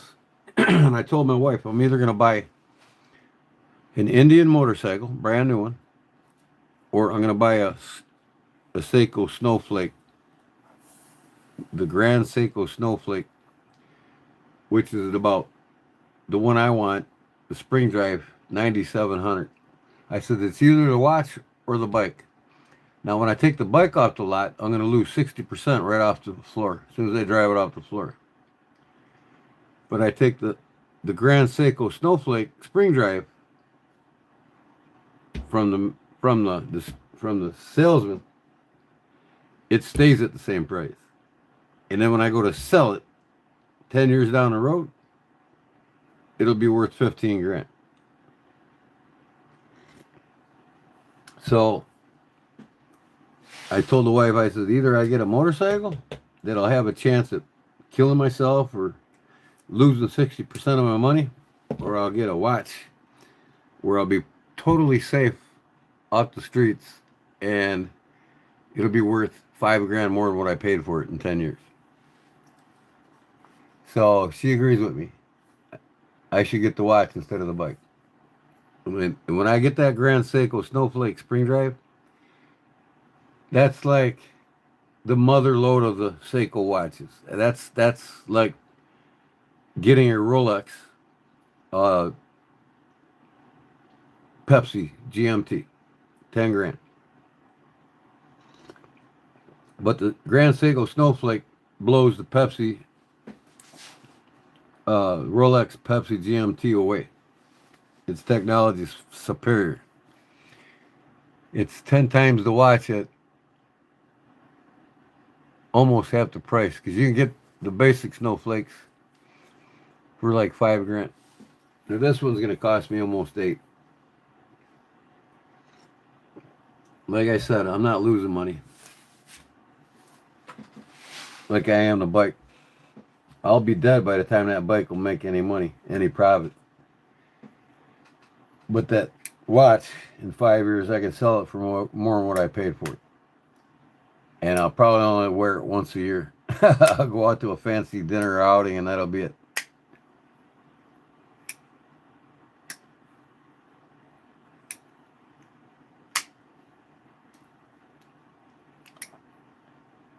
There's only 2 people that buy Rolexes now. That's 1, stupid people with stupid money, and 2, people that have money but just wants to be seen when they walk into a room or they walk into your presence. They gotta be seen. Hey, I'm here. That's what Rolex says to everybody that has one on their wrist. To people that see it, especially those without money. I am here. Look at me. I'm in the room. Acknowledge me. That's what a Rolex is. But to me, it's nothing but an outdated piece of shit, to tell you the truth. Even a $50,000 Rolex. Its technology can't even compare to the Snowflake, Grand Seiko Snowflake. They pay most of their money back in the advertisement through hype and throw all their money back at the aesthetics of the watch, meaning the outside, how well it looks on the outside, not in the inside. In the inside, their technology is outdated. Even Citizen and Casio's passing them up.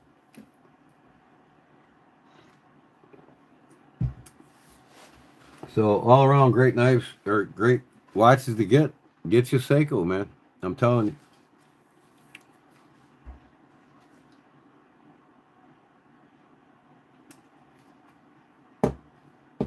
You thought the mice. This is the last time somebody said something. I think my time's up here. Let me see here. My chat log just does not want to scroll sometimes. I got to reboot. Okay. So what does my chat log say now?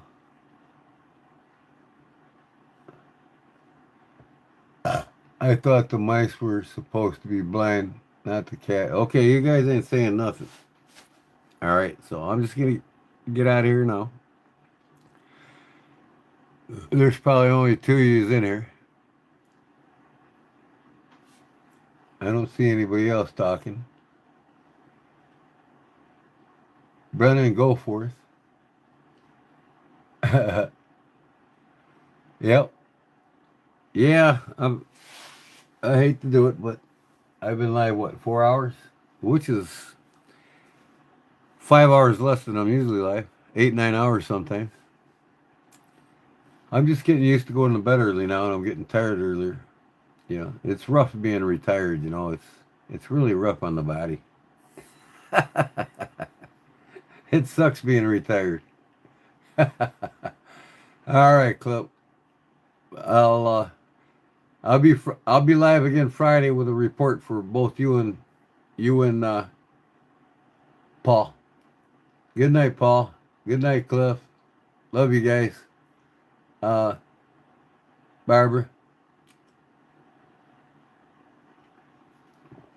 Yep. We'll see you Friday night with a progress report.